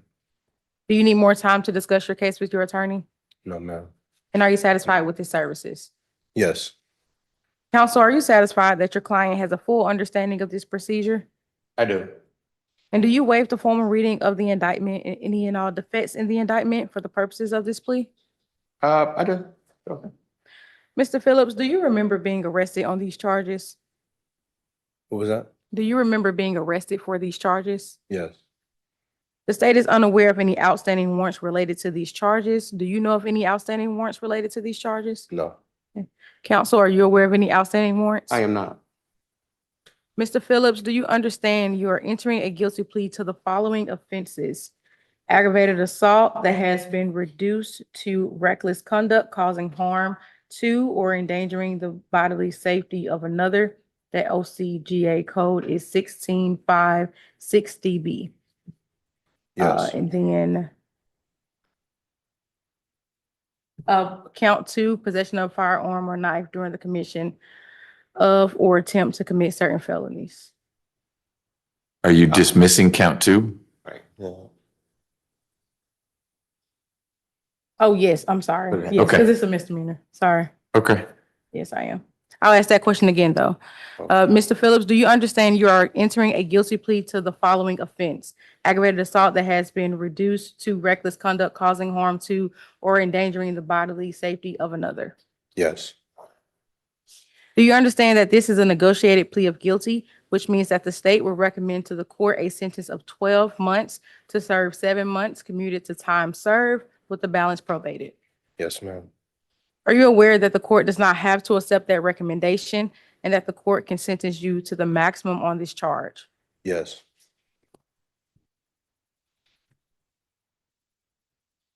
Do you understand that if you are placed on probation of any kind, you cannot violate any criminal laws of any governmental unit or any special conditions of probation without being subject to revocation for the balance of the sentence? Yes, ma'am. Do you understand that this is a guilty plea which is permanently recorded on your criminal history? Yes. Do you also understand that if you're charged with a crime in the future, this plea can be used to enhance sentencing, including on a federal case? Yes. Are you currently on probation? Yes, I am, ma'am. Do you understand that if you're currently on probation or parole, your probation or parole may be revoked based on you entering this guilty plea today? Yes. Do you understand that there may be other adverse or unfavorable consequences as a result of this guilty plea conviction, just as there would be from a conviction following a trial? Yes. Do you understand that by pleading guilty here today, you waive any and all defenses, including any mental health defenses? Yes. Do you understand that by pleading guilty, you are giving up the following rights: the right to a trial by jury, the right to remain silent and not incriminate yourself, the right to see and hear witnesses called to testify against you, the right to assistance of counsel either hired by you or court appointed if you cannot afford an attorney, the right to the presumption of innocence, which means that the state must prove that you are guilty of this charge beyond a reasonable doubt, the right to testify on your own behalf or remain silent, the right to present other evidence of your own and call your own witnesses, and the right to appeal if convicted of these charges after a trial. Yes, ma'am. Counsel, are you satisfied your client understands these rights that they'll be waiving by entering a guilty plea today? Yes. Mr. Phillips, has anyone forced, threatened, or promised you anything to get you to enter into this guilty plea? No, ma'am. As to indictment 25 SC 004740, how do you plead to count 1, reckless conduct causing harm to or endangering the bodily safety of another? Guilty, ma'am. Is this guilty plea freely and voluntarily given with full knowledge of the charges against you? Yes. Do you understand that you have until the end of this term of court or 30 days, whichever is later, to move to withdraw your plea? Yes. Do you also understand that you do not have a right to appeal directly from your guilty plea, but if you believe there is some error in your guilty plea, you can apply to the appropriate appellate court to request a discretionary appeal? This discretionary appeal procedure is outlined in OCGA 5635 and must be completed within 30 days of today. Yes, ma'am. Do you understand that you have 12 months from today for a misdemeanor charge to file a habeas corpus petition challenging the voluntariness of this plea? Yes. Okay, thank you. Your Honor, if this case were to proceed to trial, the state would show that on December 30th, 2023, Atlanta police officers requested the assistance of an aggravated assault unit at 1125 Cascade Circle Southwest. The victim in this case, Tiffany Hills, was escorted to the location by Georgia State University Police Sergeant Danny Williams and another Georgia State University officer. Ms. Hills informed the officers and investigators that on December 30th, 2023, at approximately 3 a.m., she had been shot in the head by her boyfriend, Mr. Choice Phillips, at his residence located at 3110 Dawson Lane, Southwest Atlanta, Georgia, 30331, Fulton County.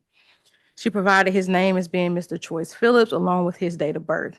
During the officers' investigation, they spoke with Ms. Hill, who stated that they were having an enjoyable night at the U Bar, which is located in the Camp Creek area, and that when they got home, they began having an argument about her seeing another guy. At that point, she started to walk toward the room to take her jewelry off, and at that point, the victim said that Mr. Phillips had a gun to the back of her head and shot. She stated that she touched the top of her head and felt blood and stated that he just tried to kill her. Mr. Phillips and Ms. Hills then were having another argument. She fell to the floor, where she then started to ask him not to kill her and persuaded him to take her to a public location so she could seek help. Mr. Phillips then took the victim to a landmark diner in Midtown that's located at 60 Lucky Street Southwest. When they were at this diner, the victim told the officers that she was able to get the attention of one of the Georgia State Police officers she told the officer that she needed help from the defendant. At this time, when the police officers grabbed the victim, the defendant then ran out and fled in a BMW. During this investigation, the victim was working with the police officers to get all the evidence to them regarding text conversations and any phone conversations. The defendant then went down to the police station, had an interview, and after looking at all of the evidence and testimony in this case, the officers filed a warrant for Mr. Phillips' arrest, where he was then arrested for this aggravated assault charge that has now been reduced. Those are the facts of the case, Your Honor. Regarding the negotiated plea between the states and defense, we've agreed to a reduction of count 1 for the sentence to be 12 months to serve 7 months commuted to time served, balance probated, with the probation condition of the defendant to complete an anger management course, no contact at all with the victim, for there to be a Fourth Amendment waiver, and for the defendant to have gainful employment. That's it regarding the sentence. However, regarding the reduction, just to put on the record, it was reduced from ag assault to this new reckless conduct charge due to inconsistencies in the story between the victim and the defendant, physical and tangible evidence that could be hard to locate, evidentiary issues, credibility issues. So the state has reduced that charge to the reckless conduct. But that's all from the state, Your Honor. Did you or someone from your office speak with Ms. Hills about the case resolving in this way? Yes, Your Honor. Ms. Botu reached out to her to let her know that it may go to trial and that Mr. Phillips may take a plea. She said that her main concern is that she wants to be safe. She does not want any contact, doesn't want the defendant to try to contact her. Her main priority is her safety. Okay, I respect that and want to try to ensure that letting someone who shot someone in the head, allegedly, plead to a misdemeanor doesn't seem like it's protecting Ms. Hills' safety. Can you give me a little bit more about where you feel there were inconsistencies that would make this difficult to try, or things that aren't available? I thought you were going to tell me, actually, Ms. Hills has told me to pound sand and that she's never going to come to court and would never testify against Mr. Phillips, in which case it's kind of hard to make your case. But she is saying, I want this guy to stay away from me, which often means, and I'll come to court and testify if that's what you need. Yes, Your Honor. In this case, starting with the night in question, the victim's statement of events is saying that Mr. Phillips came from behind her and shot her. It grazed the top of her head. Mhm. However, there's testimony then from the defendant saying that they fell on the bed or that she fell on top of him and the gun went off. So the inconsistencies with the story of what actually happened. Also, when it comes to probably credibility issues, on December 31st, which is the day after the shooting incident happened, the victim then invited the defendant out to go out to another bar to have fun. Also on the night in question, they were both heavily drinking. However, they have two different stories, but they were both intoxicated at the time. And also, months after this happened, the defendant and the victim started to live together. They were residing in the same home up until January 2025 of this year. I believe Mr. Phillips was arrested in April. But up until that point in January, him and the victim had an argument where he then moved out and they separated. So throughout the time after this event happened, the victim remained in contact with the defendant. Okay. Also, it's just a very complex situation where we wouldn't be able to necessarily prove exactly what happened based on the different takes of the story and also the credibility of the witnesses that we had. Understood. That's helpful. Thank you. Yeah. Let me hear, please, from Ms. Stallworth about criminal history and Mr. Phillips. Mr. Phillips has 34 cycles, 7 out of New Jersey, 1 out of Ohio, and 6 out of West Virginia, with the remaining, of course, in Georgia. He has 2 FTAs, 1 in 2018 and 1 in 2024. He's currently on probation for possession of firearm or knife during commission, and that disposition date was March 5th of this year. Out of Fulton, he's on probation for 5 years. His last date of arrest was December 23rd of 2024 for driving without a valid license and affixing material that reduce or increase light transmission. That is out of Fulton. He has a 2018 conviction for possession of a firearm, another 2018 conviction for criminal damage to property, 2nd degree, burglary, 2nd degree, possession of a firearm or knife during commission, and receipt, possession, or transport of firearm. And then there's also a 2014 conviction out of Clayton County for receipt, possession, or transport of a firearm, as well as 3 other convictions outside of the 10-year period. Nothing further. Thank you. Appreciate it. Mr. Gordon, you want to tell me about Mr. Phillips and guns? I do. Thank you, Judge. None of those convictions involved any charge or conviction dealing with the crime of a gun, or crime against the person, let alone the use of a firearm against the person. As the state has stated, as far as the facts of the case, I mean, I know what is alleged. I know what I see in the discovery that I've provided with the state, as well as what the state provided me.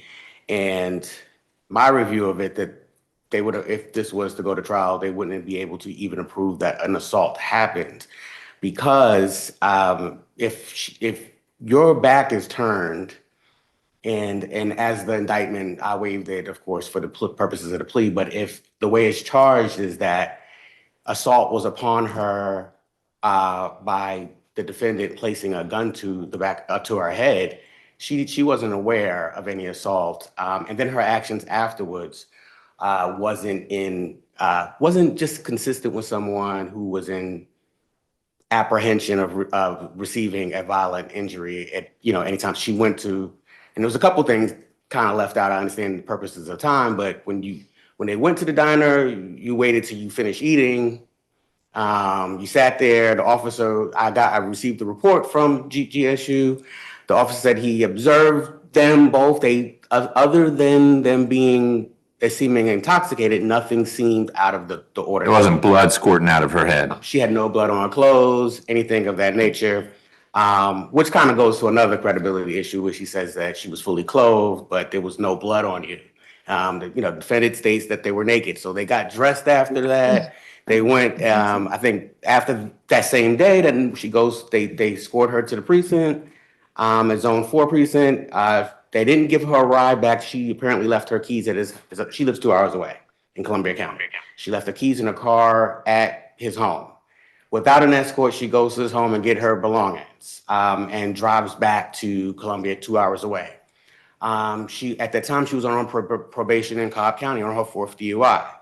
She wasn't supposed to be driving. So there's that. There's that. Then the next day he goes to meet her. I got that. Okay. Yeah. So with that, I don't want to. I understand this is not a trial, but I just said I think her actions does not seem. But as far as there is some discrepancy of who brought the gun there. But I think, he's made some inconsistent statements just with the reference to that. So that's what he's playing to. And then of course the drinking. Okay. All right. So it does sound like, Ms. Smith, you'd face some challenges at trial, which is what you said. Okay. All right. Mr. Phillips, anything you want to add? No, sir. All right. I'll just remind you, this does not resolve your other case. That case is still here. State's when are you going to get discovery? I was not aware that he had another case, but I'll look into that. Okay. Do you want the case number? Yes, please. It is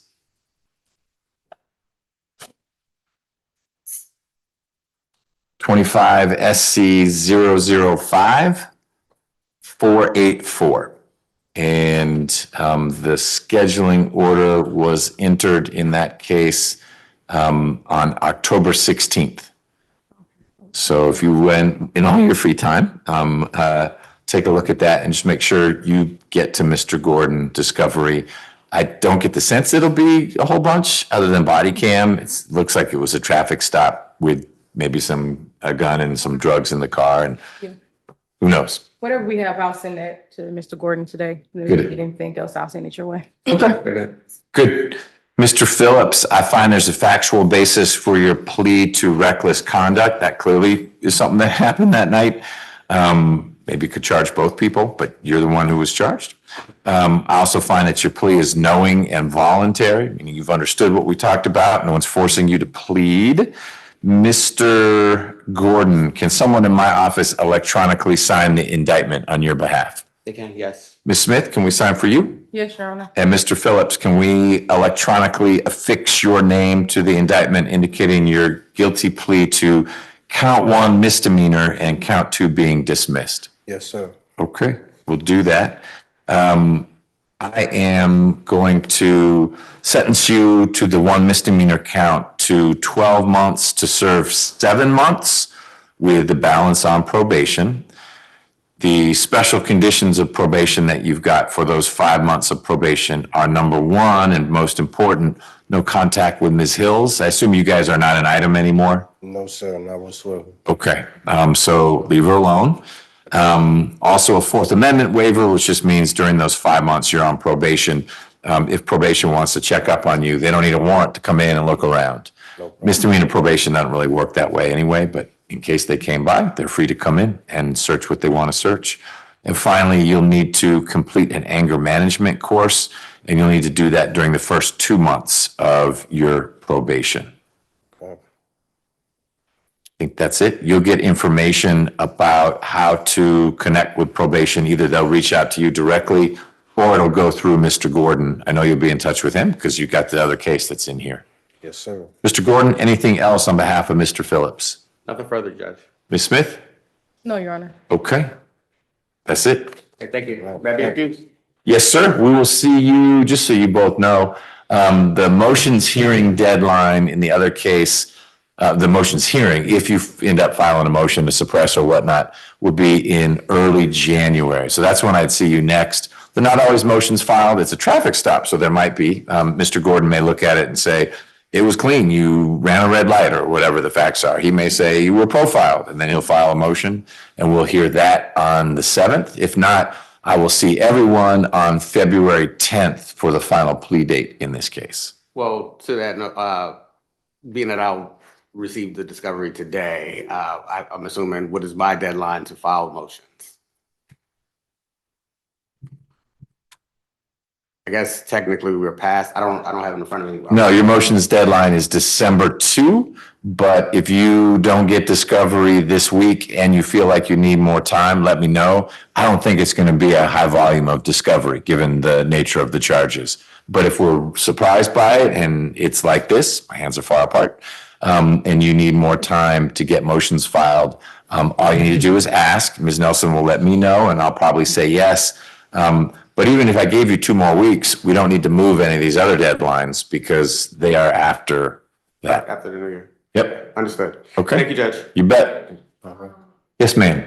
He also had one with Henry County, so I don't know if he's gonna end up there or. There's a hold there. Do you have a hold? Okay, so your next stop won't be the street, it'll be Henry County. You can now be released to that hold. Okay. Is Mr. Gordon helping you with what's in Henry County? Yes, sir. Well, we're still talking. TBD, about that. okay. All All right. I appreciate you, Judge. All right. Thank you. Have a good one.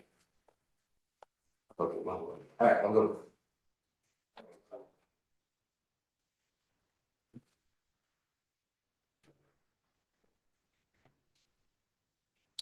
What's next? ready on a couple of things, Judge. All right, let me look at the calendar here and we can figure out, Nunez Ortiz, check. What about Mr., is it Blunt or Blount? I'm sure I'm saying it the wrong way each time. It's Blunt, you got an extra vowel in your name. All right, so what about Mr. Blunt? It's a plea. All right, so we can do that. Ms. Mann is tomorrow. Ms. Alexander is today. Talbot is trial. What about Mr. Oliver? He's in the hallway, Judge. I was able to show him some videos and I sent an email to Ms. Smith that I'm sure she's not read yet. So, Okay. I don't know if we'll get to that one today, but Okay. we're working on it. All right. And then Ms. Green, we let go for now. Ms. Dawson is a plea tomorrow. Denike is a trial. Mendez Carranza. Okay. So you've got, Ms. Armstrong, Mr. Stevens, and Mr. Blunt. I think. Armstrong. Crystal Alexander. I'm blanking on her last name. Did I- Yes. So I think whatever's that. Wait, who are you bringing out? What? I'm ready for her. Oh, I was gonna get Mr. Blunt out of here because he's sitting there, but, I'm ready on everything. So. okay. We're gonna get you out here in just a minute. You, not quite yet. Yep. Okay. Thank you. Oh, it's fun. There's still someone stuck way in the back. Sir, what case are you here for? For her. Oh, for Ms. Alexander. Okay, great.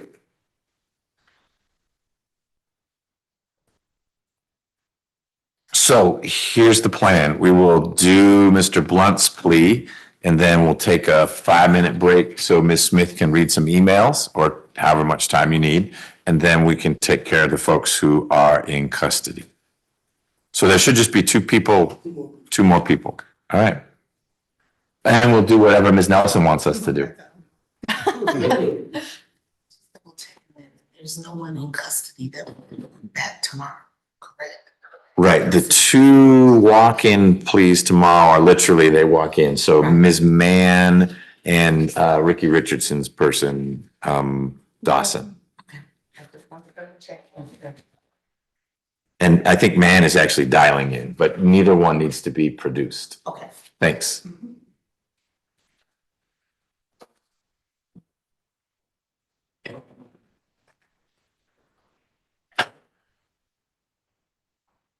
Ms. Smith, are you ready? I am, yes. Did you eat lunch today? No, No, I'm sorry. Did you get some of that? Is the candy bowl empty? Because, I took a few. okay. So you had a little caloric intake. yeah. Good. All right.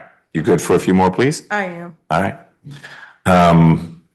This is position 4, State versus Blunt, 18. That's right, 18 SC 158561. Mr. Blunt is here in court 7 years later with Ms. Wood. Were you in Carroll County back in 2018?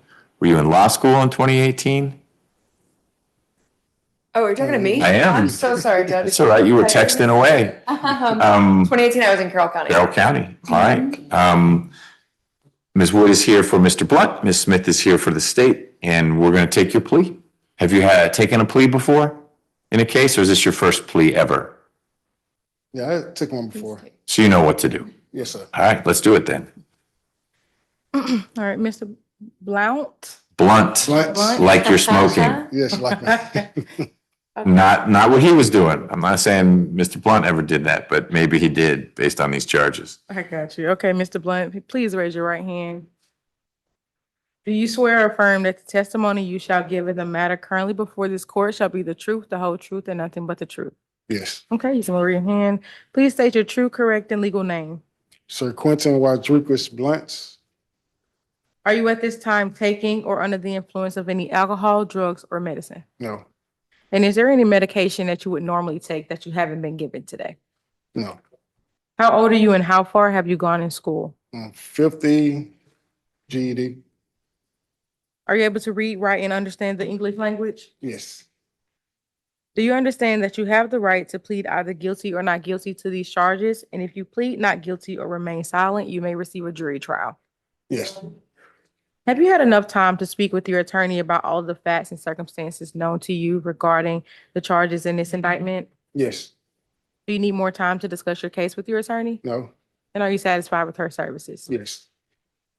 Counsel, are you satisfied your client has a full understanding of this proceeding? Yes.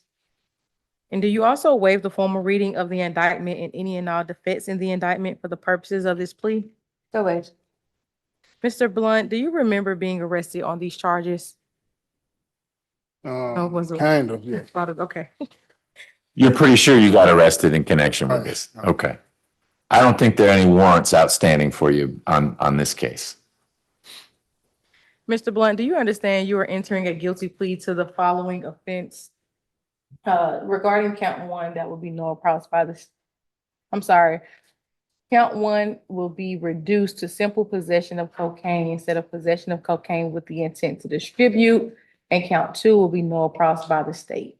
Do you understand that count one, possession of cocaine, is the charge that you're pleading to today? Yes. Do you understand that this is a negotiated plea of guilty, which means that the state will recommend to the court a sentence of, I guess, 5 years probation? I think, I don't, maybe it's changed. It may have been different back then, but simple possession of cocaine, I think, is 1 to 3. So it's got a max of 3. You're correct. I forgot to catch that. Oh, okay. 1 second.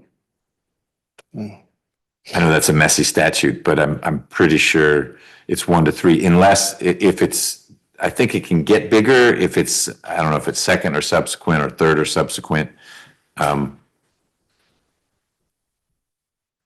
But why don't you keep going with your colloquy with Mr. Blunt, and Ms. Wood is diving into Mr. Shah's book. Okay.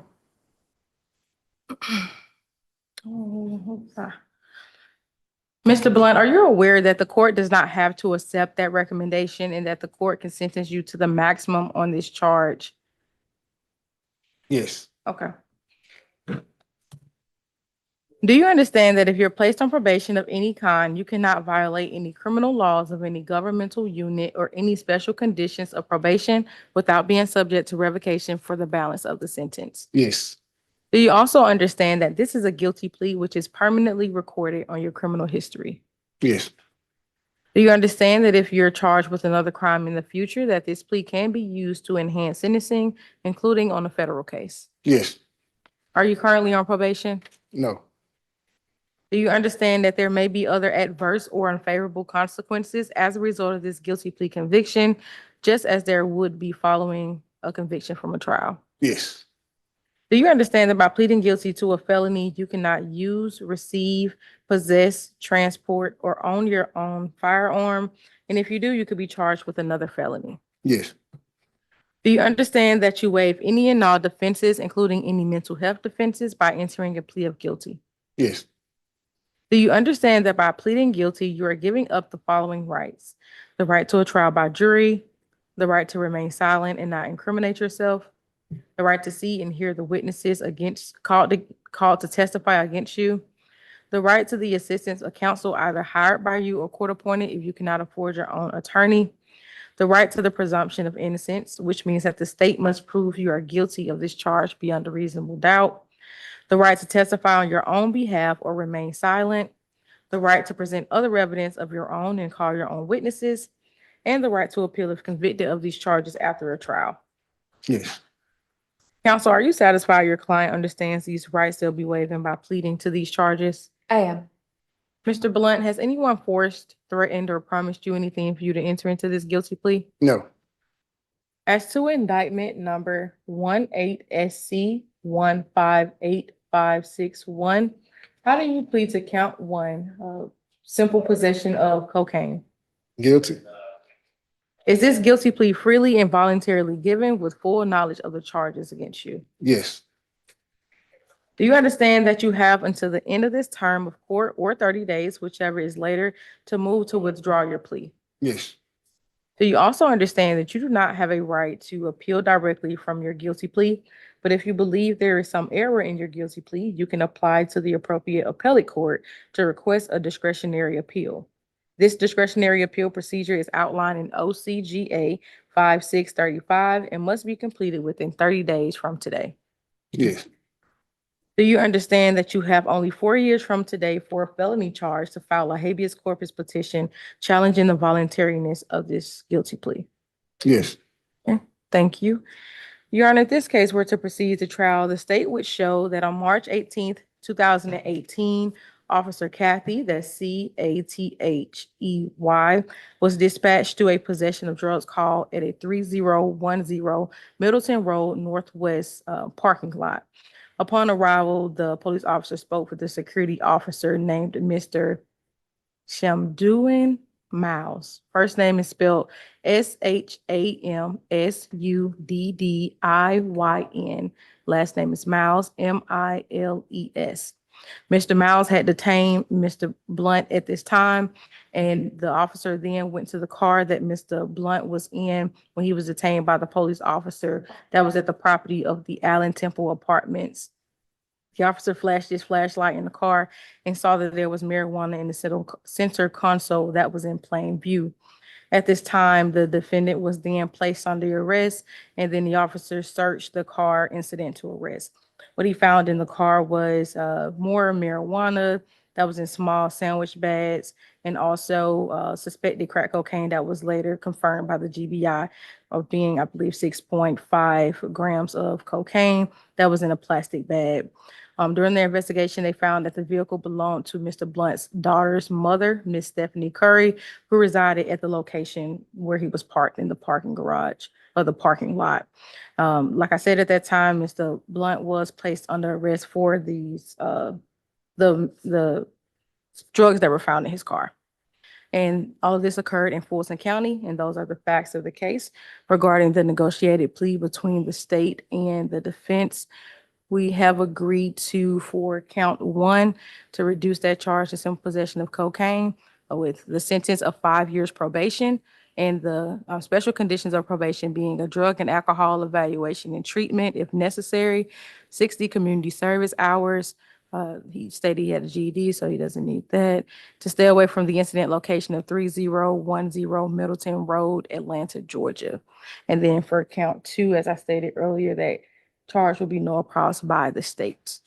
And that is all from the state, Your Honor. Okay. Just for record and the final disposition, the calendar that you and I have in front of us has the counts flipped from the actual indictment. Count 1 in the indictment, it's actually an accusation. Count 1 in the accusation is the marijuana count. The state's dismissing the marijuana count. Yes, sir. So count 1 is null prost. Count 2 is possession of cocaine with intent to distribute. There's a plea to that, but you are reducing that to simple possession. Yes, Your Honor. Okay, so it's a plea to count 2, 161330 sub C is, and it's C1 would get us to simple possession. The penalty for that is 1 to 3 years. Now, the weight that you said he had would get you higher than that, but it sounds like you are comfortable letting him plead to C1, which is the simple possession. Yes, that was the previous agreement. So- Okay, you're not gonna upset that apple cart. Okay, understood. Well, we're gonna skip the criminal history part. I've seen there's a recidivist notice as well as this case was in non-complex. There was a repeat offender flag, so I know there is a background. Actually, I am interested in one thing, Ms. Stallworth. Do you have any arrests for Mr. Blunt since 2018? I'm sorry. It appears he has an open case out of Peachtree City for a criminal attempt to commit a misdemeanor and identity theft fraud when using, possessing, identifying info concerning a person. But other than that, I don't think so. You don't see any cycles that are after 2018, I'm looking. other than this No. Peachtree City thing? No, just the Peachtree City, and that was in June of this year. Okay. And Peachtree City is Fayette County. Okay. So you know you got some business down in Fayette. Yes, sir. Okay. But since this case until whatever you're doing in Peachtree City, no arrests. Great. Thank you, Ms. Stallworth. See, that was an alternative approach. You handled it very well. Hopefully Ms. Mann is still on. Oh, she left, so only Ms. Jackson's evaluating you now. Oh, well, she saw you pivot. That was great. Ms. Wood. Yes, Judge. So he somehow fell off the radar between 2018. This case was originally in non-complex, and then it got booted up, and Mr. Franklin had it for a very small amount of time. And then, so he came back onto our radar this summer when he was picked up in Fayette County. Oh, and that triggered, because there was a bench warrant, and that's, okay. So otherwise, since then, he's been doing well. So he's ready to move forward, Judge. It's a very old case, and so we just ask that you accept the state's recommendation. Okay. Let me check one thing.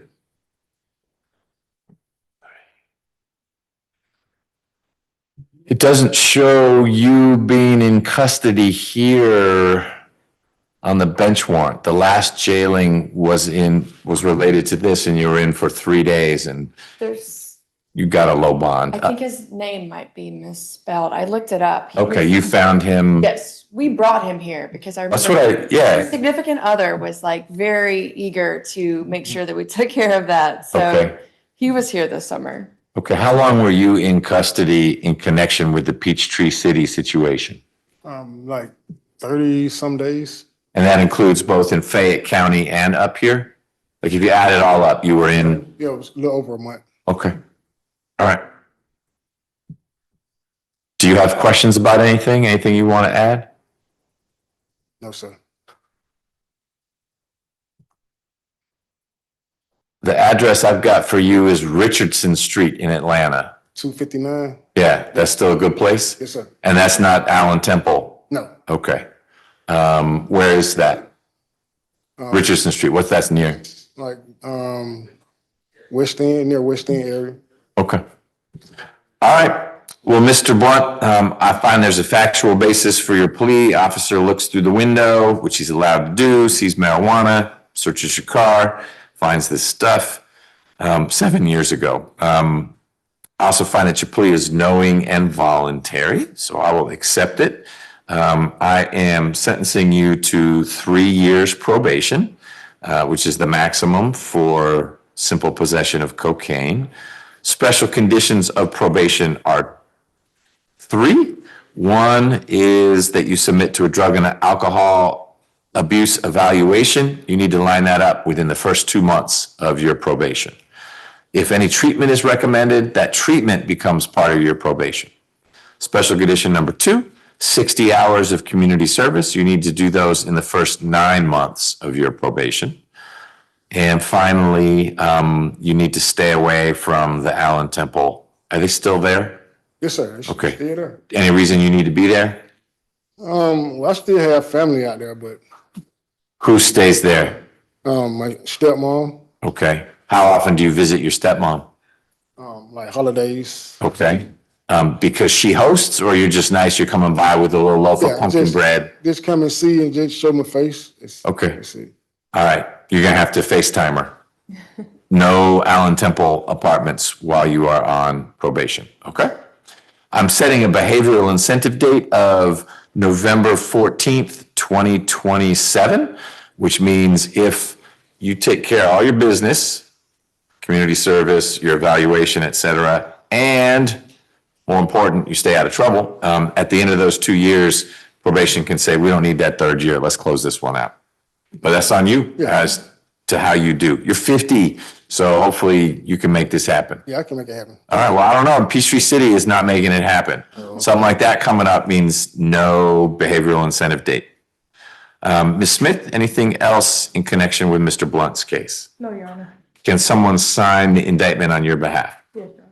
Ms. Wood, can we sign the indictment for you? Yes, of course, Judge. Thank you. Anything else on behalf of Mr. Blunt? No, Judge, thank you. Mr. Blunt, can someone in my office sign the indictment for you indicating your guilty plea? Yes, sir. What do you do these days to make money? I'm working a dishwasher at Fox Brothers Barbecue, Which one? right off Marlin. Okay, how long you been doing that? A little over 2 years. You been there that long? Okay. And you're still a dishwasher, you're not a cook? I'm sticking right with the dish, sir. Okay. All right, we'll keep it up.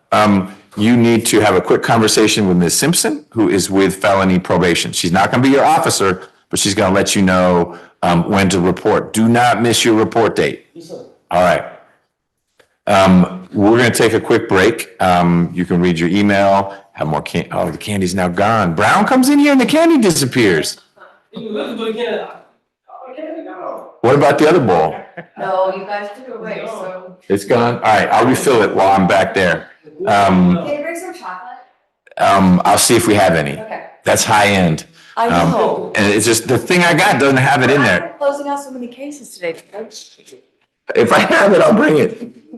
There's also this mystery drawer I didn't realize we had, but I don't think it's chocolate in there. But I'll restock. Dang, that's a lot in one day. Someone should only have kale for dinner.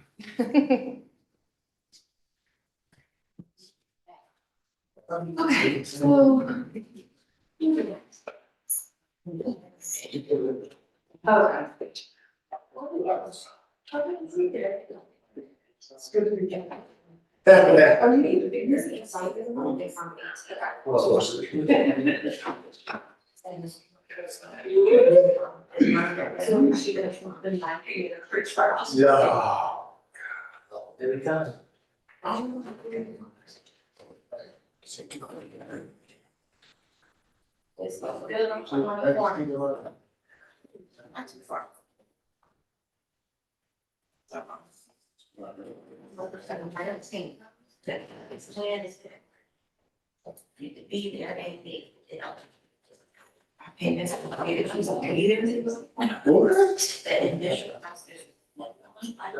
Because they gotta go over everything that they use. After that, then. That initial process. It's actually okay, so that we're getting it taken care of. Okay, so. Alright, no problem. Oh, yeah, you can use that for any questions. Yeah. We're trying to. Yeah. Change your all of them.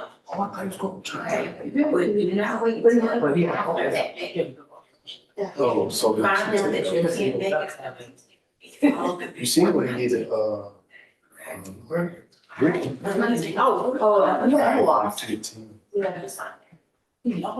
Yes. Last week. What was that? It was Friday. You need to send us, thank you so much. Good luck to you.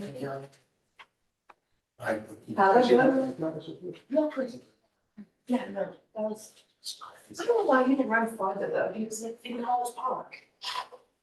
They don't got no money. They got, you guys did that. You got no money, what you gonna run for? I mean, it's.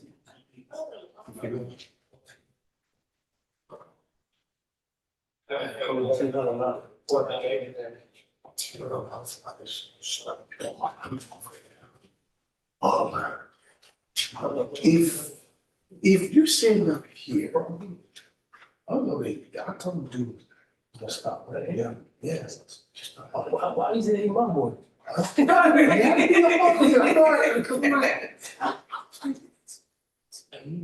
Yelling, screaming, hollering.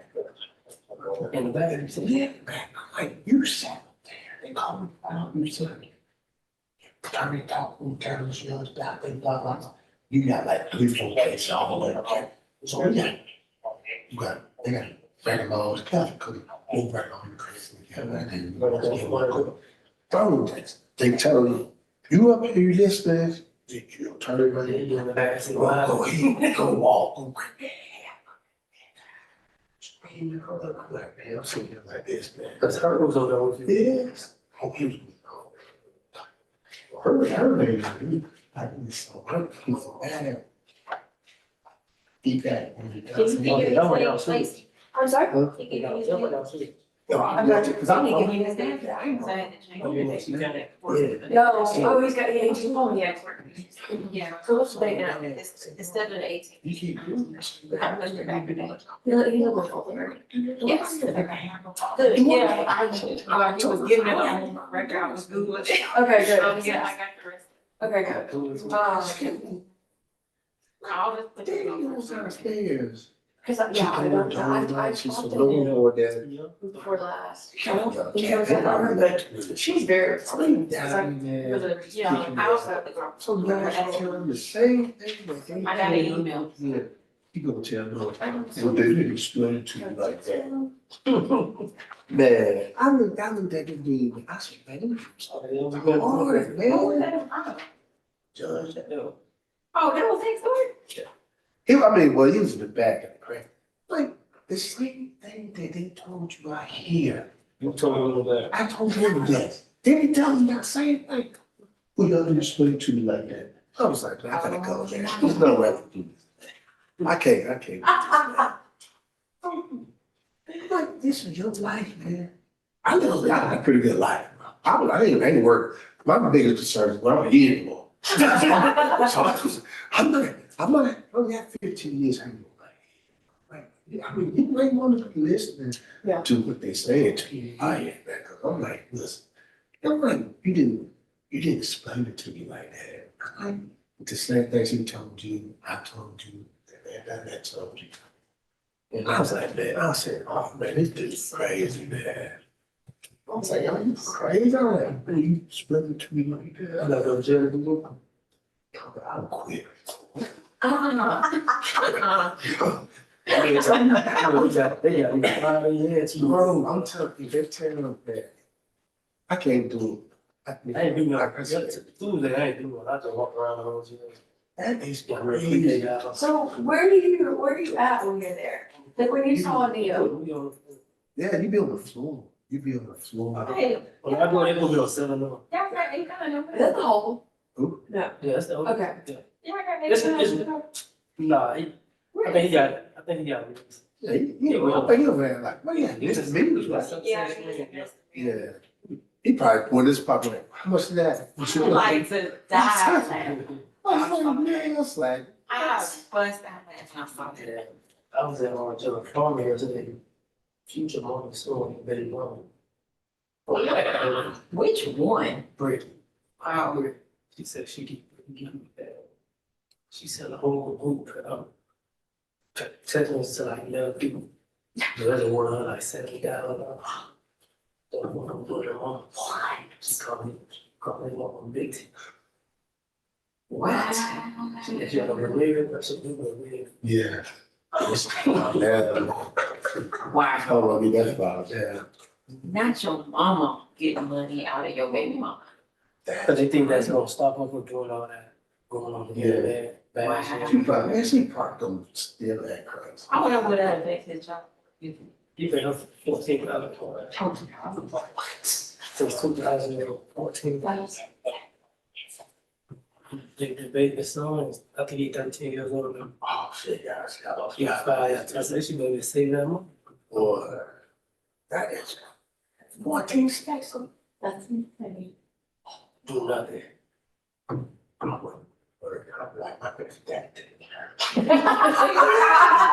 you hear me? I was Do you hear me?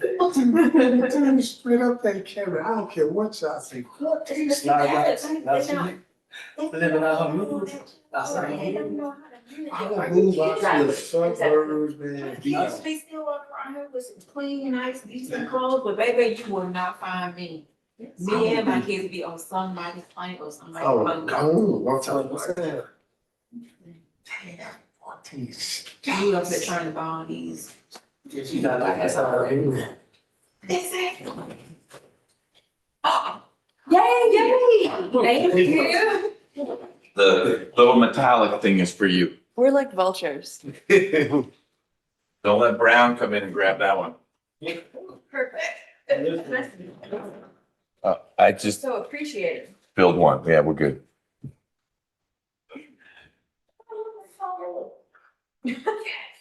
Thank you, Jonathan. You're welcome.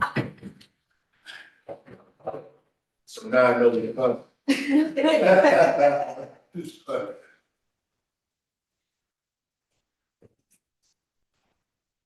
What's the dude? You can't get it. You can't get it. we had one earlier, so he doing all that. You tell him, no, it's in the home. I see that. Right, there you go. Oh, they do. Yeah. Oh, that's the store man right there. Joe, he got all his jury Don't stuff in believe his that, office. Judge. Don't believe that. His office, Don't believe that. his jury stuff, his, oh, he can't have it, wrong.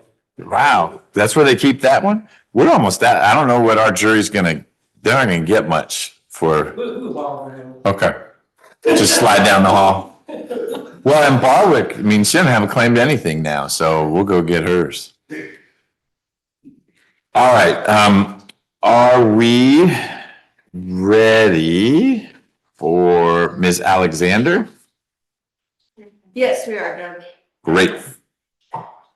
It's negotiated for the most part, but one little issue. Famous last words.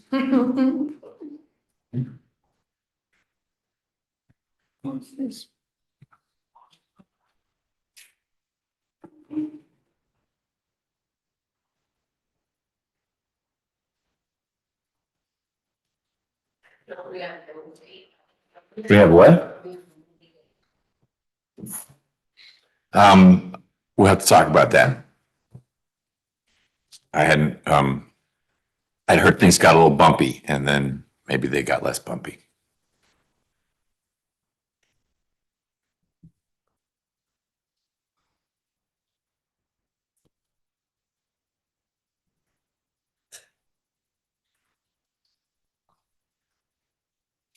Ms. Smith, are you ready to go? I am, yes. Okay. Let's get on the record in 25 SC 000-941. It's position 13 on today's trial calendar, State versus Alexander. Hello, Ms. Alexander. Hello, Judge. How are you? I'm okay. How are you? I'm okay also. Ms. Alexander is out here in court with her lawyer, Ms. Wood. We have Ms. Smith as the prosecutor. And Ms. Alexander, Ms. Wood tells me you're ready to enter a plea in your case. Is that correct? That's correct. Okay, we're going to do that. Ms. Smith is going to put you under oath, ask you some questions. You need to answer those. You also need to let me know if you've got any questions. Can that happen? That can happen. Excellent. Ms. Smith. Thank you, Your Honor. Ms. Alexander, sorry, could you raise your right hand? Do you swear or affirm that the testimony you shall give in the matter currently before this court shall be the truth, the whole truth, and nothing but the truth? I do. Okay, you can lower your hand. Okay. Please state your true, correct, and legal name. Crystal Denise Alexander. Are you at this time taking or under the influence of any alcohol, drugs, or medication? No, I'm not. And is there any medication that you would normally take that you haven't been given today? No.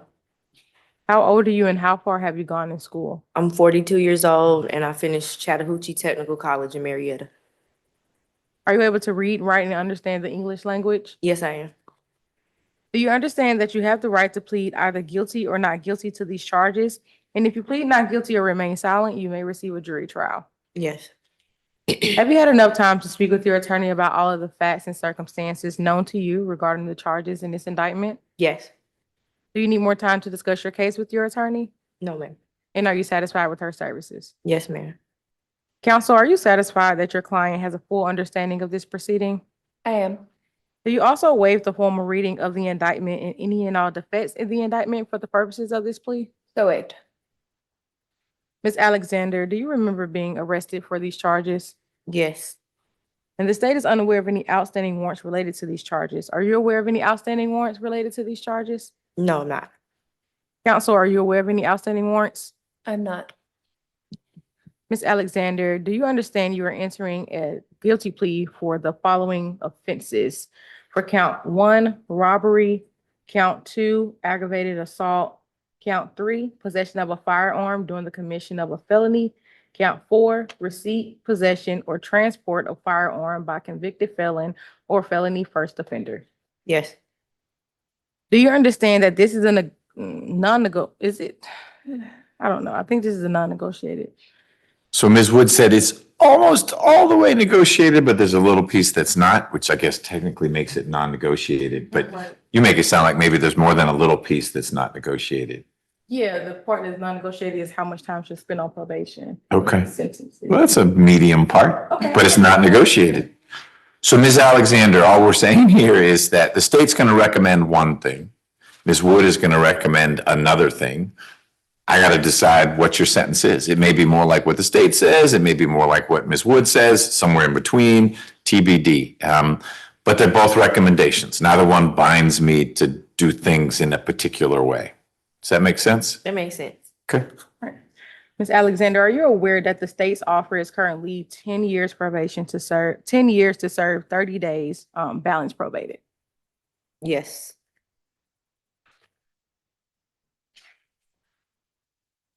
Do you understand that if you're placed on probation of any kind, you cannot violate any criminal laws of any governmental unit or any special conditions of probation without being subject to revocation for the balance of the sentence? Yes. Do you also understand that this is a guilty plea which is permanently recorded on your criminal history? Yes. Do you understand that if you're charged with another crime in the future, that this plea may be used to enhance that sentencing, including on a federal case? Yes. Do you also understand that if you're currently on probation or parole, your probation or parole may be revoked based on you entering a guilty plea here today? Yes. Do you understand that there may be other adverse or unfavorable consequences as a result of this guilty plea conviction, just as there would be following a conviction from a trial? Yes. Do you understand that by pleading guilty to a felony, you cannot use, receive, possess, transport, or own a firearm, and that if you do, you could be charged with another felony offense? Yes. Do you understand that you waive any and all defenses, including any mental health defenses, by entering this guilty plea? Yes. Do you understand that by pleading guilty, you are giving up the following rights: the right to a trial by jury, the right to remain silent and not incriminate yourself, the right to see and hear the witnesses against you, the right to the assistance of counsel either hired by you or court appointed if you cannot afford an attorney, the right to the presumption of innocence, the right to testify on your own behalf or remain silent, the right to present other evidence of your own and call your own witnesses, and the right to appeal if convicted of these charges after a trial? Yes. Counsel, are you satisfied your client understands these rights that they'll be waiving by pleading guilty to these charges? I am. Ms. Alexander, has anyone forced, threatened, or promised you anything to get you to enter into this guilty plea? No. As to indictment number 25 SC 000941, Ms. Alexander, how do you plead to count 1, robbery, count 2, aggravated assault, count 3, possession of a firearm during the commission of a felony, count 4, receipt, possession, or transport of firearm by convicted felon or first offender or felony first offender? Guilty. Is this guilty plea freely and voluntarily given with full knowledge of the charges against you? Yes. Do you understand that you have until the end of this term of court or 30 days, whichever is later, to move to withdraw your plea? Yes. Do you also understand that you do not have a right to appeal directly from your guilty plea, but if you believe there is an error in your guilty plea, you can apply to the appropriate appellate court to request a discretionary appeal? This discretionary appeal procedure is outlined in OCGA 5635 and must be completed within 30 days of today. Yes.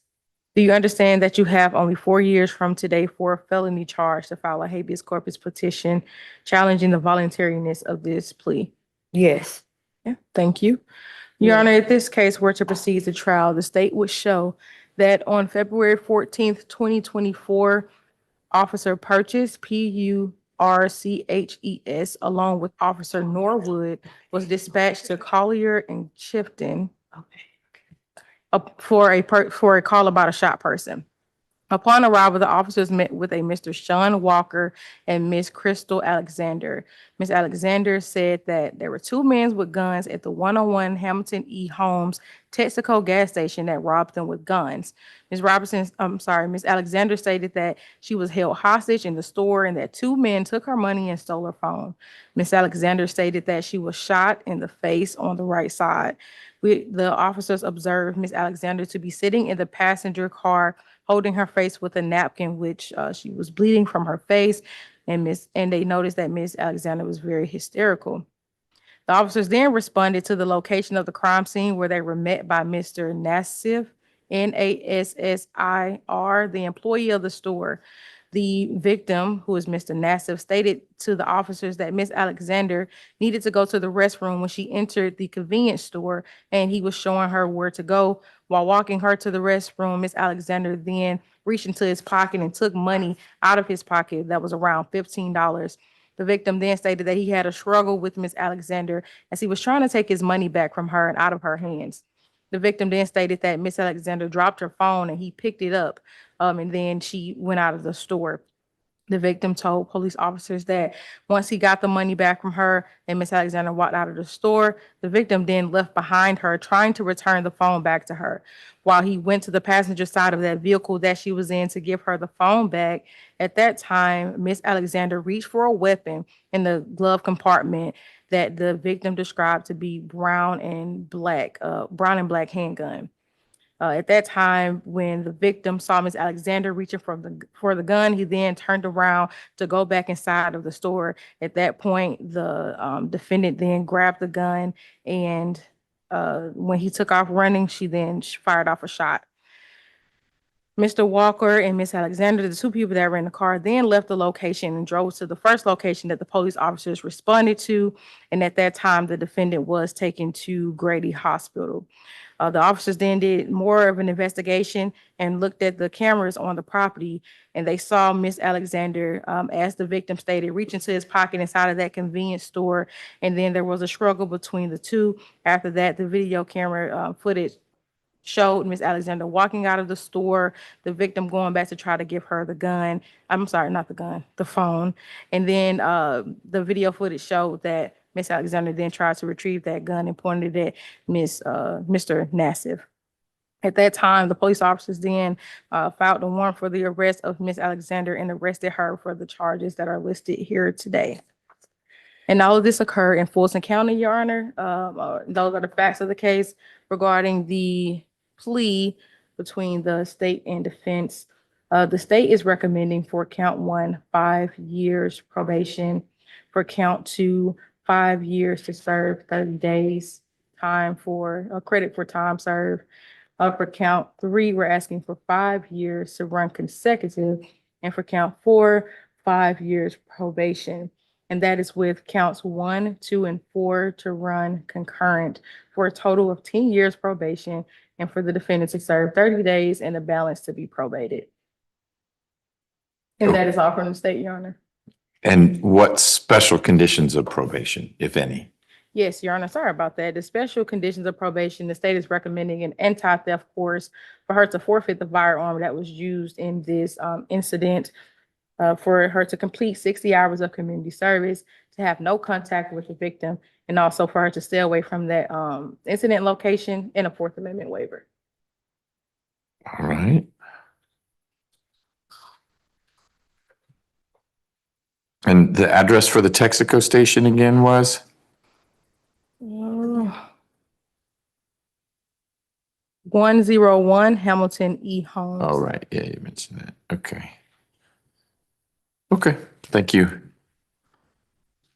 Ms. Stallworth, do you have any criminal history information on Ms. Alexander? She has 9 cycles. Her last date of arrest was May 5th of this year for an FTA out of Cobb County. There is an open Cobb County case for battery, cruelty to children, the 3rd degree, and simple battery family violence. And she has 2 convictions outside of the 10-year period.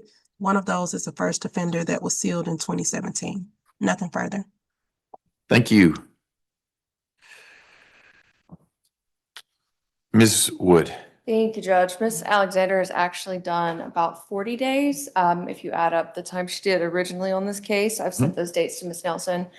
If you look at her booking photo from when she was initially arrested, she is very banged up because as Ms. Smith mentioned, the officers, when they first got there, they thought that she was the She got victim. shot, yeah. And so they take her to the hospital, and then she's getting treatment at the hospital, and that's when she finds out that she is getting arrested. Yeah, she looks like she got really smacked in the eye. Yes. So there's a lot about this case that doesn't make sense. The surveillance footage from inside the gas station, it's one of those situations where it's recorded on a body camera, so it's not the actual surveillance. You can definitely tell that there was a tussle between the two, but it's hard to actually distinguish the actual removing of any cash. And also there's no surveillance of the outside of the gas station. It doesn't look like the cops did any casing, looking for a shell casing. So there's a lot, but in any event, she's here accepting responsibility. The gun actually belonged to her husband, who has been here all day, but of course she's a convicted felon, so she's not supposed to be around firearms. She does have the open Cobb County case. I've spoken with her attorney there. She has court next week. So that was one of the reasons she was eager to resolve this case. That case is actually, the alleged victim is her mother. So we'll say, but her mother is supportive of her, so I've spoken to her as well. So Miss Alexander is just accepting responsibility and ready to move on. So we just asked, the only thing that was non-negotiated was that the gun charge, the 5-year probation. I was just asking for it to be 5 years consecutive suspended. Okay. I think there was a reference to a Mr. Walker in this case, that maybe that's who was driving the car or something like that, because when the police showed up, is that Mr. Walker? Yes. Okay, got it. Waller. Okay, I was close. I didn't say Jones. All right. So the gentleman who would have been in the car where the police first responded, where Ms. Alexander was saying, I got shot, that's Mr. Waller, the gentleman right here. And it's his gun that is sitting in police property. Yes, my husband. Okay. That's your husband? Yes, All right. How long have you been married? since 2021, Fulton County, Georgia. Okay, well, that's where we are. Absolutely. 4 years worth of marriage. Still going all right? Yes, sir. All right. Do you have kids? Yes, we do. How many? 2? Yes, What are their ages? 4 and 3, Boy, girl? a boy and a girl. Okay, And I have a 12-year-old too. all right. Does the 12-year-old stay with you and Mr. Waller? Yes, all of us stay together. Okay. So where would the kids be right now? Actually, I'm trying to get them back out of foster care. Okay, all 3 are in foster care? Just Colin and Corinne. That's the 4-year-old and the 3-year-old? Yes, and I have court for that coming up on the 19th. Where is the 12-year-old? He's with his biological father. Is that in the Atlanta area? Yes, Okay. And your oldest went to his father when you got arrested, or it predates all this? How long is he? it predates all of this. We were evicted in April 2025. You and Mr. Waller? My mom, You and your mom? my mom, my 3 kids, and my husband, Okay. and myself. So all throughout this, I've been fighting cases, trying to keep my children. So when you were evicted, then your kids got taken away? Yeah, Okay. it just got taken away in September 2025. Okay, just a few months ago. All right. And the Cobb case, Ms. Wood explained to me, the alleged victim's your mom. That's right. Okay. All right. Anything you want to add to what was going on Valentine's Day at the Texaco?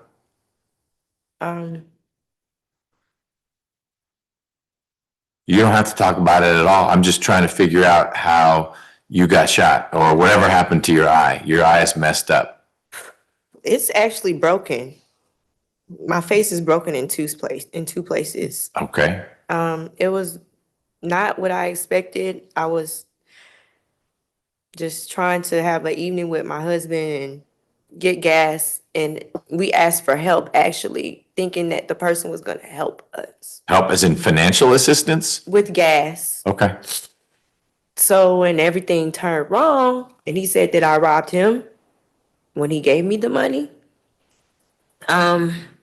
we weren't intentionally going there to be malicious.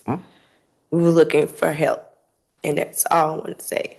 Okay. It's emotional because I don't want to revisit it too much. I'm just trying to understand how much I should be concerned that you could get mixed up in something like this again, because it's guns and highly unlikely, Your Honor. okay. I'm actually a stay-at-home mom. From the time of after this, right after this incident, I contracted COVID after I left custody of Fulton County, and I came down with AFib. I got diagnosed with atrial fibrillation in my heart and Crohn's disease and a thyroid disease. And I spent 2 months in Grady Hospital. That's a lot all at once. All at once after this happened. And so since February 2025, March 2025, after my birthday. I've been struggling just to get back on my feet. I even enrolled. When this case with Cobb County happened with my mom, we were watching other kids in the neighborhood that were homeless. We took them in so they could have a roof over their head and food. And it backfired on us. And I was enrolling to go to Chattahoochee Tech again for nursing in hopes that I would be able to further my career. And Mr. Waller work? he's disabled and he does work, What kind of work? landscaping. And, I'm also a licensed cosmetologist in the state of Georgia. This is denied me the right to renew my license. Oh, right. We started talking about that last time. And so, I'm sorry, Judge. That's okay. I've found out about the program New Beginnings in Fulton County that is promising of helping people with a felony. She's trying to, Ms. Shields is trying to do something. Mr. Watson is trying to do something. So I looked into it and I felt like it was a positive thing. Okay. And I'm a recovering addict and I'm gonna take the steps. I was actually trying to get into Mothers Making a Change as well before all of this. Do you have a place to stay when you get out? Yes. An address in the system here says it's in Austell. Is that where you're staying or is that an old address? 2276 Warren Drive. Nope, Concept 21 Circle. That's the old address. That's an old address. I don't need it updated because your case here is closing out. Probation will need your address. But you do have a place to stay. Yes. Okay. Good. Is it in Austell? Yes, it is in Austell. What's your connection to Austell? I've lived there for the past 12 years. And my husband's cousin lives at 2276 Warren Drive. Okay, he's letting you, or she is letting the two of you stay there? Yes. All right. Ms. Alexander, anything more you want to add before we wrap this up? I'm just hoping that I'll be released back to my family. Okay. And that's it. That's and just to get this over with and move on with my life. So two things about that. One, you'll be released very soon. Two, it's not over with in the sense that you're going to be on probation. So I don't want you to think that, hey, once you're out is done, that won't go well because then you're not reporting to probation and then you have to come back here and we have to figure out why probation isn't working for you. So you understand? Yes. Okay, good. Yes, Your Honor. So Ms. Alexander, I find there's a factual basis for your plea. If Mr. Nasir came in here and testified to the things I heard the state talk about and the video corroborated that, a jury might decide that you were the one at fault and not him. I'm not taking sides. I'm just saying I could see how a jury would do that. And if they did, you could be found guilty of the things you pled guilty to.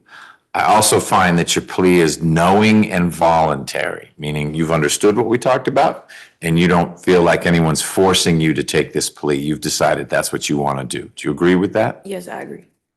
Ms. Wood, can someone in my office sign the indictment for you? Yes, Judge. Ms. Smith? Yes. And can we sign for you, Ms. Alexander? Yes. All right, we'll do that. It doesn't sound like there's restitution. He got the $15 back and was trying to get the phone back. Yes. His version of events. Okay. Then what I'm going to do, Ms. Alexander, is sentence you on count 1 to 2 years to serve 1 month with the balance on probation. Count 2 is going to be 2 years to serve 1 month with the balance on probation. Count 3 has to be consecutive and has to be 5 years. So I'll run it consecutive to count 1. And then count 3 will also be 2 years to serve 1 month with the balance on probation. So overall, your sentence is 7 years to serve 1 month with the balance on probation. So 6 years and a bunch of months on probation. Special condition of probation number 1 is stay away from that Texaco. Don't go back there. Number 2 would be no contact with Mr. Nasir. I think the only place you'd ever bump into him would be back at that Texaco. So don't go there. And it may not even be a Texaco anymore, but that gas station and that convenience mart at 101 Hamilton E. Holmes. You'll need to complete 60 hours of community service, and you need to do that in the first 6 months of your probation. Okay. You'll need to complete an anti-theft course. That's also in the first 6 months of your probation. And unfortunately for Mr. Waller, you are forfeiting that gun. The gun that was seized isn't coming back to anyone. You can't have a gun in your household anyway. Okay. And it doesn't matter if Mr. Waller has it locked away in a safe somewhere. If you and he are living together, no guns in that household because of your felon status. And I'm going to set a behavioral incentive date of November 14th, 2028. That's 3 years from now. If at the end of the 3 years, you'll already have done these other things because I set deadlines for those. But if it's been a good, clean, not bumpy 3 years, no arrests, anything like that, then you can have your probation ended early. Otherwise, it'll run for a few more years. It'll become unsupervised pretty quickly if you're doing well, but it will keep running if things don't go smoothly over the next few years. I hope they do. I hope your kids are back with you.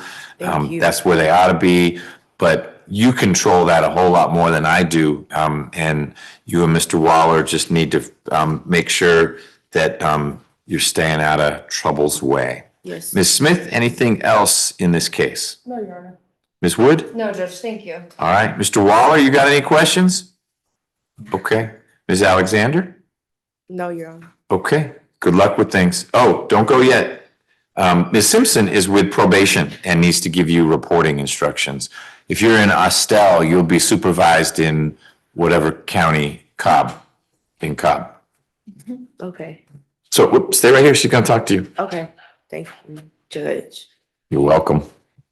So Ms. Alexander, excuse me, your reporting date is going to be November the 21st. Okay. Next Friday. Next Friday. Yes, ma'am. At 8 AM, and I will give you the address and the. Okay. Okay. Thank you, ma'am.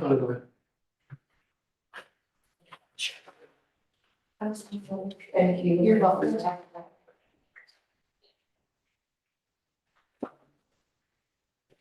Judge, did you ask about the indictment? As in, can they sign it? Yes. Yes, I did. Okay, thanks. You weren't dozing on me, were you? No multitasking. Multitasking. No, she comes in with big old coffee. She is wide awake. All right, last but not least, our other speedy trial demand, Mr. Stevens, misdemeanor or felony? Felony. Ooh, Non-negotiated too. Smith tightens it up on this one.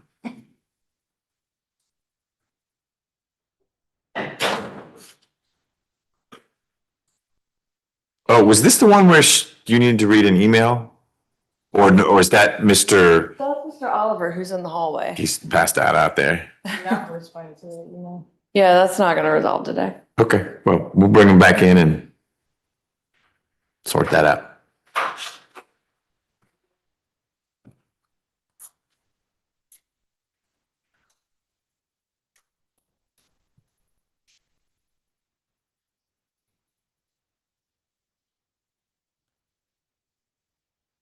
You're welcome to leave the door open. Oh, because Miss Simpson's back. I was like, what are we doing here? All right, Miss Smith, are you ready? Yes. This is position one from our second supplemental trial calendar generated by yet another speedy demand. It is 25 SC 005 993. Mr. Stevens, good afternoon. Good afternoon, sir. You're out here with your lawyer, Ms. Wood. Ms. Smith is the prosecutor on your case. She's going to swear you in just a moment and ask you questions about your case and your rights. I need you to answer those questions and also to let me know if at any point you have questions. Yes, sir. All right, Ms. Smith? Yes. Thank you, Your Honor. Mr. Stevens, could you raise your right hand, please? Do you swear or affirm that the testimony you shall give in the matter currently before this court shall be the truth, the whole truth, and nothing but the truth? Yes. Okay, you can lower your hand. Please state your true, correct, and legal name for the court. My name is Terrence Jamal Stevens. Are you at this time taking or under the influence of any alcohol, drugs, or medicine? No, I'm not. And is there any medication that you would normally take that you haven't been given today? There's a couple of them, yes. I have not been provided medication since I've been incarcerated. Tell me, I don't need the specifics of it's melatonin versus this or that, but for what do you take medication? ADHD, bipolar, severe depression, and anxiety. Okay, all medications that are meant to keep you stable, Yes, sir. and you have not been getting those. No, sir. Okay, regrettable. Do you feel like you understand what's going on here today? Yes, sir. And in your interactions with Ms. Wood, your lawyer, have you been able to follow what she's explained about the charge you face and how things flow in Georgia courts? Yes, Your Honor. Okay, are you comfortable going forward with a plea? Yes, Your Honor. Ms. Wood, is there anything about your interactions with Mr. Stevens since he's been here? We're up to day 71 now, so it's been a couple months without medication. Anything about your interactions that gives you pause about Mr. Stevens' ability to understand what we're doing or to assist you? No, Your Honor, I had Ms. Ross plugged in fairly early on. We have been trying to work on that situation through the jail, but I'm confident he's good to go. Okay, got it. Then let's keep going. Okay. How old are you and how far have you gone in school? I'm 27 years old and I've completed through the 11th grade. Are you able to read, write, and understand the English language? Yes. Do you understand that you have the right to plead either guilty or not guilty to these charges? And if you plead not guilty or remain silent, you may receive a jury trial. Yes. Have you had enough time to speak with your attorney about all of the facts and circumstances known to you regarding the charges in this indictment? Yes, I have. Do you need more time to discuss your case with your attorney? No. And are you satisfied with her services? Absolutely. Counsel, are you satisfied your client has a full understanding of this proceeding? I am. Do you also waive the formal reading of the indictment and any and all defects in the indictment for purposes of this plea? So waived. Mr. Stevens, do you understand that you are entering a guilty plea to the following offense: terroristic threats and acts? Yes. Do you understand that this is a non-negotiated or a blind plea and that the state will recommend a sentence to the court? Yes, Have you discussed the state's offers with your attorney? I have. And do you understand that the court can impose any sentence authorized by law, including a higher sentence than that recommended by the state, up to the maximum sentence on this charge? I understand. Yes. Do you understand that if you're placed on probation of any kind, you cannot violate any criminal laws of any governmental unit or any special conditions of probation without being subject to revocation for the balance of the sentence? Yes. Do you also understand that this is a guilty plea, which is permanently recorded on your criminal history? Yes, I do. Do you understand that if you're charged with a crime in the future, this plea may be used to enhance sentencing, including on a federal case? Yes. Are you currently on probation? No. Do you understand that there may be other adverse or unfavorable consequences as a result of this guilty plea conviction, just as there would be following a conviction from a trial? Yes. Do you understand? Sorry. Do you understand that by pleading guilty to a felony, you cannot use, receive, possess, transport, or own a firearm, and that if you did, you could be charged with another felony offense? Yes. Do you understand that you waive any and all defenses, including any mental health defenses, by entering this plea of guilty? Yes. Do you understand that by pleading guilty, you are giving up the following rights: the right to a trial by jury, the right to remain silent and not incriminate yourself, the right to see and hear witnesses called to testify against you, the right to assistance of counsel, either hired by you or court appointed if you cannot afford an attorney, the right to the presumption of innocence, which means that the state must prove you are guilty of this charge beyond a reasonable doubt, the right to testify on your own behalf or remain silent, the right to present other evidence of your own and call your own witnesses, and the right to appeal if convicted of these charges after a trial. Yes. Counsel, are you satisfied your client understands these rights that they'll be waiving by pleading to these charges? I am. Mr. Stevens, has anyone forced, threatened, or promised you anything to get you to enter into this guilty plea? No, ma'am. As to indictment number 25 SC 0059993, how do you plead to count one terroristic threats and acts? Guilty. Is this guilty plea freely and voluntarily given with full knowledge of the charges against you? Yes, ma'am. Do you understand that you have until the end of this term of court or 30 days, whichever is later, to move to withdraw your plea? Yes. Do you also understand that you do not have a right to appeal directly from this guilty plea? But if you believe that there is an error in this guilty plea, you can apply to the appropriate appellate court to request a discretionary appeal. This discretionary appeal procedure is outlined in OCGA 5635 and must be completed within 30 days from today. Yes. Do you understand that you have only 4 years from today for a felony charge to file a habeas corpus petition challenging the voluntariness of this guilty plea?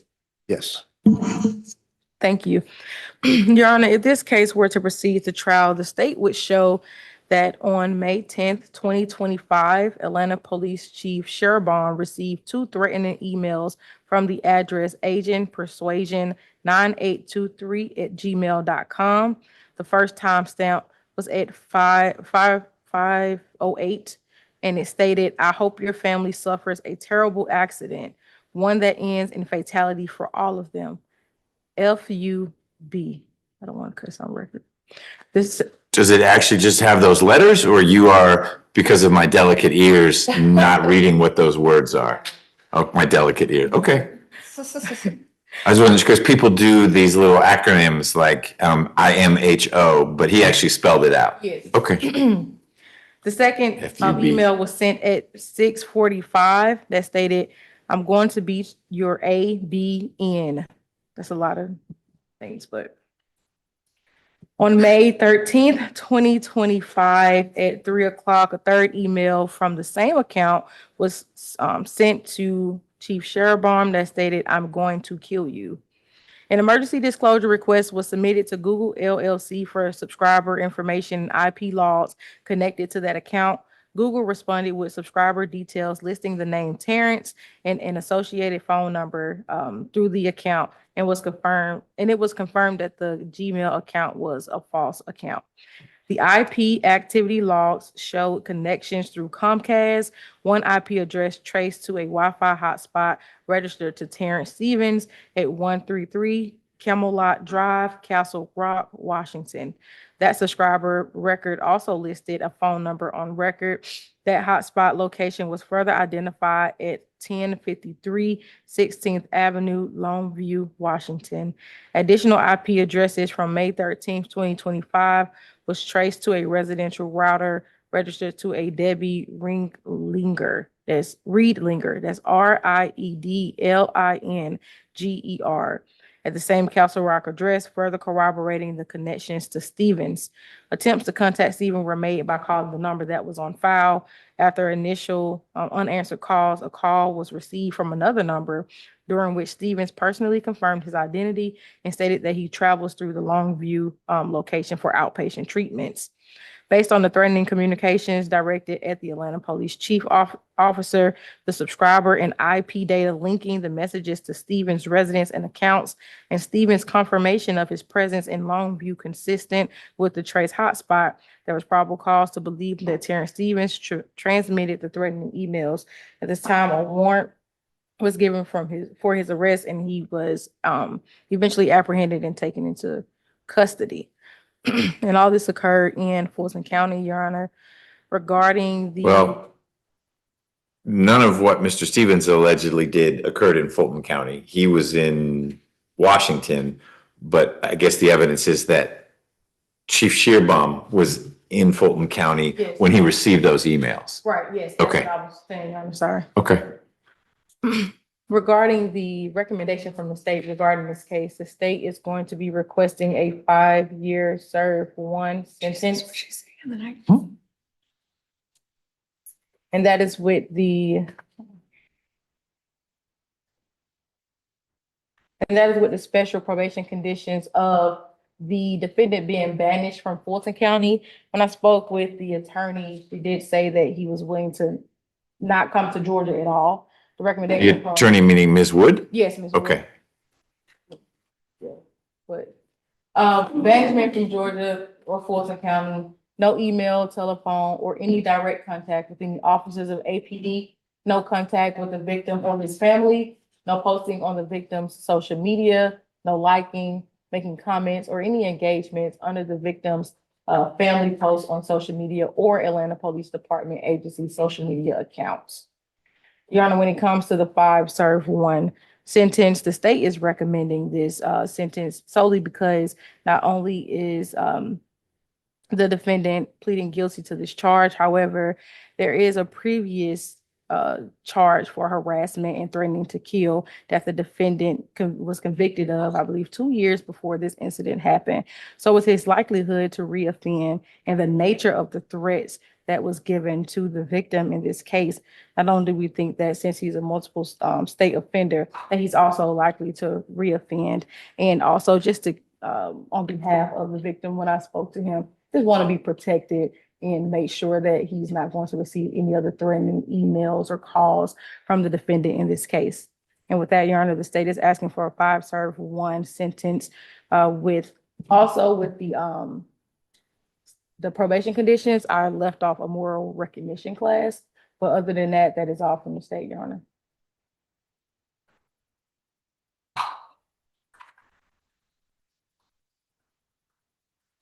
Moral recognition? Yes. Okay.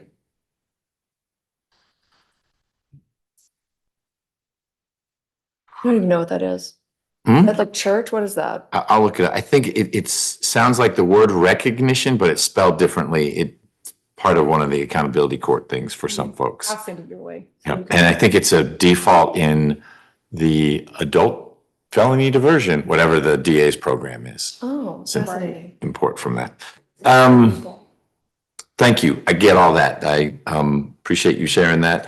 Ms. Stallworth, last one of the day. See if you got it. This is Mr. Stevens. He's on a supplemental trial calendar.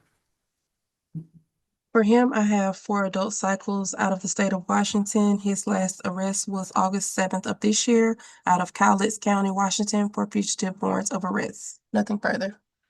Do you have, I heard Ms. Smith talk about a conviction or maybe an arrest, something a few years ago that was sort of like terroristic threats. Is there anything from those state of Washington records along those lines? Everything I'm looking now, but everything else I saw was juvenile. That's why I didn't include it, but I don't see specifically terroristic threats. Well, those weren't hurt. Was it just? Harassing, threatening to kill. Okay. That's the conviction. Oh, I did see those, but I think it was saying it was juvenile, so that's why I didn't include it. Okay, how far back is that? I mean, Mr. Stevens is 27, so that would have been, that's more than 10 years ago? Hold on just a minute, please. I do not mean to interrupt, Your Honor. He does have those misdemeanor convictions out of Washington, 1 in 2023 for harassment, 1 in 2019 for false reporting, and 1 in 2017 for theft. Got it. I think it's that 2023 one that we were looking around for. So that's, but it's a misdemeanor. Okay, got it. Thank you both. It's a little complicated when we're dealing with out of state, so I appreciate that. Ms. Wood. Yes, Judge. So my ask is 5 years 5 years probation to serve 90 days. He's been here in Fulton County about 71, I believe. And then, of course, he was in custody before he was extradited. Judge, looking at the discovery that I received, there is a possibility, and I've shared with Mr. Stevens, it looks like Leon Packer possibly might be submitting this to our friends with the feds. So there could be other charges coming down the pipeline. That's why I'm asking for what I'm asking for. Judge, I've spoken with his family in Washington State. He has a lengthy history of mental health issues, that he has self-medicated with methamphetamine. It's complicated. He actually was going through, so he had gone through a breakup at the time of this incident. He was having what he calls a mental breakdown. And he also asked me to share with the court that he unfortunately has a history of, when he's off of his medication, of doing things that would induce suicide by cop. And so that is what I believe happened here. I had proposed the banishment because he has no community ties here. All of his family is in Washington State. However, in speaking with Ms. Simpson, she reminded me that we can't officially do that until we get his probation transferred. Right. So that complicates things a little bit. Judge, he's 27. Again, all of his family is in Washington. He has an 11th grade education. He last worked at a packaging company. He's been very remorseful the whole time I've had his case. And the reason that he is not receiving his medication currently is because the team at the jail had some issues confirming with his provider in Washington State what he's actually supposed to be on. So that is another reason I filed the speedy trial demand, so that we can get him on his way, hopefully. Okay. Got it. Mr. Stevens, Patricia Holmes, is that the person you had the breakup with? Yes, Your Honor. Okay. Sorry about that. And that's over? You haven't reconciled? No, I've tried a lot of times. You know, my drug use and the consistency of lying to her completely just tore our relationship apart. Okay. She's moved on.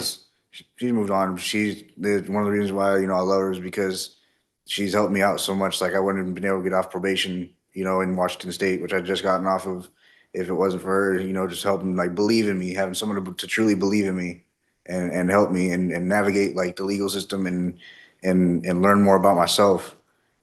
Do you have a family member who can help in that way? Yeah, my grandmother. Okay, good. Why Atlanta police? Why not the chief of police in Castle Rock or Seattle or Olympia? I have a history of impulsivity. And I see things that are unjust in the system that I don't agree with. And normally I would take a peaceful way of doing something, but when things come to like racism and things like that, you know, come into play, and I see that because I've dealt with a lot of racism in my life, it kind of triggered me. And I seen something on social media about Atlanta PD, and that's why they were the target. Okay, it wasn't a Cop City thing. No. Okay. But you saw something in the reliable world of social media that talked about Atlanta police and some social injustice. Yes. And because of the space you were in, like, all right, I'm gonna reach out to Shearbaum and poke at him a little bit. Yeah. Okay. How long were you in custody in Washington before you got brought here? So first I was arrested on this back in May. I received a bond the next day and paid it. Okay, so one day initially. And then August 7th day is when they came back with the governor's warrant.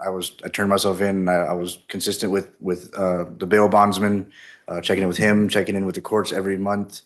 And so on August 7th, I received the governor's warrant and was arrested August 7th. So you've been in since August 7th, either in Washington or here? Between both, yes. Yeah, and how do you get from Washington to Georgia?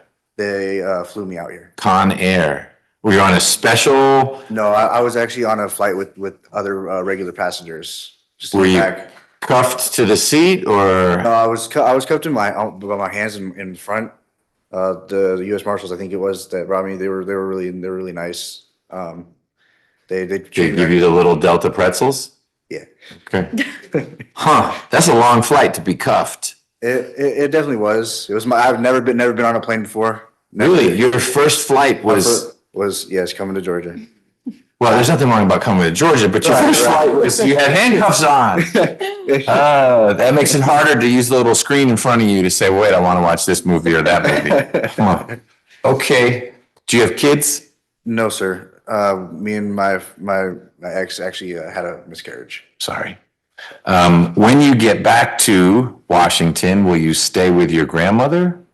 I have a friend that I'm going to be staying with. My grandmother's on a housing authority list. So you can't stay there? I can't stay there. Okay. I can't stay with my sister or my best friend, Okay. but one of my other friends will let me stay with him. All right. So where would you stay here if you had to be here for a little while in order to get your case shifted over to the state of Washington? That would be something I have discussed with my ex, because she has the number. She was supposed to give it to me yesterday, but all the phones were busy. So there's one person, her daughter's ex-best friend just moved out here to Atlanta. Ms. Holmes's daughter's ex-best friend. Yeah. Okay, that's a connection. She still considers him like a son or whatever. Okay. Sorry. So he said I could stay with him. There's also a person that I was in, because I was in drug rehabilitation, in outpatient, intensive outpatient. And I was at an AA meeting supporting my ex, and we got a person that has his nephew out here as well. Okay. I've reached out to him and talked to him, but there might be a couple places I can stay. Okay.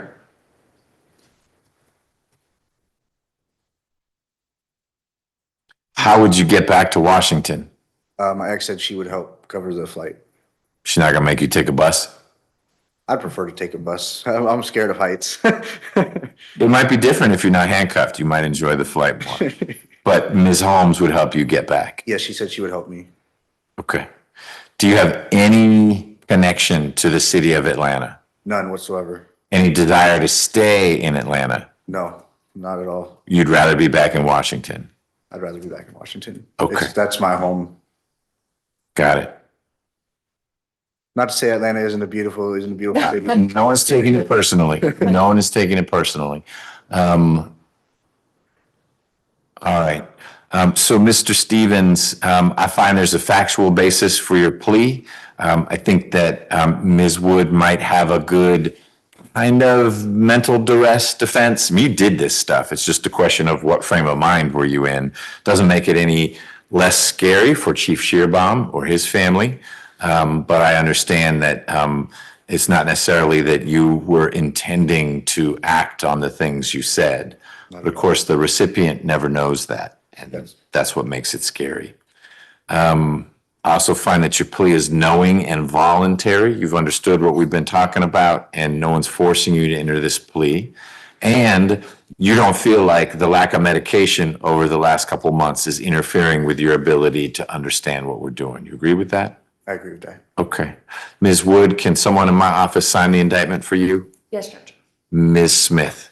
Yes, Your Honor. And Mr. Stevens, can we electronically sign your name to the indictment indicating your guilty plea? Absolutely. All right.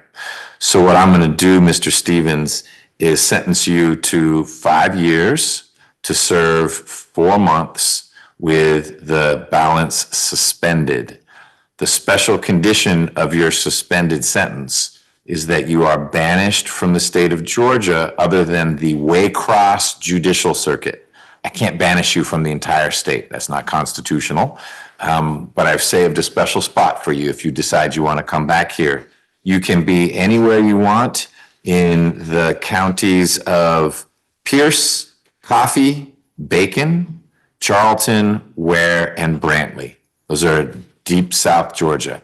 Cannot be in Fulton, can't be in DeKalb, can't be really anywhere near Atlanta. I'm hearing you say you don't particularly want to be in Georgia. If you have a change of heart and want to come back to Georgia, you can only be in the Waycross Judicial Circuit. I think probation makes sense. I think it actually would help you in terms of a probation officer ensuring that you are taking your medication. And I was planning on adding that you have a drug and alcohol abuse evaluation so that if treatment is recommended, that becomes part of your probation. But I'll tell you what I'm even more concerned about. It's what would happen during those few weeks here if you don't make those connections. And frankly, even one of the connections you describe, hey, this guy was in outpatient recovery with him. Who knows what state and shape he is in? And it would be a disaster if you, because you weren't on the medications you were supposed to and things got complicated and you started self-medicating and then you have law enforcement encounter. I don't know that the Atlanta Police Department's real warm and fuzzy about you. And so I think it's better that you get out, and you will be able to get out sooner if you understand that you've got 3 days upon your release to be out of Georgia. Other than that Waycross Judicial Circuit, you always move down there and get yourself a little farm. But otherwise, you got to be not in Georgia. So my understanding, right? I have 3 days for my release, 3 days to be out of Georgia? Correct. Okay. Now, if that means that you walk to Alabama and then your girlfriend, your ex, gets you a ticket from Birmingham, that's fine. But after you're released, you've got 3 days to get out of the state of Georgia, other than the Waycross Judicial Circuit. although Alabama is closer than the Waycross Judicial Circuit. If you just walk along I-20. We could go to Tennessee, but you need to not be in Georgia. So ideally, you're on a bus or something that gets you back to Washington. But I'm not saying you can't be in any other of the 49 states. It's Georgia.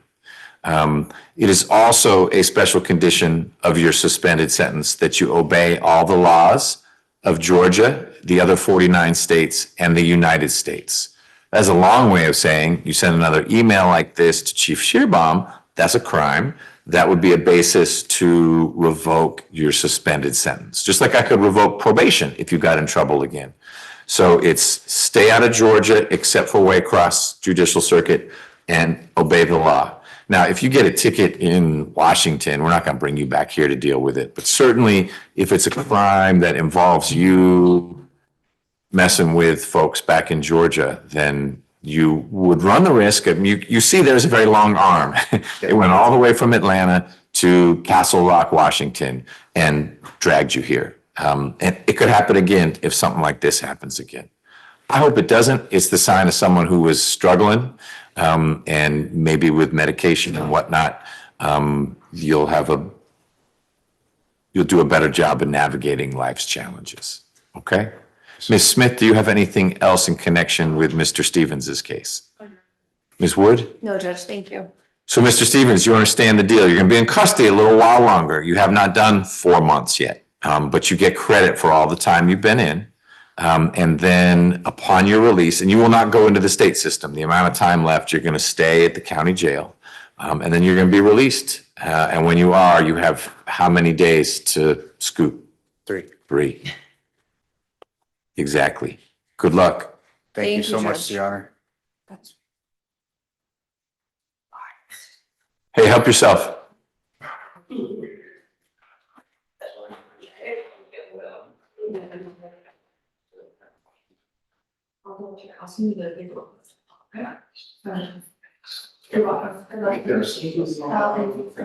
Things just come in and that's what we're good. Yeah, it's Elijah Oliver.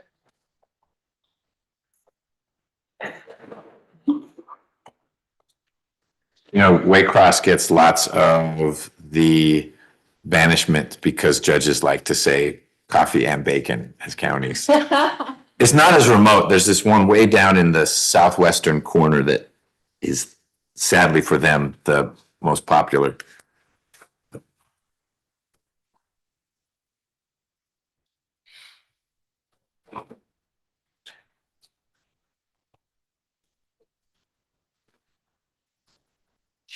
Hey, Mr. Oliver. I'm all right. Ms. Wood tells me that you are not choosing to resolve your case today, which means, and we may have talked about it, but I'm gonna repeat myself in case we didn't. You may be on the list of cases that needs to come in on next Wednesday for trial. That list is, well, actually, he's off. She's off. It's not so long, so you may be on it.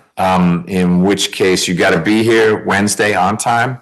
Ms. Wood will give you her sense of how likely it is you're going to go or not go. But you'll need to be here, and that's all. Today was all day for you, so you're now a veteran of it. But that's all day. We don't just say we're here for 20 minutes, we pick a jury, and you're done. Given your charges, it could be 3 or 4 days of trial. Okay? You ready for that? Okay. Ms. Wood, would you say that the two sides are very far apart, or it's more a product of you and Mr. Oliver really haven't had a chance to spend a lot of time together, and with time comes progress? Very far apart. Okay. All right. Well, everyone, I will get an email out. I got to figure out which cases went away and which didn't. I think I have a good running list here, but I will let you all know via email which cases are for next Wednesday and the order in which I plan to call them out. Green and Oliver and Mendez, are those your 3 that you can think of? Yes. Do you have a preference as between Green and Oliver as to which you would want to be ready for first. Green. Okay. Ms. Smith, do you have both? I know you have Oliver. Do you also have Ms. Green? I do. Okay. Any reason why you'd push back and say, no, let's do Oliver before Green? No, not necessarily. Okay. Well, now would be your chance to say necessarily. No, I'm not saying that either one of them would be first out, but as I'm thinking about which to do, since I've got the same two lawyers on those cases, I always like to get your input. And Ms. Wood has a preference. If you're neutral, then we'll just go, it would likely be Green then Oliver, wherever those fall with the other cases.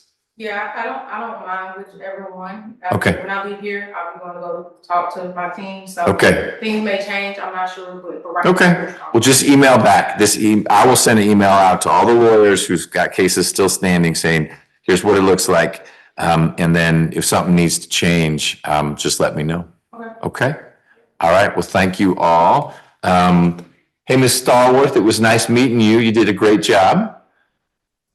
You too, thank you. Do you know, thanks, I did a great job too. Do you know what your assignment is yet, or it's early on? It's kind of early on, but I think maybe Ingram and NC1. Okay, there are worse places to be. So that's good. Excellent. Well, I appreciate your help today, and Ms. Jackson, you were an excellent backup. Thank you, Yonner. No Have a problem. great Nice one. to meet you. All right, same. You guys take care. Bye-bye.